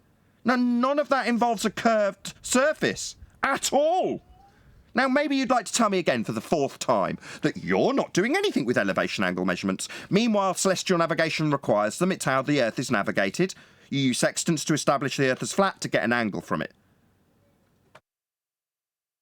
Yeah, it didn't say I'm not doing anything with an elevation angle. That's the straw man I'm referring to. The straw man for you, or the navigation method that's used to navigate the Earth as flat? because we don't care what you're doing. Navigation uses a flat Earth. Then why are you asking me? Because Well, why are you defending it? Do you think you can get an elevation angle measurement from a curved baseline? You can't. Earth is flat. Concede. I mean, I don't get it. Do you want to know my answers or you do not? Because your guys start to asking me questions, and when I try to answer, you say you don't care about what I say. All right. How'd you get an why are you elevation asking angle me in the first measurement? place? How'd you get an elevation angle measurement, as done in celestial navigation, for finding your way along the ground that you immediately diverted away from last time we had the conversation? Because you're obviously willing to talk about the ground that's navigated when you tell me that we're not navigating the ground. We're not referencing the ground. That's what you told me last time. So what, you think you're reasonable, do you, mate? No. Last time we had this conversation, you made it explicitly clear that we weren't talking about the ground. Yeah? So when we talk to you as an individual, you're not talking about the same subject that's being debated. That's navigation and the acquisition of elevation angle measurements by way of the best thing possible to establish a horizontal baseline. That'll be the horizon according to you. But then you tell us we're not talking about, or you're not using or utilising elevation angle measurements. That makes you a wanker. You understand now, wanker? Yeah, we are trying to debate navigation and how it uses flat Earth elevation angle measurements, but then you seem to think that you're not talking about them when we talk about them with you. And how are you going to get one from a flat baseline that is required, or a curved Earth that isn't being used or described when you describe acquiring horizontal from the horizon? Yeah? So we're kind of talking about the same thing until you fail and can't bear to concede, then suddenly you're not talking about elevation angle measurements, are you? Yeah, we are. Until you lose.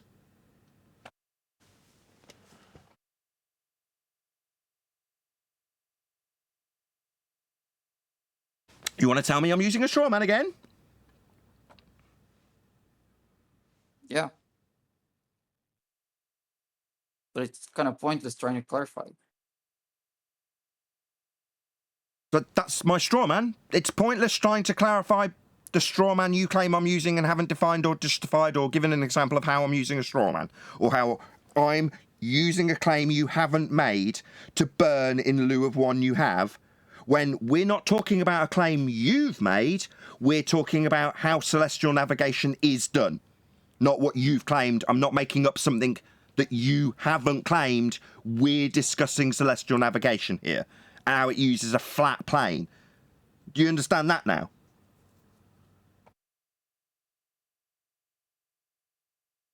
I mean, sort of pointless keep asking the questions, and when I try to clarify my answer, it just... Oh, just bleat about how you haven't had an opportunity to debate here, when you've rumpused the shit out of my conclusion about the horizontal plane that we established with the best thing possible, the horizon, and you tell me that we're not talking about elevation angles.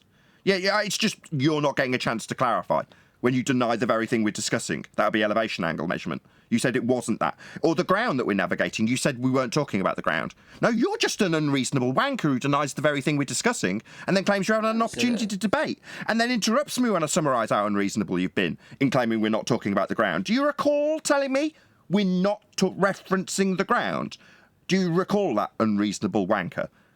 Because we were and are and definitely are discussing that if we are discussing celestial navigation. Maybe you think that we're talking about you, because we give two flying fucks what you think when we're discussing celestial navigation proving Earth is flat.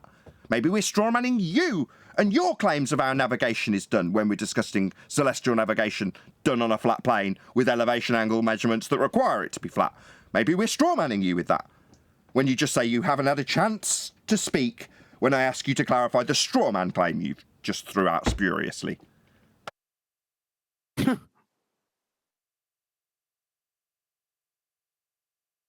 You'd also fail third grade geometry, by the way.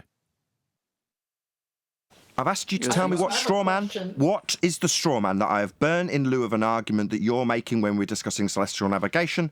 It's not that you haven't had an opportunity. What's the straw man spurious claim? Yeah, is then when I'm talking about whether I'm using or not using the ground? When I say we're not using the Sorry, whether or not you are using the ground? Oh, sorry, Mr. High-Pitched! Celestial navigation uses the ground. Yeah. Yeah. So we're not talking about you and what you do if you're referencing the ground, you complete clown. Celestial navigation uses the ground. So it seems that when you tell us what you're doing, you're straw-manning us. Because celestial navigation does use the ground. So, in fact, your claim of straw man is actually you straw manning us with something that doesn't use the ground when celestial navigation uses the ground. So you're actually straw manning us. Yeah, I didn't even say what the straw man was. I mean, sorry, straw man would be you burning an argument that we don't make.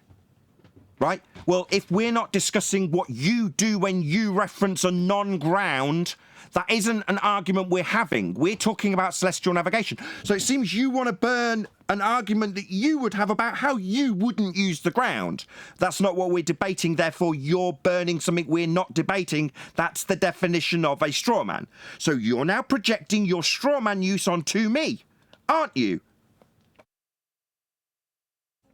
Yep. We're not discussing your use of the ground or non-use of the ground. Celestial navigation, as conceded a moment ago, does use the ground. So when you argue for an argument that doesn't require the ground, that's you straw-manning us. Okay? I take your silence to mean you now understand that your projection of your straw man that you want to use when you discuss something that isn't referencing the ground when we're debating navigation of the ground, that's actually a straw man you want to use. Hello, I'd like to get a response from you. You've claimed I'm using a straw man, and then you've told me how when you talk about something that isn't referencing the ground, blah, blah, blah, blah, blah, aka straw man, we're not arguing about. That's you using a straw man and claiming I'm straw manning you. No, I'm not.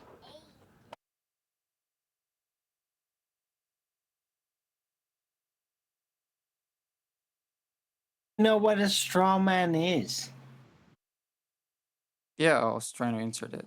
So I wasn't trying to say that we're not using the ground. I just said that. Sorry, you weren't trying to say that when you specifically said that you weren't needing to reference the ground. Now you're telling me that you're not saying that you weren't needing to reference the ground when you very specifically told me that you didn't need to reference the ground. You lying turd. So, lying turd, you weren't saying that you didn't need to reference the ground when you very specifically told me that you didn't need to reference the ground. That wasn't what you were doing. Yes, it was. You're just a liar. Bacon's a liar. He's lying about what he did and didn't claim when he specifically said he didn't need the ground to reference. He's saying he didn't. He did, I heard him. Yeah, we all heard him. He's just a lying sack of shit claiming I'm using a straw man when I'm not. He's straw manning us with his non-use of the ground when that wasn't being debated, projection of his own straw man straight onto me, and then continual fundy muting and rumpusing as I pointed out. Nathan, when you're done, give me a minute. What did you please. say I said? Why am I on echo too? What the dude, could you at least be honest with yourself and with us and just say, yeah, my bad, that's what I did. And then maybe we can move on, right? We're not going to go anywhere unless you accept that that's what you did. You strawmanned us because you came into the discussion talking about something we weren't talking about, right? I was trying to answer because we were talking about celestial navigation, which uses the ground. So if you came in and said that you're not talking about the ground, well then who's at fault? And then you charge Nathan with a straw man. Chocolate, if you're done, I'd like to ask him. Yeah, go ahead, man. Thank you. Okay, look, with all due respect, you went right to a bubble sextant when we started talking. Did you or did you not? I'm sorry, what was the question?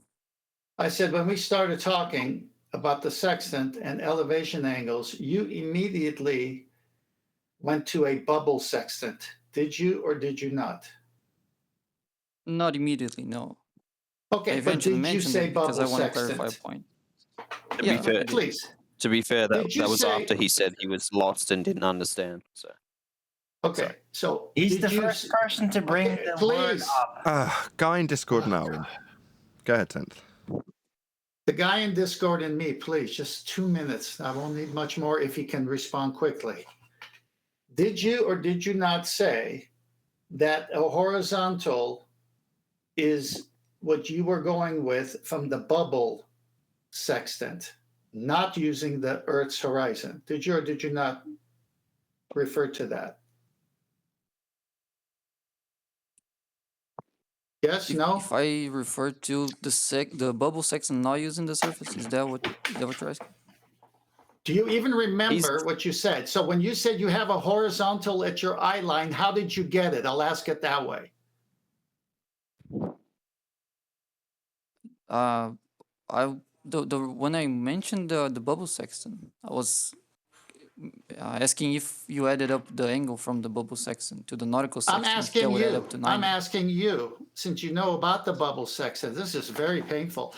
Does the bubble sextant need the Earth's horizon to establish a horizontal, or does it use the artificial horizon that the bubble gives it as a horizontal to the eye line so that you can establish vertical, like you said?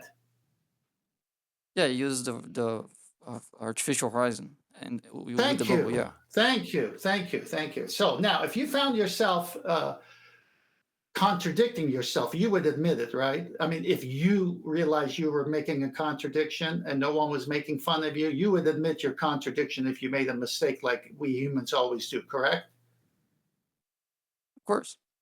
Okay, so since you use an artificial horizon with the bubble sextant to create an artificial horizontal to get 90 degree and a zenith, if that can be coincided exactly using the Earth's horizon with a Mariner sextant after height of eye correction, wouldn't that make the two the same?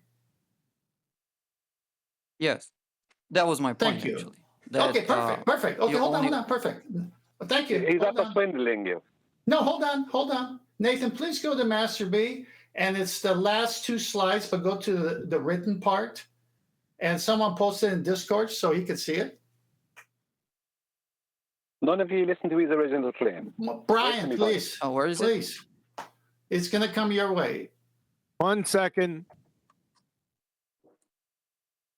It's labeled sextant altitude corrections. I got you. Hold on a second. Thank you, QE. I'll let you know when it's posted. 1 second. Perfect. Nathan, if you could put in Master B, then everyone else could see it. It's up. There you go. It's in Discord at 12 minutes after the hour. Okay, here we go. Sextant altitude corrections, page 419, Practical Navigator, I believe. Thus, it applies only when the visible horizon is used as a reference and not when an artificial horizon, either internal or external to the sextant, is used. It applies to all celestial bodies. If the eye of the observer were at the surface of the Earth, visible and sensible horizons would coincide and there would be no dip. Do you understand that so far? Yeah. Yeah, okay. I'm with you. Okay, so then the visible horizon, once corrected for height of eye, is matching the horizontal from the artificial horizon from the bubble sextant. It's the same horizontal. You do admit to that, right? Yep, that's right. Okay, perfect. So let me read on. This is never the situation on board ship, however, and at any height above the surface, the visible horizon is normally below the sensible horizon, as shown in figure 1605A. Normally, then, an altitude measured from the visible horizon is too great and the correction is negative. It increases with greater height of the observer's eye. Because of this, it is sometimes called height of eye correction. You follow what I'm saying so far? Yep. Okay, Nathan, go to the next slide, which is the picture. And QE, if you can throw that one to him. It's already there. Okay, perfect. So let's look at this. Let's look at this picture. It shows the sea. It shows some land and a tower or a mountain, whichever you like. And let's say you're on top of that instead of the sun or this light thing. Let's say that's you up there with a bubble sextant. You've got your artificial horizontal at eye line, right up there. And then you look at the sea horizon, as far as you can see, and that's your line of sight to that. Dip correction is height of eye above sea level. So you bring that thing down. Now these two coincide. Do you see that? Yeah, I understand it. Okay, you know what that's called? Angle of depression correction. So the Earth's surface is horizontal to match the artificial horizontal. So that means the Earth is flat. And that means the only thing you corrected was your angle of depression, whether you're above the ship that you took it or on this peak. And the elevation angle is two straight lines. All angles are two straight lines. But it's a right angle that you got to minus. Why do you think you minus from 90 degrees once you get your angle? Because you want to use your zenith angle. Oh, thank you. So can you have a 90-degree angle on a curved surface? Yeah. Oh my gosh. Hold on. Wow. No, you Oh, can't. I rest my case. Hold on. You said yes. Hold on. You said yes. Kind of 90 degrees. Okay. No wonder I got frustrated with you. I went through it several times with you, and at one point you conceded. Bent lines meeting straight lines don't give you an angle. I didn't concede that, did I? Sorry. So if I did, sorry. I must have misspoke. Let me clarify then, may I? You're saying that a bent line meeting a straight line can give you an angle. Yeah. That's wrong. Can you show us that? So? Would you like to define an angle for us, please? Oosh, that's don't remember the definition on the top of my head, but I can look at what Wikipedia says. Yes, please. Yes, please. Bearing in mind, we'll clarify as you look that your last statement was that a curved line meeting a straight line is an angle. Let's see if that meets the definition of angle then, shall we? Right.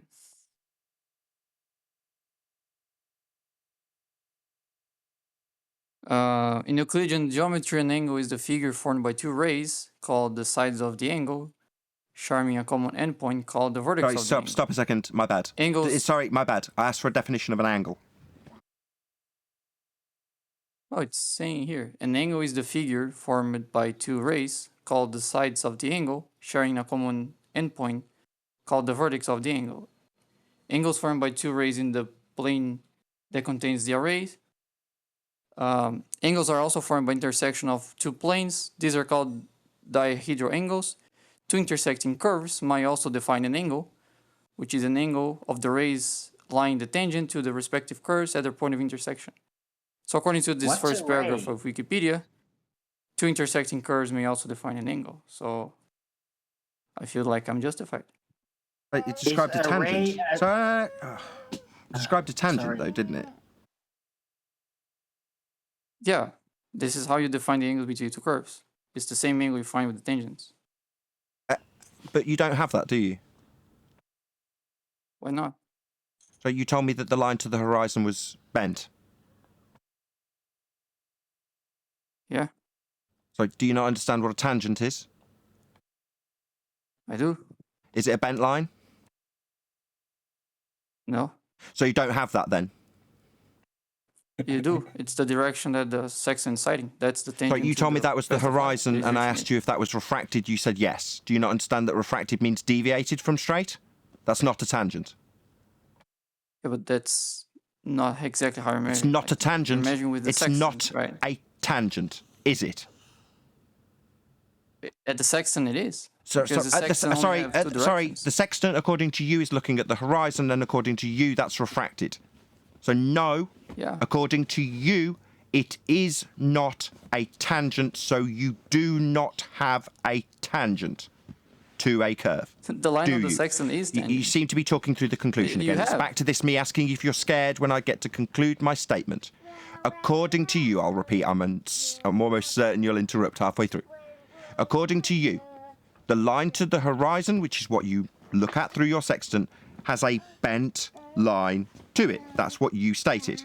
Now you're saying that you can get a tangent to a curve, but you don't have one because your line to the horizon is not a tangent.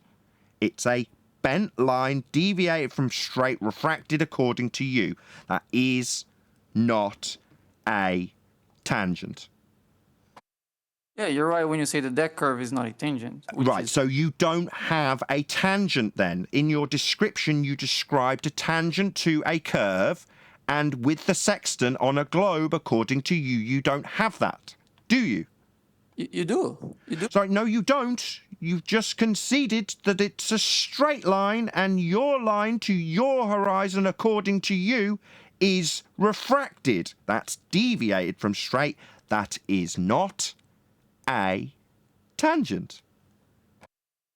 Okay, so you claim the opposite and tell me to concede. Like, can I support my argument or my claim? No, you can concede that when you tell me the line to the horizon is deviated from straight, that a deviated from straight line will not be a tangent. You can concede that before we move on. No, I want to support my point. I don't want. You want to support that a bent line can give you a tangent? Because that's where we're at. You've said the line to the horizon is a bent line, refracted, deviated from straight. Now you're describing how you can acquire a tangent to a curve. When asked how you can acquire an angle for an elevation from a curved baseline. Your citation describes a tangent to a curve. You don't have that. Yeah, my answer is you do at the sextant. Sorry, from the sextant, you're looking at a refracted horizon. That's not a straight line to a tangent point. It's a bent line, according to you. So just telling me that you have got a straight line because you're now using a sextant and it isn't refracted, it's a straight line to the horizon. Well, why did you tell me it was a refracted, non-geometric, bent, refracted line earlier on? Sorry, it doesn't make any sense for me to be in this discussion. So it doesn't make sense. You're telling me that it was a bent line refracted to the horizon earlier. Now you're telling me that when you look through a sextant, it's a straight line to form a tangent. That doesn't make sense. Well, thank you for the other guys that were trying to engage. That was nice. So yeah.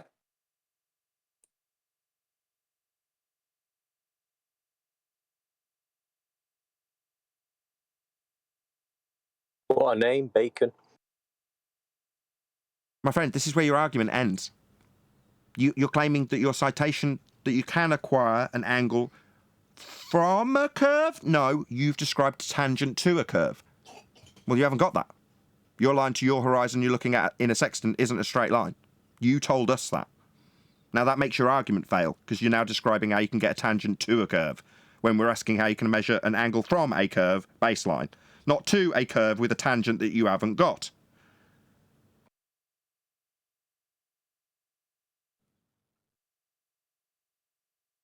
Hello? The line to your horizon isn't a straight line to call it a tangent. You said it was refracted. Why aren't you responding? He's done one. He's run away? He dropped. So he run away? That's it. Maybe I muted him. On the 5 occasions he rumpus the conclusion about measuring angles from curved lines, and then juxtaposing that with the definition of a tangent to a curved line, when he hasn't got a tangent because he's refracted that very line. That's when he leaves, when he loses really badly and is being demanded to concede and acknowledge the fact that he hasn't got a tangent, because that would be a geometric horizon, the same one Ruhith failed on. Yeah, that's when I'd run away too if I was a pathetic globe-believing idiot that then found out the Earth is flat and needed to defend how it's a globe by anti-flat Earth rhetoric turned into heresy against the globe. Because he needs a tangent to an Earth curve edge when he's told us at the beginning of his time here that it's refracted. Yeah, refraction! So like all the other boneheads who are out here telling us how the horizon's got a refracted line to it, well, what are you going to do when you need a tangent? Tell us that, oh, well, when I look through the sextant now, it's a straight line, even though I told you it was refracted only 10 minutes earlier. And when I point out that to him, he's going to run away? Fucking coward.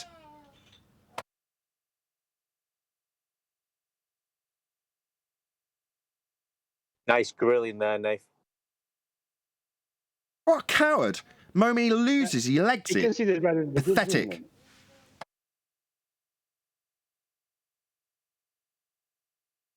You haven't got a tangent, globe-believing morons, just like that globe-believing moron didn't have a tangent. Because you refracted it, didn't you, boneheads, back in 2020?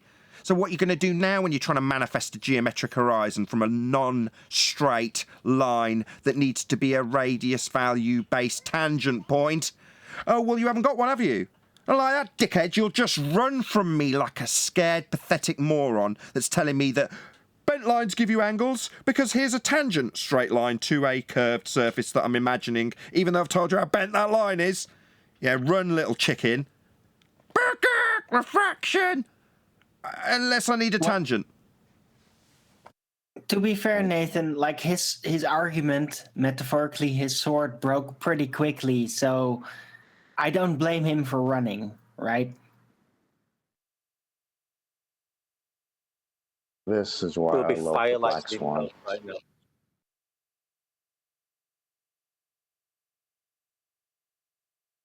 Yeah, because they have to disclaim that the horizon's refracted when they first get here.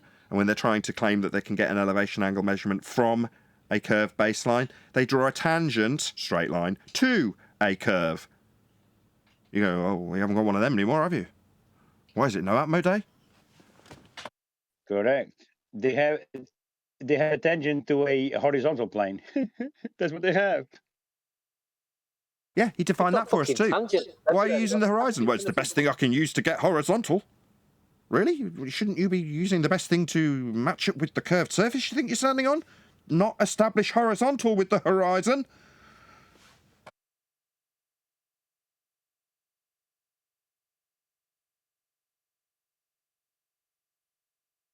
Why do they come 4 hours into the show? I don't get it. Nathan, I'd like to drop a penny here for all of them.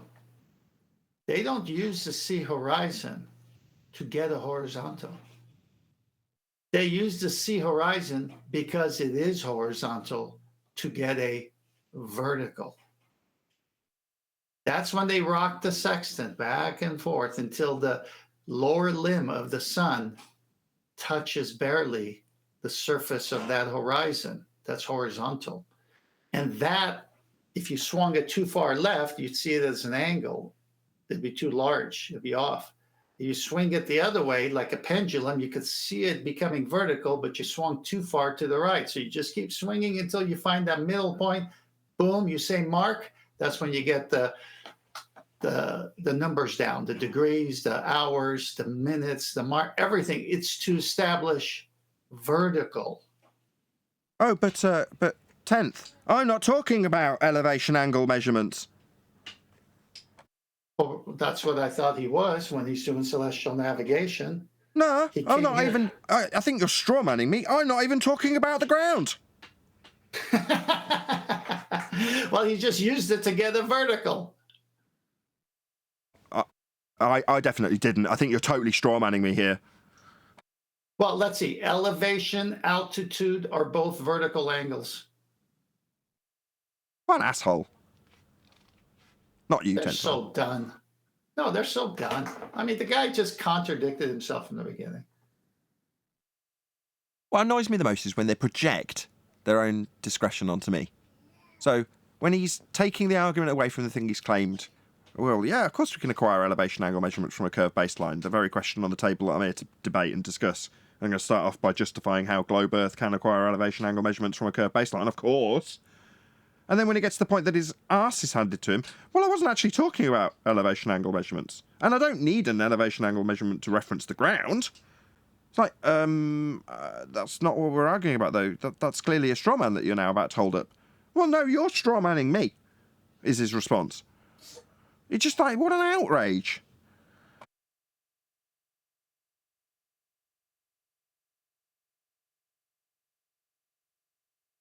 It's what they do. That was fairly insufferable to listen to that guy. It was what, to listen to that guy? Borderline insufferable to listen to that. Yeah, very frustrating. Arguing about elevation angle measurements and then get told that, well, I'm not talking about elevation angle. It's like, just pure denial. I'm not having my ass handed to me on this subject. I'm not even talking about this subject. No. He broke so hard, he gaslighted himself. Oh, shut up. That's why he ran away. That's why he ran away. That speaks volumes. Epic. You got it recorded. Can't wait to hear it.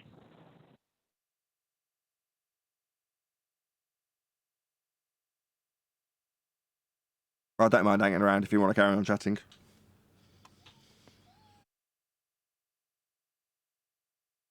Well, yeah, let's talk about the instrument itself. The sextant is an angle measuring device. It has to be properly calibrated. The two mirrors, the index mirror and the horizon mirror, and the index mirror is attached to the index arm, has to be calibrated to be perpendicular to the plane of the instrument itself. And so all this stuff, and then zero must mean zero unless there's an index error. That's a flaw that sometimes in the manufacturing can't be helped. But then you know if it's on the arc or off the arc, and you correct for that from the instrument. Then when you sight a star over the horizon from a ship, you're using the horizon as your guide to find vertical, because you got to hold that instrument with the rocking and to get that sun directly over that horizon. So that's a perpendicular relationship. I mean, the horizon, the best way to establish horizontal, according to Guy over there? Yeah, but they're so dead. The sea horizon is what establishes vertical for the sextant, the altitude angle, the elevation angle. That's the whole purpose. They're trying to make fun of the sea horizon as if something's wrong with it when it does what it's supposed to do. And you saw it in the citation. Okay, if I pull out a bubble sextant and don't use the sea horizon, I get a horizontal of my eye line by the artificial horizon called the spirit level, the bubble. Oh, they're willing to accept that. But the minute you do dip correction, they say, well, they both coincide now. Well, if they both coincide, it's just a depression angle you fix for. Height above sea level. I mean, I don't know what else to say. I mean, they can never show a curve. They can never show that baseline curve. They can give you some numbers and calculations, but you can never actually see it in reality because it can't happen in reality. They're full of shit. Look, I haven't done the illustrations for this, but see if you follow along. Maybe another penny will drop. When we saw the image of the mountain and all the different, well, let's go back to it. Nathan, you might as well pull it up. You know which one I'm talking about?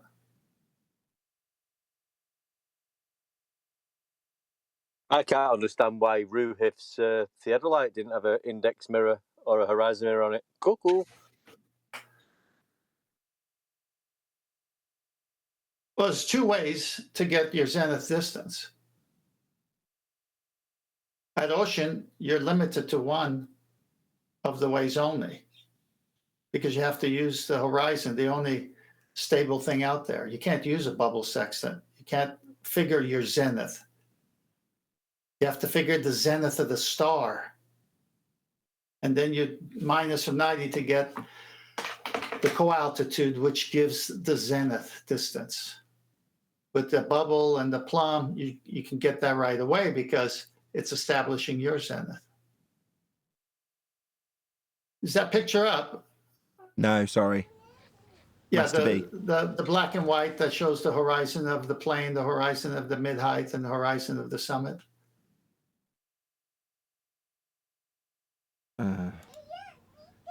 Which one is it? Sorry. It's okay. I'll tell you one. I'll count backwards for you so you have it easily found from the last one. So 1, 2, 3, 4, 8. 8 back. It's from the. It's got the writings. It's right above distance of the horizon. Is it the blue ball? No. No. Go forward. And then next to the blue ball. Okay, got it.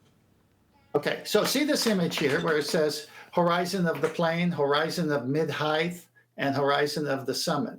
So, I mean, we read this, but this is going to kill them right here. The sensible horizon on all sides as we see the circle of land or sea or both on which the sky seems to rest. So basically, the higher up you are, your angle to the horizon lets you see more of the deck in front of you. Forget the circle globe earth they've drawn here. This happens on salt flats. This happens on flat surfaces. Okay. Now see if you can follow here. We'll get somebody to do an illustration. Let's say you're shooting a star and your zenith distance is 1,800 nautical miles, like that one that we show. How far is the horizon using the sextant that you brought that star down to figure out the elevation angle? Well, you can't see for 1,800 miles, right? You're only seeing as far as the horizon. But the angular distance, so that sun over the horizon, the GP is 1,800 miles away. And if you look at one of these images here of the citation and pick any one you want as the horizon that you shoot your sextant with that sun, you're only seeing the small local circle around you. It's all flat, but that's all you're seeing. And yet the GP is 1,800 miles away and must be a radius in that circle of equal altitude coming straight to you. You're never going to see the GP of the sun when it's 1,800 miles away. You're only going to see the small circle around you because of the limitation of your eye. And you're going to be able to understand that you're sighting the sun over this horizontal to get its vertical. And when you subtract it from 90, you have your zenith distance. So you just blew right through the horizon limits of your eye all the way on the flat surface to the GP. Do you follow what I'm saying? Yeah. It's over right there. Hey, dude, I mean, you can't have that distance on a curved Earth with the GP location back to the observer as a baseline because they've got a fucking curve involved. So it's got to be straight. Precisely. So you're limited by your circle of vision, but it's like it says here, the sensible horizon on all sides as we see a circle of land or sea or both on which the sky seems to rest. Well, that's the horizon we see where the sky seems to, it's apparent, it's not real, it's not physical, but that's where it's resting. This is called the sensible horizon. But in all their other depictions, they don't show it like here, a depression angle from the height of the mountain. They show it as a bubble sextant. They've changed it.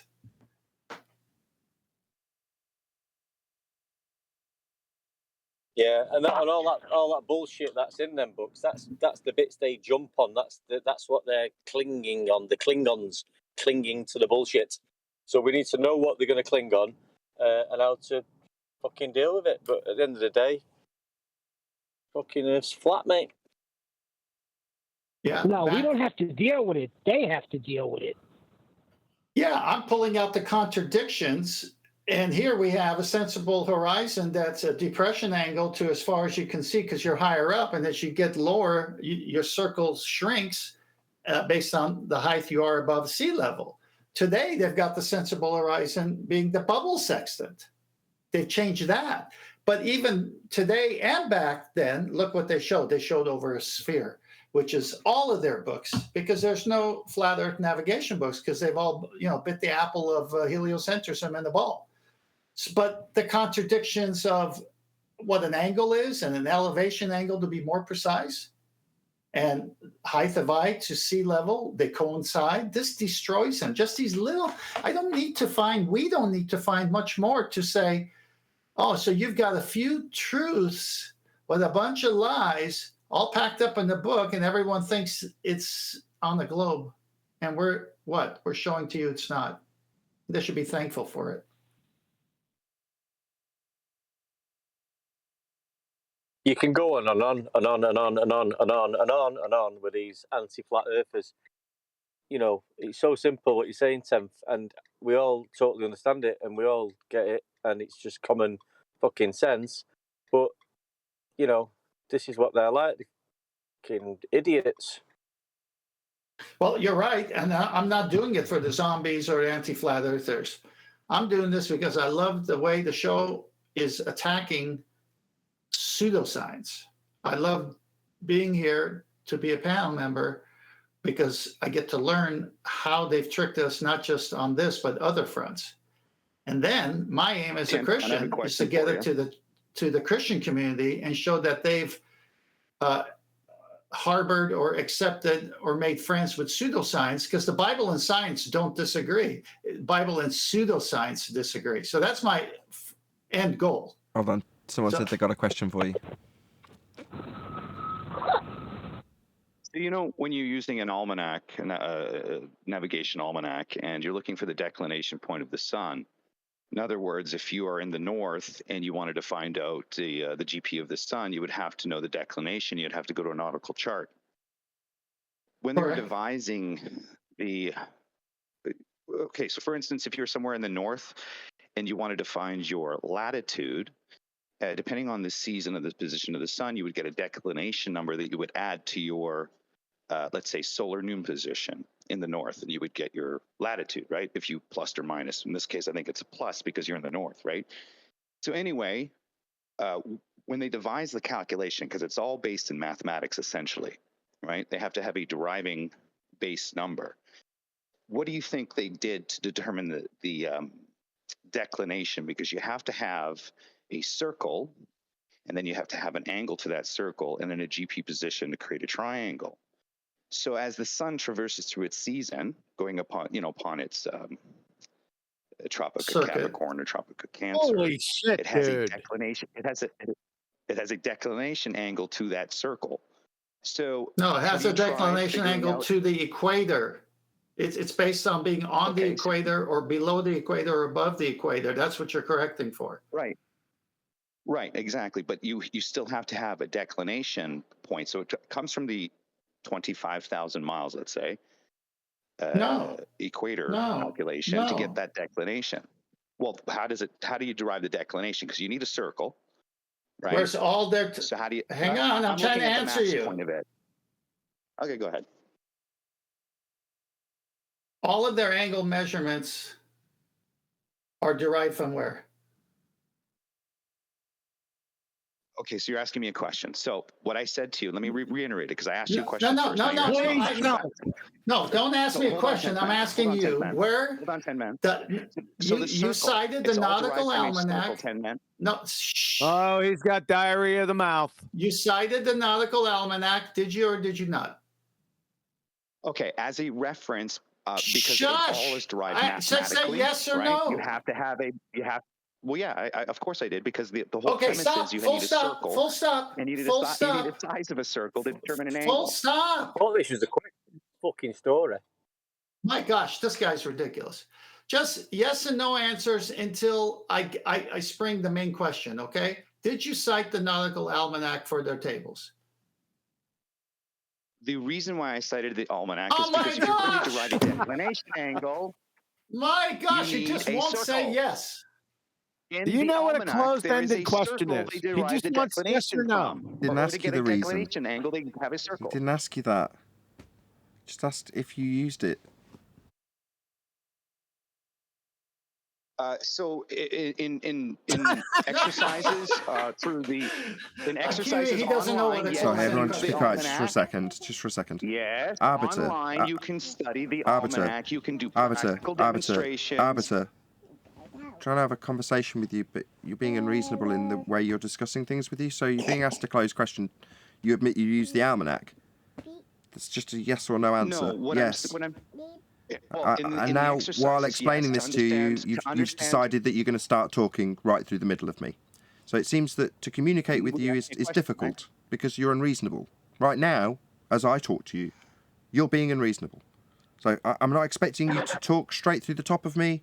I'm expecting you to listen. He's just trying to take you on a little journey to answer your question that you posed to him initially.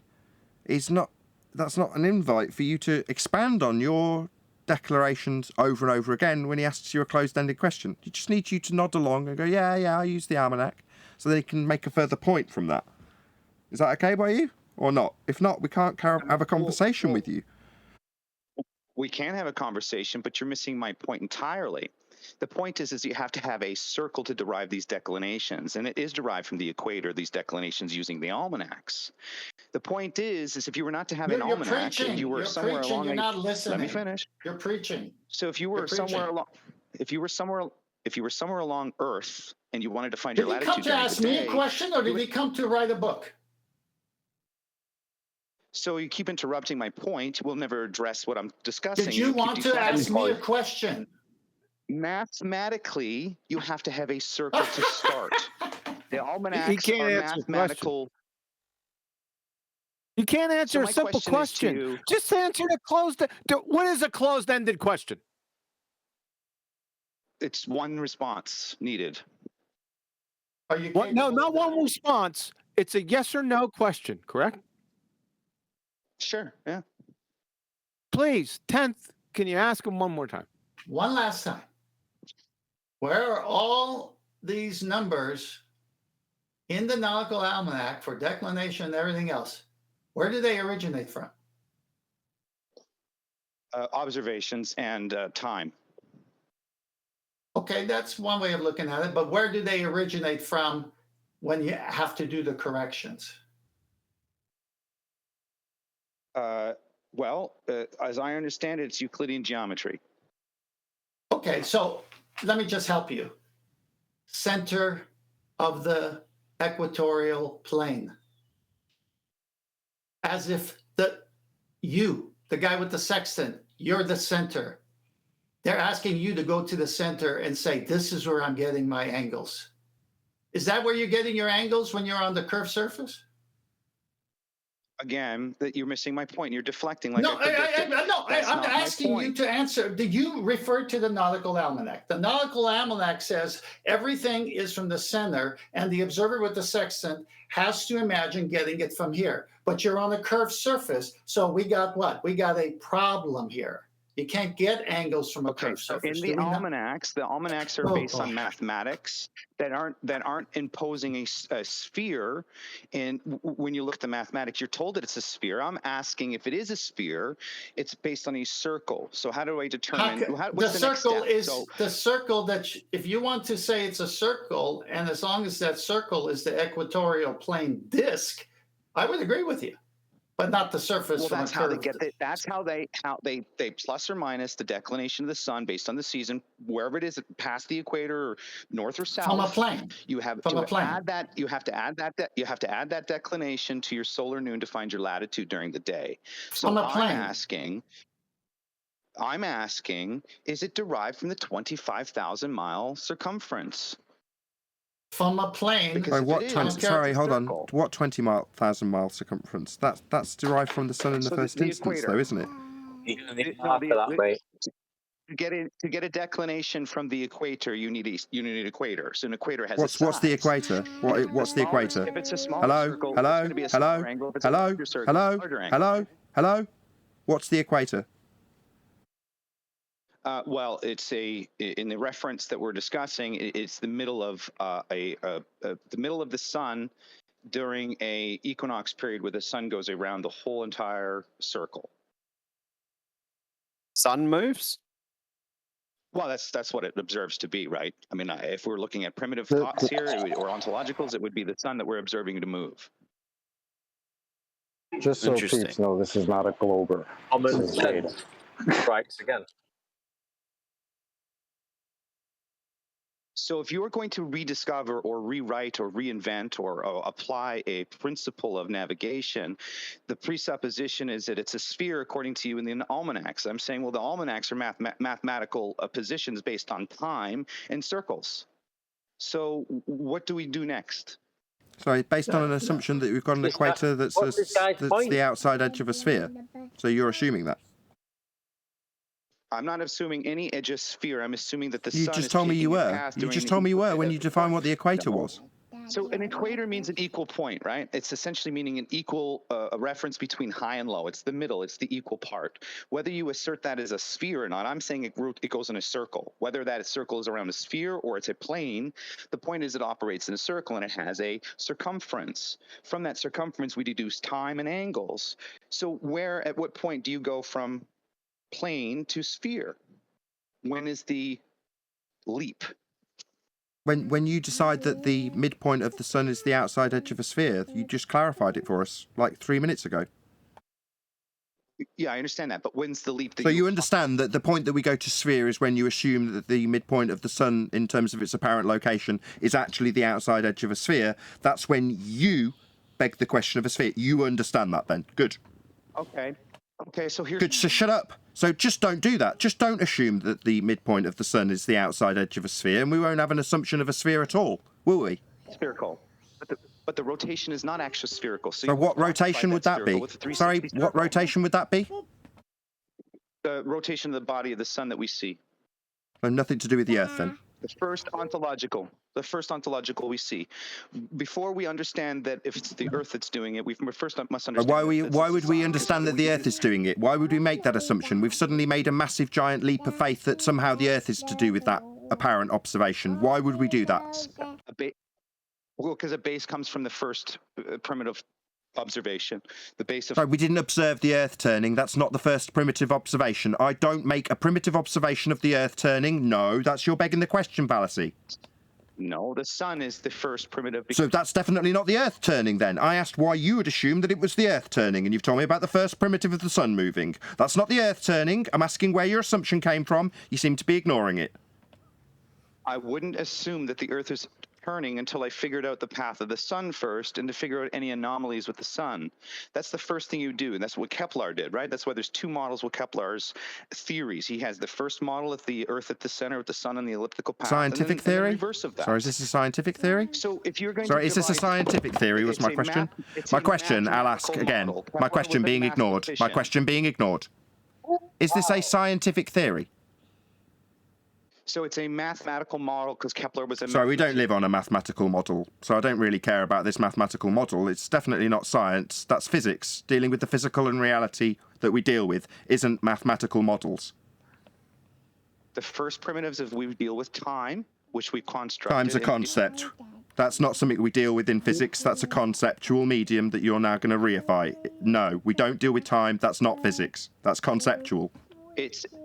No, we use time as... It's a concept. You might use time for something to describe something conceptually, but it's not physical. Description for sure. Yeah, it's a quantification, right? We qualify it with the description, we quantify it with time. So we use those tools to assert positions of star locations and angles to them. Without that primitive, then we wouldn't have... We wouldn't be as accurate Okay, fine. as today, right? Okay, quick question. How do you measure the angles to them? Well, the thing is that you need a baseline, and there's also an ontological primitive of that baseline, which is either horizontal or vertical. These are default base positions. So not curving then. Sorry, I'm confused. So we can rule out the curving bit then, the curving Earth. We can rule that out now then. I've not brought it up once. I've never brought it up once. You keep bringing it up. No, that's what we're measuring. You just said we were taking angles to stars. I asked how we'd measure the angles you talked about to the stars, and you talked about angles and horizontal baseline. So the inclinometer is the base of that. So he seems to have ignored me. Inclinometer and baseline, right. So we're ignoring curves then. I've never brought it up once. No, he's not a Glober. This is part So of data. to have anything, correct me if I'm wrong, to have anything curved, we need something straight first. Yeah, To but have the anything problem geodesic is, Chocolate, he's reciting a book and not asking a question, and then based on the answer to the question, moving on. He still wants to recite his book. I can't keep up with this guy. He's lost oversight, so you he's still haven't falling back on answered the his circumference of programming. the path of the sun, because that's basically the equatorial plane as you describe it, whether it's the observer's equatorial plane or the path of the sun's equatorial path. They're supposed to be correlated, correct? I'm trying to tell you that the sun does its circuit. The sun does its circuit over a flat plane, and the grid lines latitude to longitude are. I thought I was talking. I thought I was in the middle of a sentence trying to explain something here. This guy just wants to read the book. Data. Could you calm down so we could just have a conversation, man? Is that cool? Yeah, man, chill. And keep your questions concise. Over the flat plane. I've already asked, what circumference of the path of the sun do you determine it is? Because from that pathway, you can determine angles. You can actually determine a way to navigate from the path of the sun. So you have to have a circumference size for it. So you're telling us something and not asking a question. I rest my case. He's just saying we have to presuppose. So what do you do to find out your latitude position? If you're in the sea and you have a sextant and you want to find out your latitude during the day, what do you do? Anyone? You tell us, mate. Well, in this case, you would need an almanac, right? Because the mathematical equations have already been done for you. The thing is, if you were out with an almanac, I'm working on a guy with it supposedly right now to figure it out, because you need a baseline to derive an angle to find that latitude that you add to your position when you measure your angle, or you measure your zenith position of the sun at solar noon, which is like maybe 86 degrees or whatever, or sorry, depending where you are, actually, it's going to be not 100% above Excuse me, mate. noon, right? Are you on drugs, mate? Yeah, okay. So the not almanac helping. itself, you have to rely on declination from the equator during the seasonal changes. Where- So how do you navigate Where on do a you plain get disk your? Earth Where do you without a get? I got a circumference question. size? Where do you get your zenith off a sextant? When you're your looking solar through a noon, right? sextant. It's just your solar noon is your zenith, the zenith position of the sun, right? Like, but it wouldn't. It's not directly 100% over you. So it's off to a certain degree. So you take 3 measurements as it traverses, and then you can go to your declination, figure out what That didn't answer latitude my you are question, by by the adding way. or subtracting the declination point. So No, This he's guy's just on running his mouth. weed or coke or something. He's just running What's his that? mouth. He didn't even answer your question. Look, let me ask you a question since you're 10th man, investing. you've been doing this sextant stuff for a while, 10th man. So this is why That's why I'm asked you losing my first. patience If with you you're in because the you just north, keep listen, this is talking. all I ask. Okay, this is all. I'll shut up. This is all I ask. If you're in the north, you have no almanac, but let's say it's October, so you know that the sun is definitely past the equator, but you don't know how much past the equator it is, right? You have to get a declination angle to figure out your latitude. So how do you do it without using Polaris? Because Polaris will tell you your latitude, but by taking an angle to it. But during the day, if you were at sea, how do you find your latitude without an almanac? Just answer that. Yeah, that's fine. Just shut up. Can you do that? I'm really losing it with this guy. Wow. Peace at last. Yeah, well, finally some quiet in the room. No, you use if I'm at sea with no almanac whatsoever, I will do something at night, and then I will do something during the day. I will need an angle measuring device of some kind, a protractor with like a sextant, a glorified protractor. I will need a chronometer, and I have no books. What I do know is at night, whatever I have angle to Polaris, that's my latitude. Then by day. I just said that. 10th man. So what about shut up? Don't you know? I'm explaining. You do not have nighttime observation. Excuse me. I'm done with this guy. I'm done with. Already repeated that. Why are you saying the same thing I said? This is the direct question. Don't deflect. Can we mute him? Can we mute him, please? It's He's during really disturbing the me. day. It's during the day. And I'm getting to the day. Because longitude. I'm getting to the day. You need latitude. So how do you do it I'm without the getting almanac? to the day. During the day, buddy. During the day, okay? Night and one thing in the day. I haven't even got to do what I do during the day. He interrupted right away. You don't need to have a day reading if you have access to the Why are Polaris you during the night. Okay, I'm done with it. I'm not going to answer this guy. Data, man. Can you just chill? Like, what's going on, bro? I don't know if he's on an adrenaline rush or I don't know what's going on with this guy. I have stumped 10th man. He doesn't know how to answer. Dude, shut your fucking mouth, you unbelievable retard. Shut the fuck up. Gaslighting himself. All you guys do is project. Shut the hell up, you rumpusing asshole. If you are quiet, maybe he will answer if you stop to speak. Again, during the daytime only, 10th man. If you stop to speak, maybe he will answer. Daytime only, buddy. Yeah, daytime only, buddy. Come on, guys. He'll vision angles to the sun. That's the answer he's looking for. Can we mute this troll? So I can finish. Can we mute this troll, please? No, it's because you need a base circumference to get the declination. What is this guy up to? He wants me to answer or not? Can you stop to speak that he can answer? Oh my God. Yeah, arbiter, you fucking idiot. Is he muted? Go, Ken. All right. Well, I do watch celestial navigation videos, and there is a guy who actually answered this question. He says, what if you're at sea and you don't have an almanac? You don't know the tables. What can you do with logic and celestial navigation understanding that you have knowledge of? So he said, you need a sextant, an angle measuring device. You need a chronometer, okay, set to UTC, Greenwich time. And at night, you can figure out your latitude because it's easy enough. You just point to Polaris and the angle is your latitude. He says during the day is when you can figure out your longitude using the sun. And the way you do that is you wait until it's your noontime. And when it's your noontime, well, obviously shadows get lesser and lesser. And just a few minutes before and after, you take several noon sun sightings.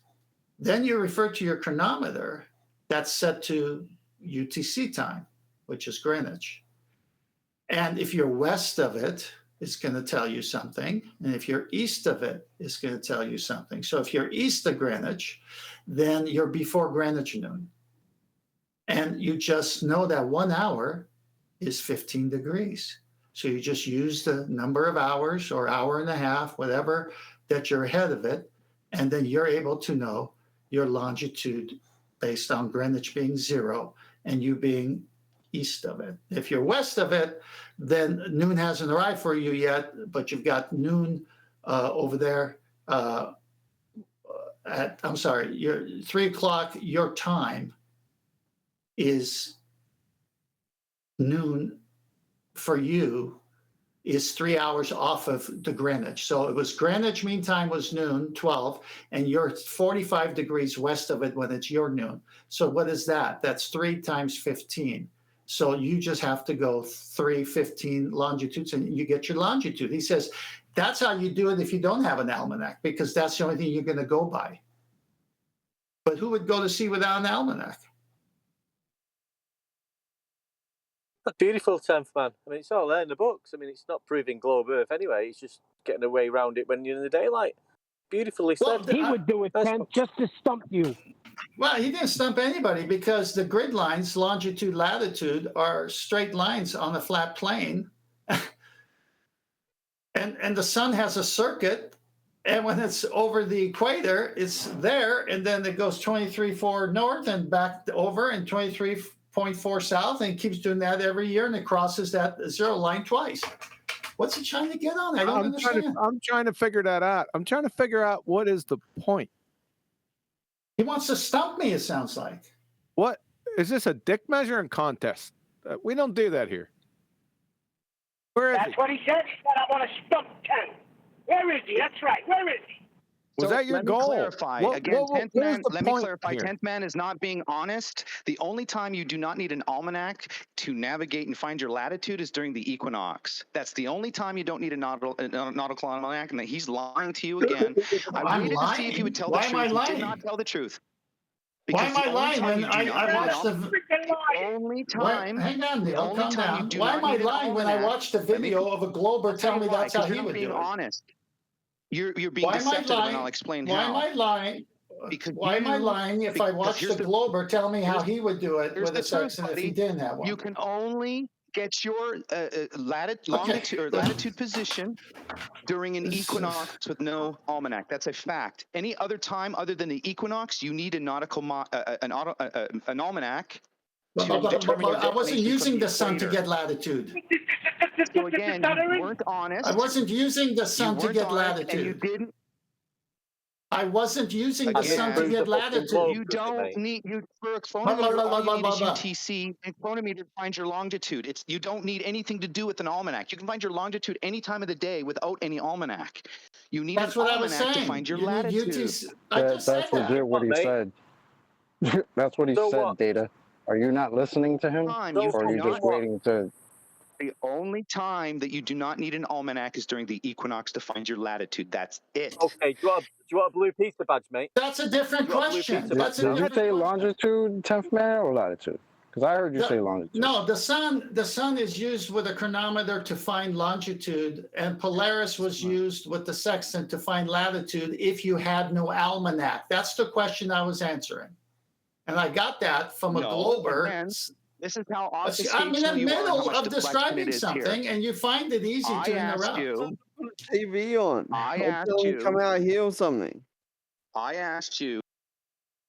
Hey, let me tell you something. With all these people in the background adding their little snippets, it's making this unlistenable. Can you please let Flat Earth Data and 10th iron this out? Thank you. So again, my point was this, 10th man, and to stump you, because I've never heard you discuss it once, and I was waiting and I was waiting, and in fact, you even gave a response, but it wasn't clear and it wasn't precise. You said that you can find your latitude without an almanac, and there is a video online that a guy describes it. He does, but it's only during the equinox can you do such a thing. No, it's with Polaris. It's with Polaris all the time in the northern latitudes, which is what you said we were working with. 10th, isn't everyone confused over latitude and longitude? You described how you found longitude during the day, not latitude. Correct. Longitude is during the day. Latitude is by night by Polaris. Yes. Again, that's where latitude you can find. That's where the confusion. Just calm down, Flat Earth Data. That's where the confusion is. Okay, can we just move on from that? Of all people. Can you shut the fuck up and listen to the words that are coming out of my mouth? Shut the fuck up. You asked a question concerning latitude during the day. That 10th did not answer that question. 10th was talking about longitude during the day. Follow? Okay, again, I've asked, 4 times now, concisely the same thing, but yet I've been deflected from getting an answer. Did you understand what I just said? Does he understand what you said? Because I clearly said the same thing 5 times now. Oh my God. Chocolate, I think you summarized it well. Can you summarize this? I'm getting tired of him. Can you find your latitude during the day using the sun? Wow, Chocolate, you sound so different. Chocolate, you got a different voice. Chocolate, you sound so different. Almost like a broken record. You sound white. Nobody will be able to summarize unless they understand the issue, and nobody here obviously understands the issue. That's why you're avoiding to answer, 10th man. I've answered. I've answered. Allow him to make this statement. I've just pop back. You've never just answered, make the buddy. statement Remember later for me, please. Repeat your statement, Data, for Adam.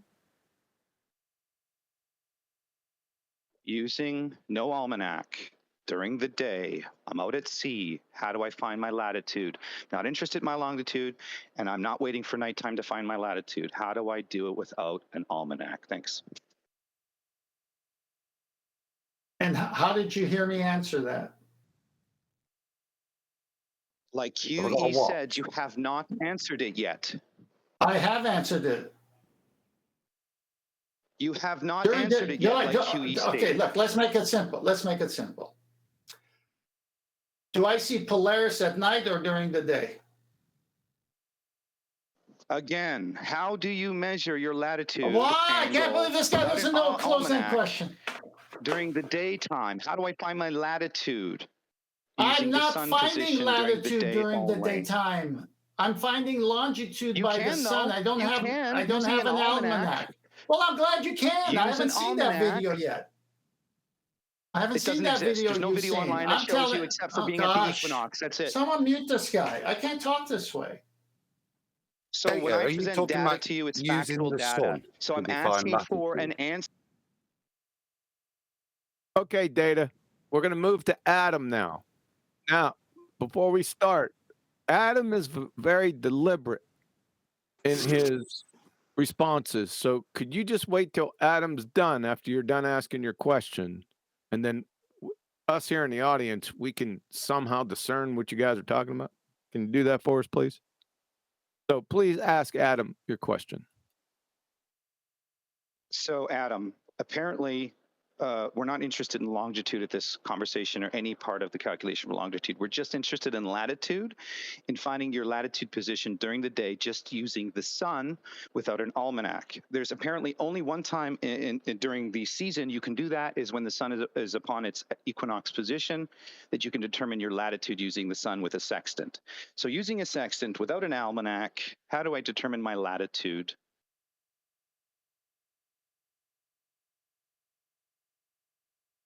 At equinox. Is that? He's saying when it's not the equinox.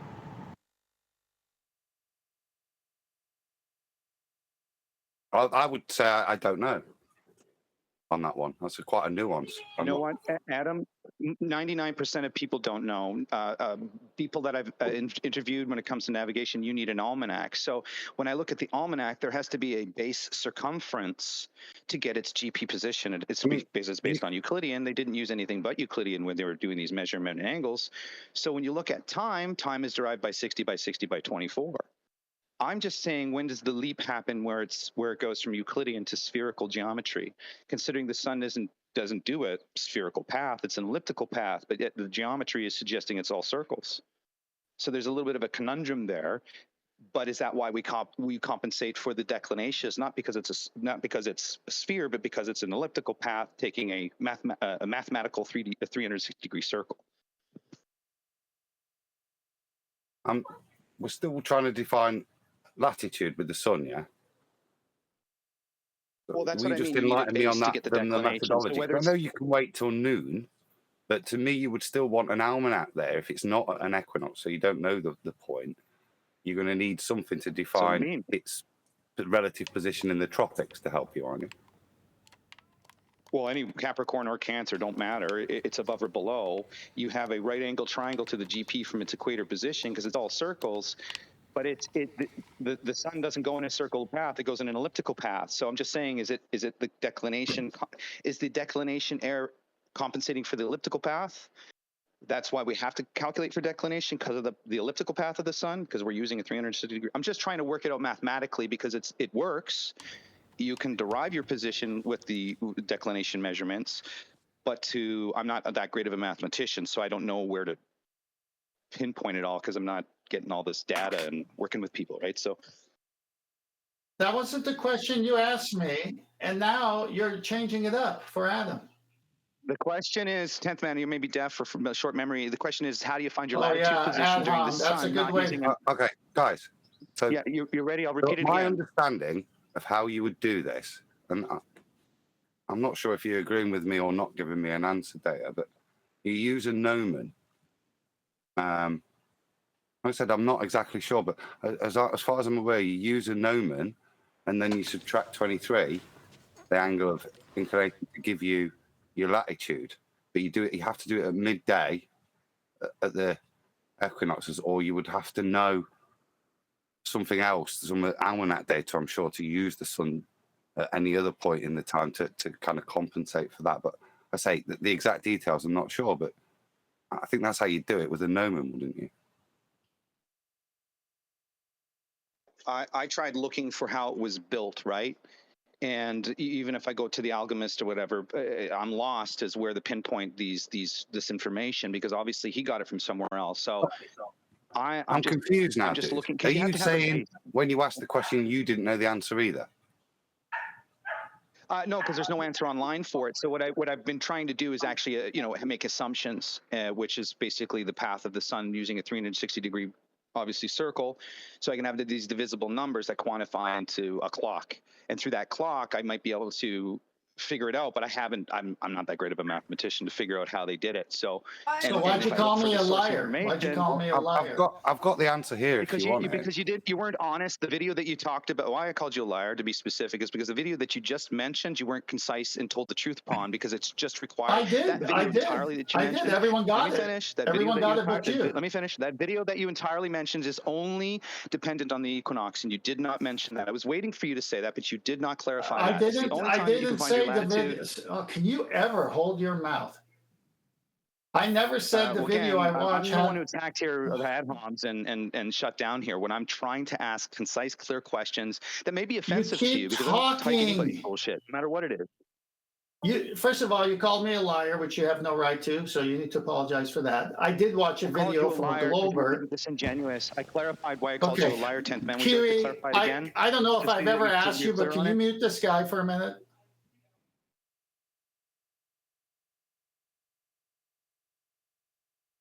Can you mute this guy? It's swerving in and out.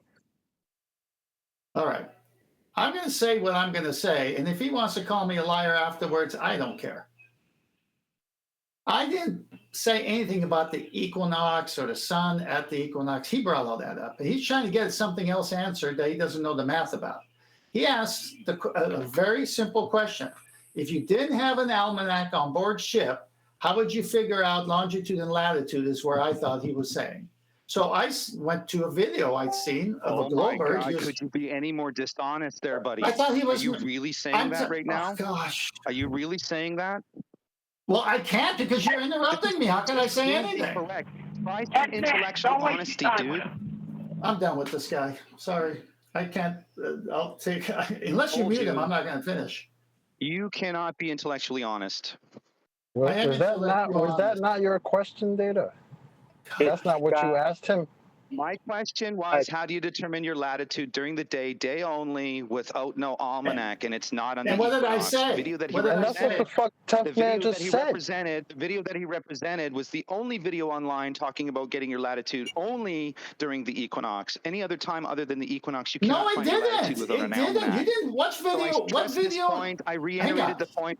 This is now the 8th or 9th this time video that I reiterated never the same mentioned point the and it's being equinox. deflected. Oi, mate. What are you going sailing Unintellectually soon, responded to. Oi, are you going sailing minute. soon? Wait a minute. He just claimed that the video I saw claimed the equinox when it did it. Well, I mean, what video did I watch? Name it. Yeah, could you name the video that he watched that you divine his thoughts and know that he watched? There's a video online, and there's only one of them, that says, how do you get your latitude without an almanac? There's only one. And what did he do? What did he do?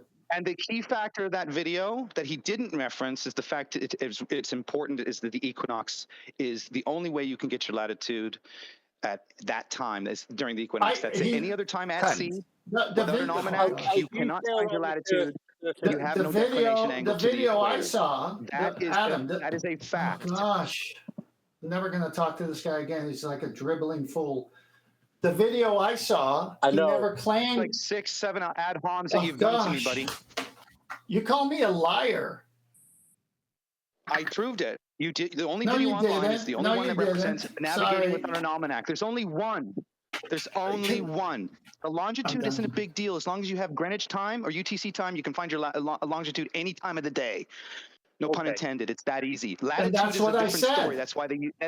And that's what I said. And I didn't refer to the daytime for latitude.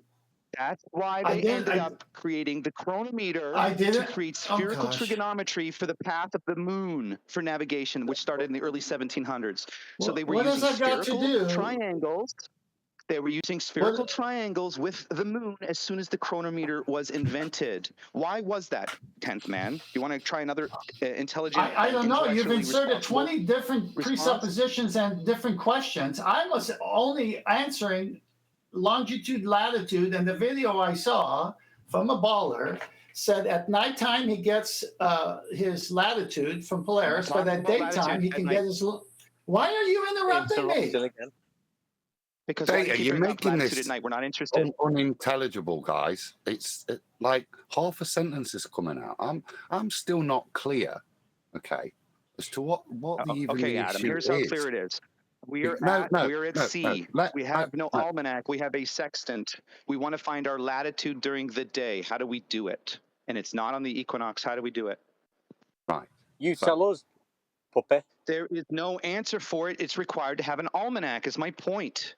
Yes. So what's your No, problem you then? can use the sun. How do you get the The almanac? problem is that if you claim that we require that almanac to find the declination of the sun, it's apparently built on the fact that it's spherical in this case because I'm it's not asking for the declination. I get you that. Reverse engineered. That's what the math. That's what the math says. So you're telling me I'm that not. to use No, the it almanac, didn't.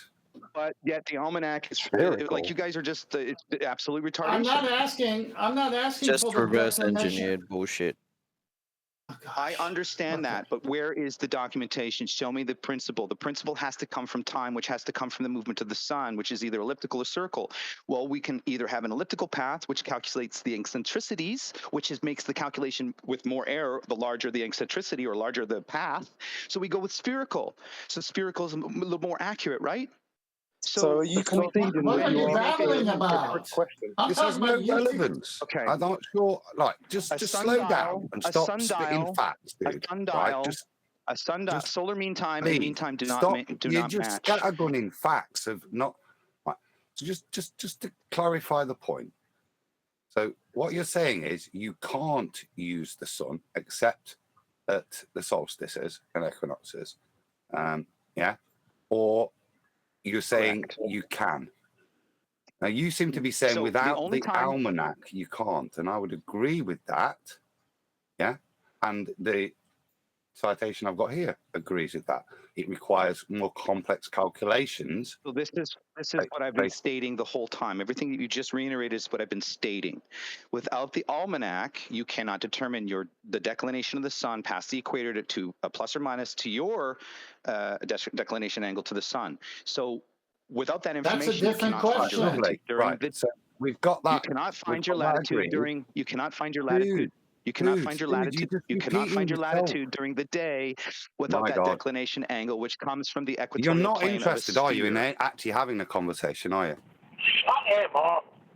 No, Neil. I mean, an equatorial Are you plane of a interested in sphere a is- conversation? Because that doesn't seem to be what you're doing. You just keep to want spitting random facts to prove a point that we're yet to clarify. So it's not random So facts. are you interested in a I've been reiterating conversation, the same Data? point over and over again. Yes or I've been no? I'll take that reiterating as the a same no point then. over- So I'm done, I've been guys, as well. There we go. This is pointless. I've been Man's- reiterating Flat the Earth same data, point man. over Every and over time again. and you nobody's show talking up about somewhere, it. it ends up being a shit show because you just can't let other people speak, brother. I understand you mad hype. You want to spit mad words together. I get that. But calm down. Okay, fair enough, Chocolate. Check this out. Repeat back to me my contention here, what the issue is, to see if you even understand my point. Go In ahead. one ear and out the other, weren't it? In one ear, straight out the other. Hey, look at this guy. This guy needs a coffee and a cake too, right? So, Chocolate, if you can't reiterate my point, Adam can't reiterate my point, and I've said it over 6 or 7 times, then can't. I whose thought fault is you it? just It's said not mine. twice I did. You can go back Can I and try? listen to my statement over and over Can again. I try? Go ahead, bud.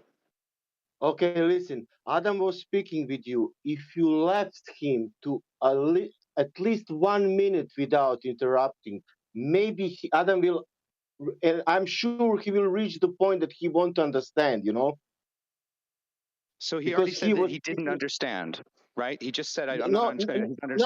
no, man. Listen, this is important point. If you listen, I'm like a listener. And I don't know what are you saying. I don't want to say that you are not wrong or right. I only want to hear what other people have to say if they can finish it 1 minute something. Okay, but they're not addressing the point. So what they're talking about is nothing to do with the point. Okay. So Can you do like this? When Adam says something, you say, Adam, please, and Adam will stop. And you say, Adam, you are not pointing it's all the good. point. Let's talk about the point. Let's talk about the point, And and it'll then- all be good, right? Right, can I address it then? Can I ask, are you asking the question that you don't think there is a valid answer to? With the parameters you set in your question, it's an impossible question, right? No, it's not an impossible question. It's actually just finding the origins or ontologicals of navigation. And you have to have a base for that. So if you're going to have a declination from anything, you have to have a circle or a sphere to have something create an angle or something to be away from a point. How did they come up with that point is the thing. Was it through philosophy? Was it through, let me finish. It wasn't through philosophy. What was the parameters you gave in your question? Tell us the question again. What was the parameters? During the daytime, can I find my latitude position not on the equinox, but some September, let's say September, we know what month it is. Can I find my latitude without an almanac during the day?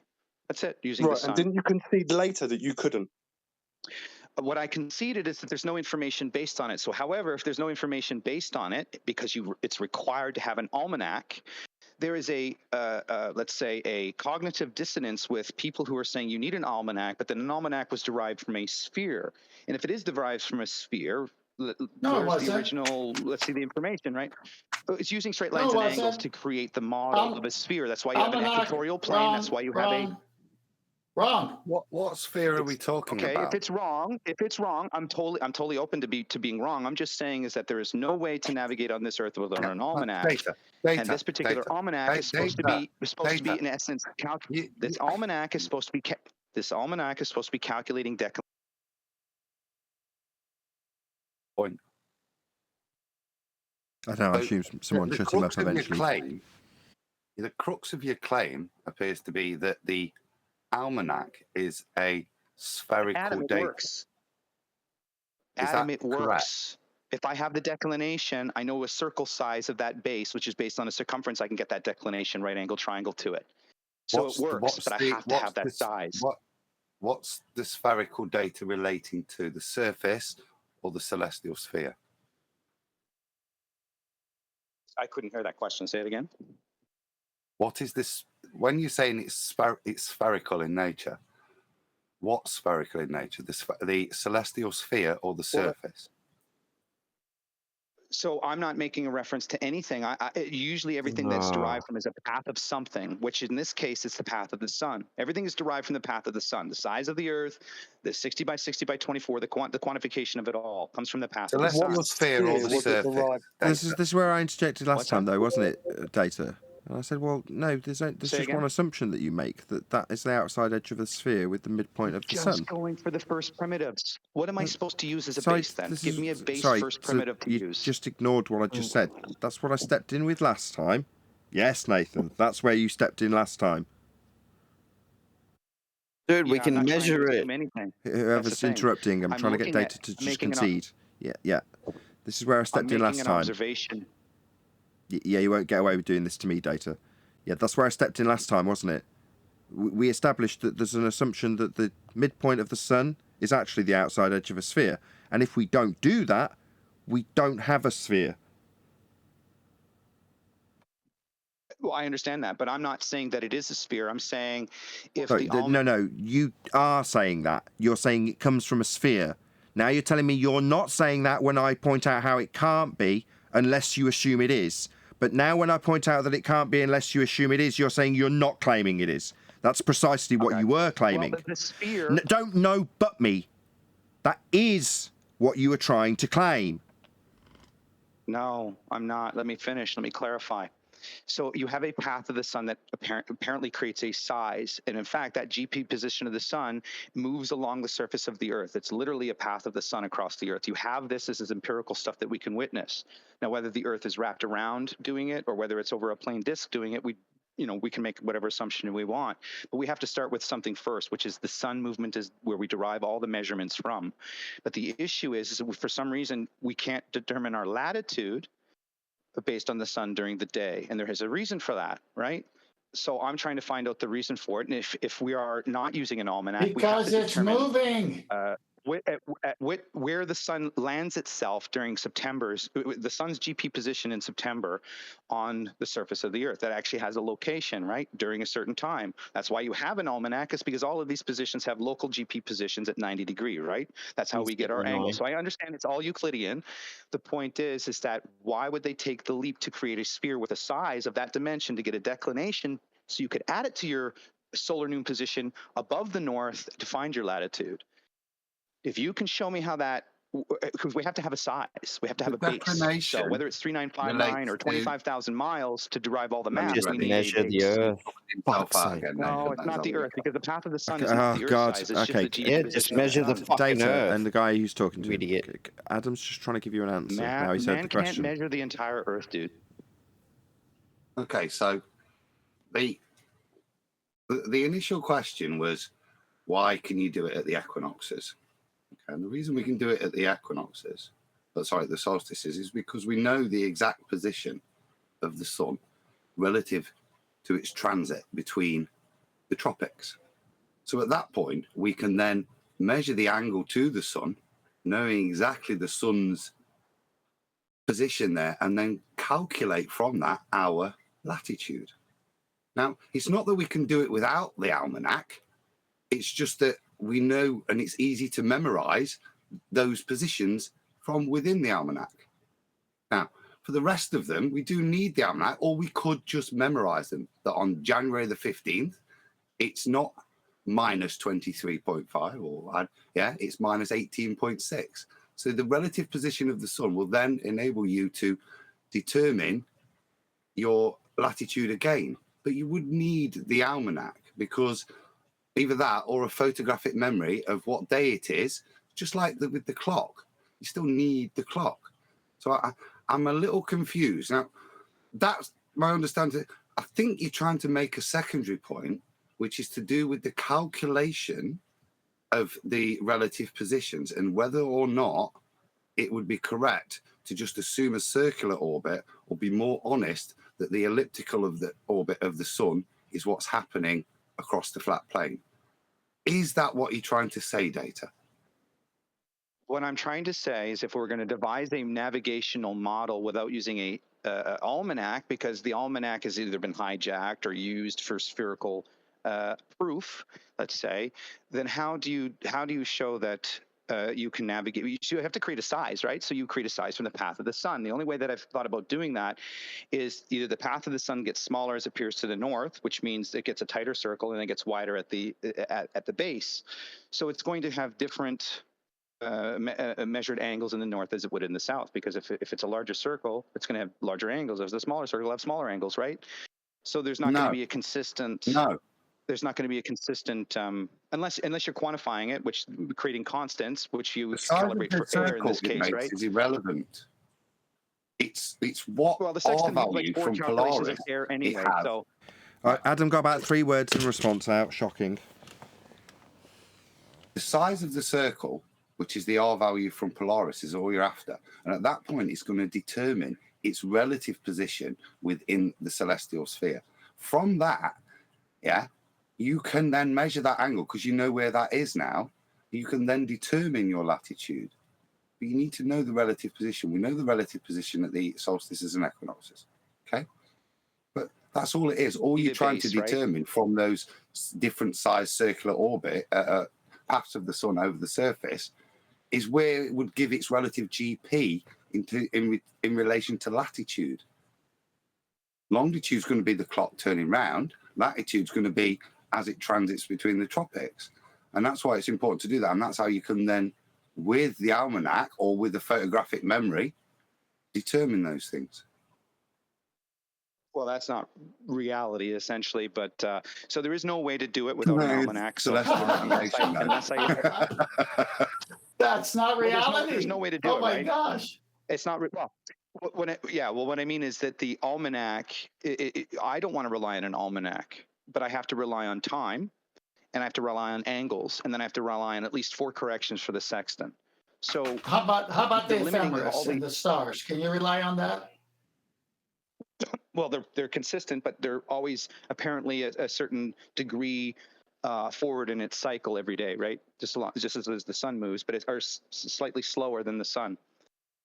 Oh my gosh! Let me ask you something. If sailors and navigators have for hundreds and hundreds of years used the stars to navigate, I would say you can rely on it. That's number one. Number two, the star. Well, they're still using. Oh my gosh! Why am I not surprised? I'm in the mid-sentence. All the star information comes from the ephemeris, then it goes into the almanac from astronomy. And they run a circuit. I have a book that tells me where they're all going to be for year 2000 to 2050. They know. In the site reduction tables, HO249, they have thousands of elevation angle measurements done already for you. When you put in your HS, your initial sextant reading, height sextant. And then you make the corrections to get to HO, height observed. And then you compare that with the site reduction tables in HO249 with the azimuth of that same star you're looking at the same day, at the same time. It's already got it there, all pre-calculated for you. And then you take yours, compare it to that, and you find out your intercept. You find out if you're away from it because your angle is lower, or you're closer to it because your angle is higher from the pre-calculated one along the same azimuth of where you are. So they got all these things already. Now when I first heard you ask a question, what I heard was, what if you didn't have the HO249, and what if you didn't have the almanac? How do you get longitude, latitude? That's what I was answering. And for some reason, you called me a liar. I don't know why. Nothing to do with longitude. I never asked you about longitude once. No, I said I Not thought once did I ask you. you about longitude. I In was fact, giving I a. Excuse me. I said over and over again gosh. had nothing to do with longitude, and yet you still. I said stop being stubborn. I said I thought. That's what makes you a liar. We've already I can't clarified talk. it. You're rereading Why are you calling me a liar? information. That's what makes you a liar. I'm not a liar. I just told you it's what I thought. I just told you what I thought I was answering, and was. Nathan, I'm not going to stay on unless this guy does. I have to be able to answer the charge that he's throwing. Yeah, I'm getting tired of him calling you a liar. Shut up, idiot. I'm tired of this guy. I thought. Take a break, please. I thought. Now, whether you didn't, this is what I thought. So what I did was I gave a complete answer. I started with Polaris at night for latitude, which you say wasn't your question. And then I finished up with the sun for longitude during the daytime compared to UTC time compared to your noon. I was giving a complete answer how I would do it based on what I watched a guy who says, if I didn't have anything, I know that my sighting of Polaris will give me my latitude at night, but during the day I could get my longitude during the sun. That's the question I was answering. Then later, I come and hear something about over the sun, over the equator and the equinox. Okay, what's this guy trying to get to? Then your question got bigger and bigger to other things, which I wasn't answering. I was just answering those two simple questions. Anyway, with that, I'm going to say another huge, massive, enormous thank you to both Discord and G+ panels for making today's after show possible. And of course, a massive thank you to all of you in either Nathan Oakley 1980 or Nathan Oakley premiering streams for hopefully smashing the super chat, liking, commenting, sharing, subscribing, joining as a Nathan Oakley 1980 channel member, and all that good stuff. I've been Nathan Oakley, and I will see you all in the next video.